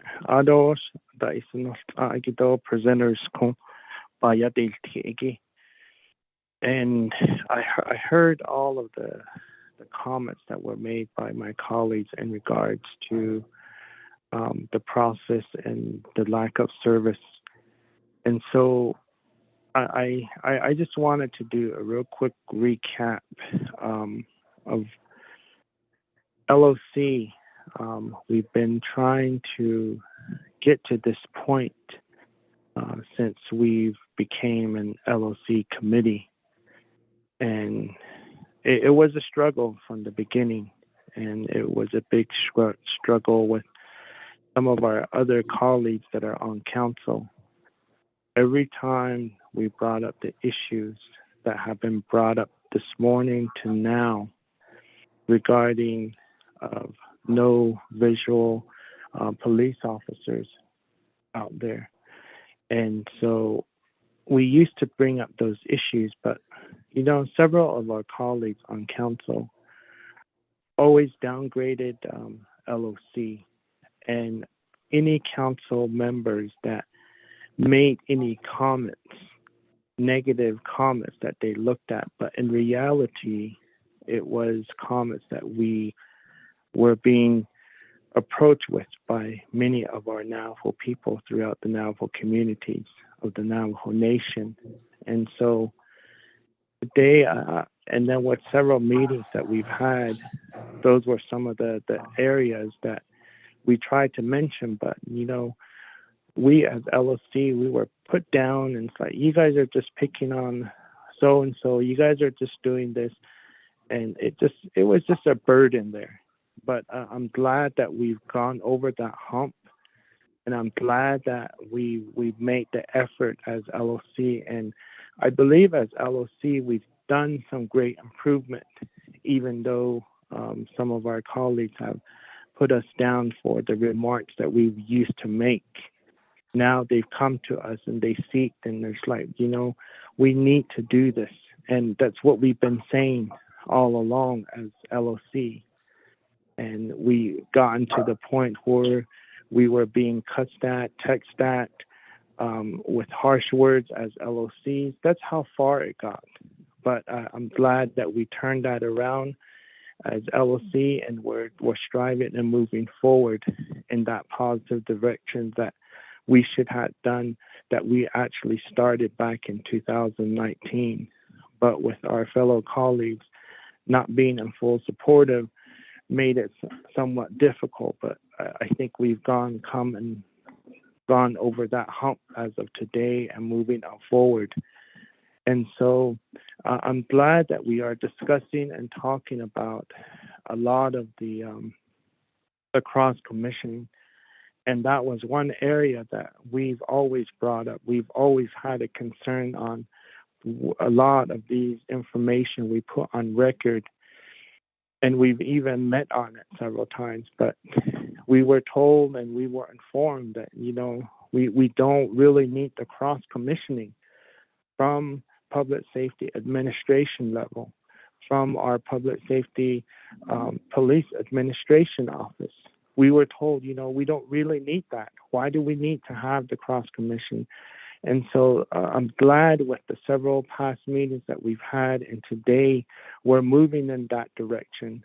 And they've come to us as LOC to say, we want to help the Navajo Nation. We love the Navajo people. We want to help. We want to provide service too, but it came down to the point where, we were told over and over, we really don't need them. We're a sovereign nation. Where do we stand? And so, but I'm glad again that we've came over that hump, and we've managed to come through and come this far to make those improvements. And so we'll move forward eventually. It's the last year. I think we have one more year that's coming January 2022, and our terms are up, and it's going to all be on election again. So we'll do our best, and I'm going to do my best to move forward and have that advocacy, and to make sure that a lot of these intergovernmental agreements are in place on behalf of LOC and my committee here. And I hope that when we put it through these committees, those colleagues that were downgrading LOC comes back and says, hey, at least you guys came this far with it. But eventually they probably won't remember the comments that they've made in the past and so forth. But cahoots and job well done to LOC as a team, as a committee. We've come this far, and we're making a lot of progress. And so I wanted to bring that out to the community of Monument Valley, Oljeto. I really do extend my advocacy towards you guys, because I've been out to your area several times. I visited your area several times, and I know the needs and what you guys are hurting on as not having that public safety visual in the area as it should be.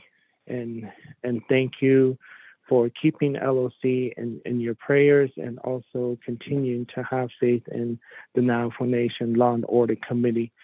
And so with that, I just want to say that few words, and I will continue to support to get these intergovernmental agreements in place. And again, God bless all of you guys. God bless our police officers. I don't think as LOC members we've put down our police officers who are actually doing the boots on the ground, that are at the local level. I don't think we've always put them to the side and not. We fought for them. We've been fighting for them.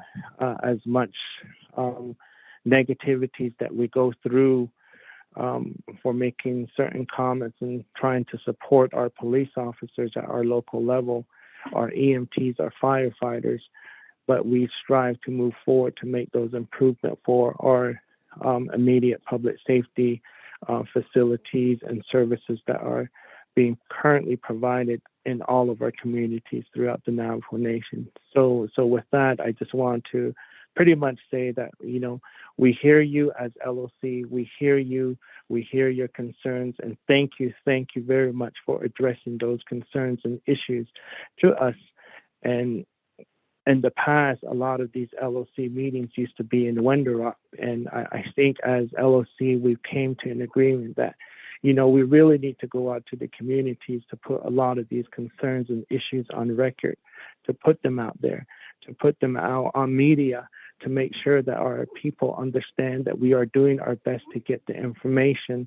And it's just a continuation from one community, from one meeting after another, that the need is out there, that the need needs to go out there, and we need to address it ASAP. So with that, I will conclude my comment here, Shanala, Madam Chair, Charles Newton, and thank you again. I'll go back on mute again.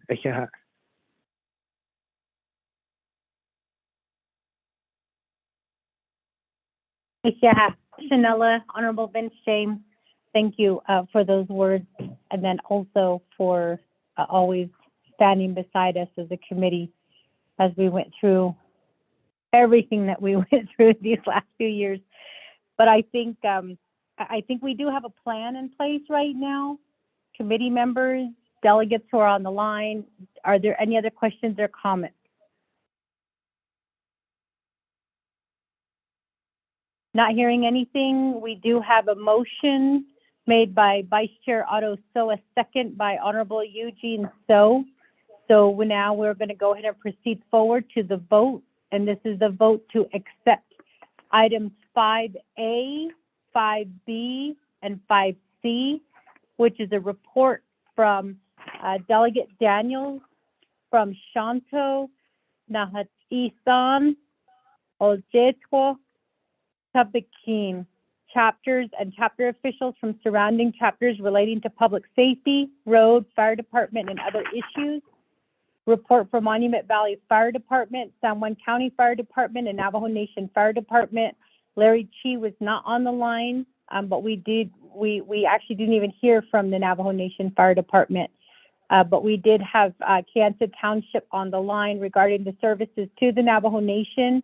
And then we got a report from the San Juan County, Utah Sheriff's Office. They were not on the line, but we did get information from the Utah Highway Patrol, Navajo Nation Department of Division of Public Safety regarding Cross Commission, and DOJ was on the line, but we didn't have any questions for them. So with that, motion and the second has been established. Cheryl, can you assist us with the roll call vote, please? Honorable Vince James, how do you vote? Delegate James votes green. Honorable Vince James votes green. Honorable Eugene So, how do you vote?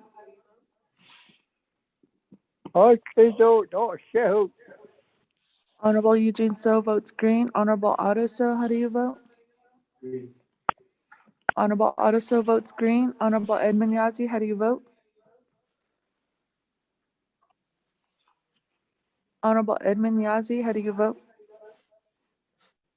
Honorable Madam Chair Charles Newton, you have 3 in favor, 0 opposed, 2 not voting, which is including Honorable Madam Chair Charles Newton not voting, and Honorable Edmund Yazzie absent, Madam Chair. Thank you for that, Sherelle. So with that, this committee does accept the reports that have been provided here today, in addition to the comments and the questions that have come out of this meeting.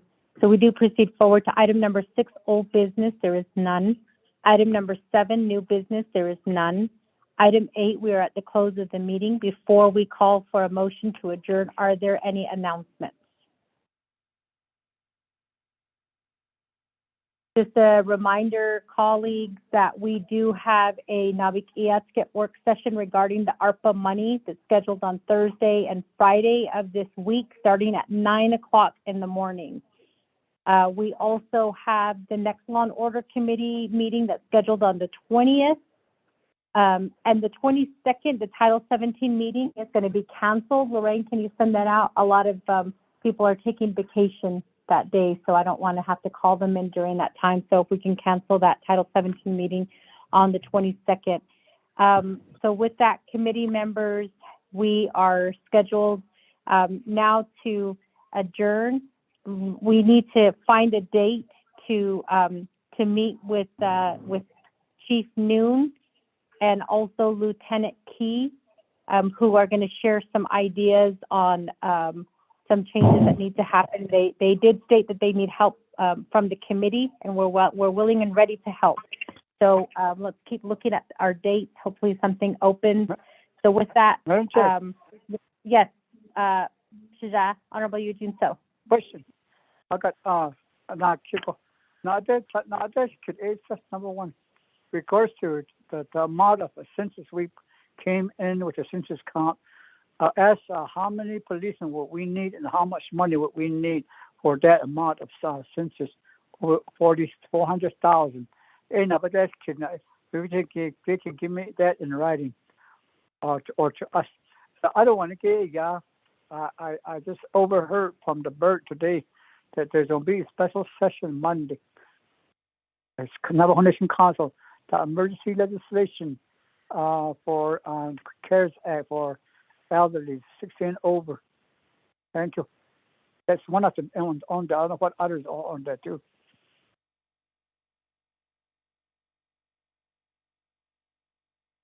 Maybe because we're out here where there's no internet, that bird hasn't reached us yet. Yeah, we don't have internet service. Okay. Oh, so that bird stopped somewhere where the internet ended. It hit a wall at Kayenta. Okay. Biga, thank you for the announcement. So I guess on the 20th, we have a special proposed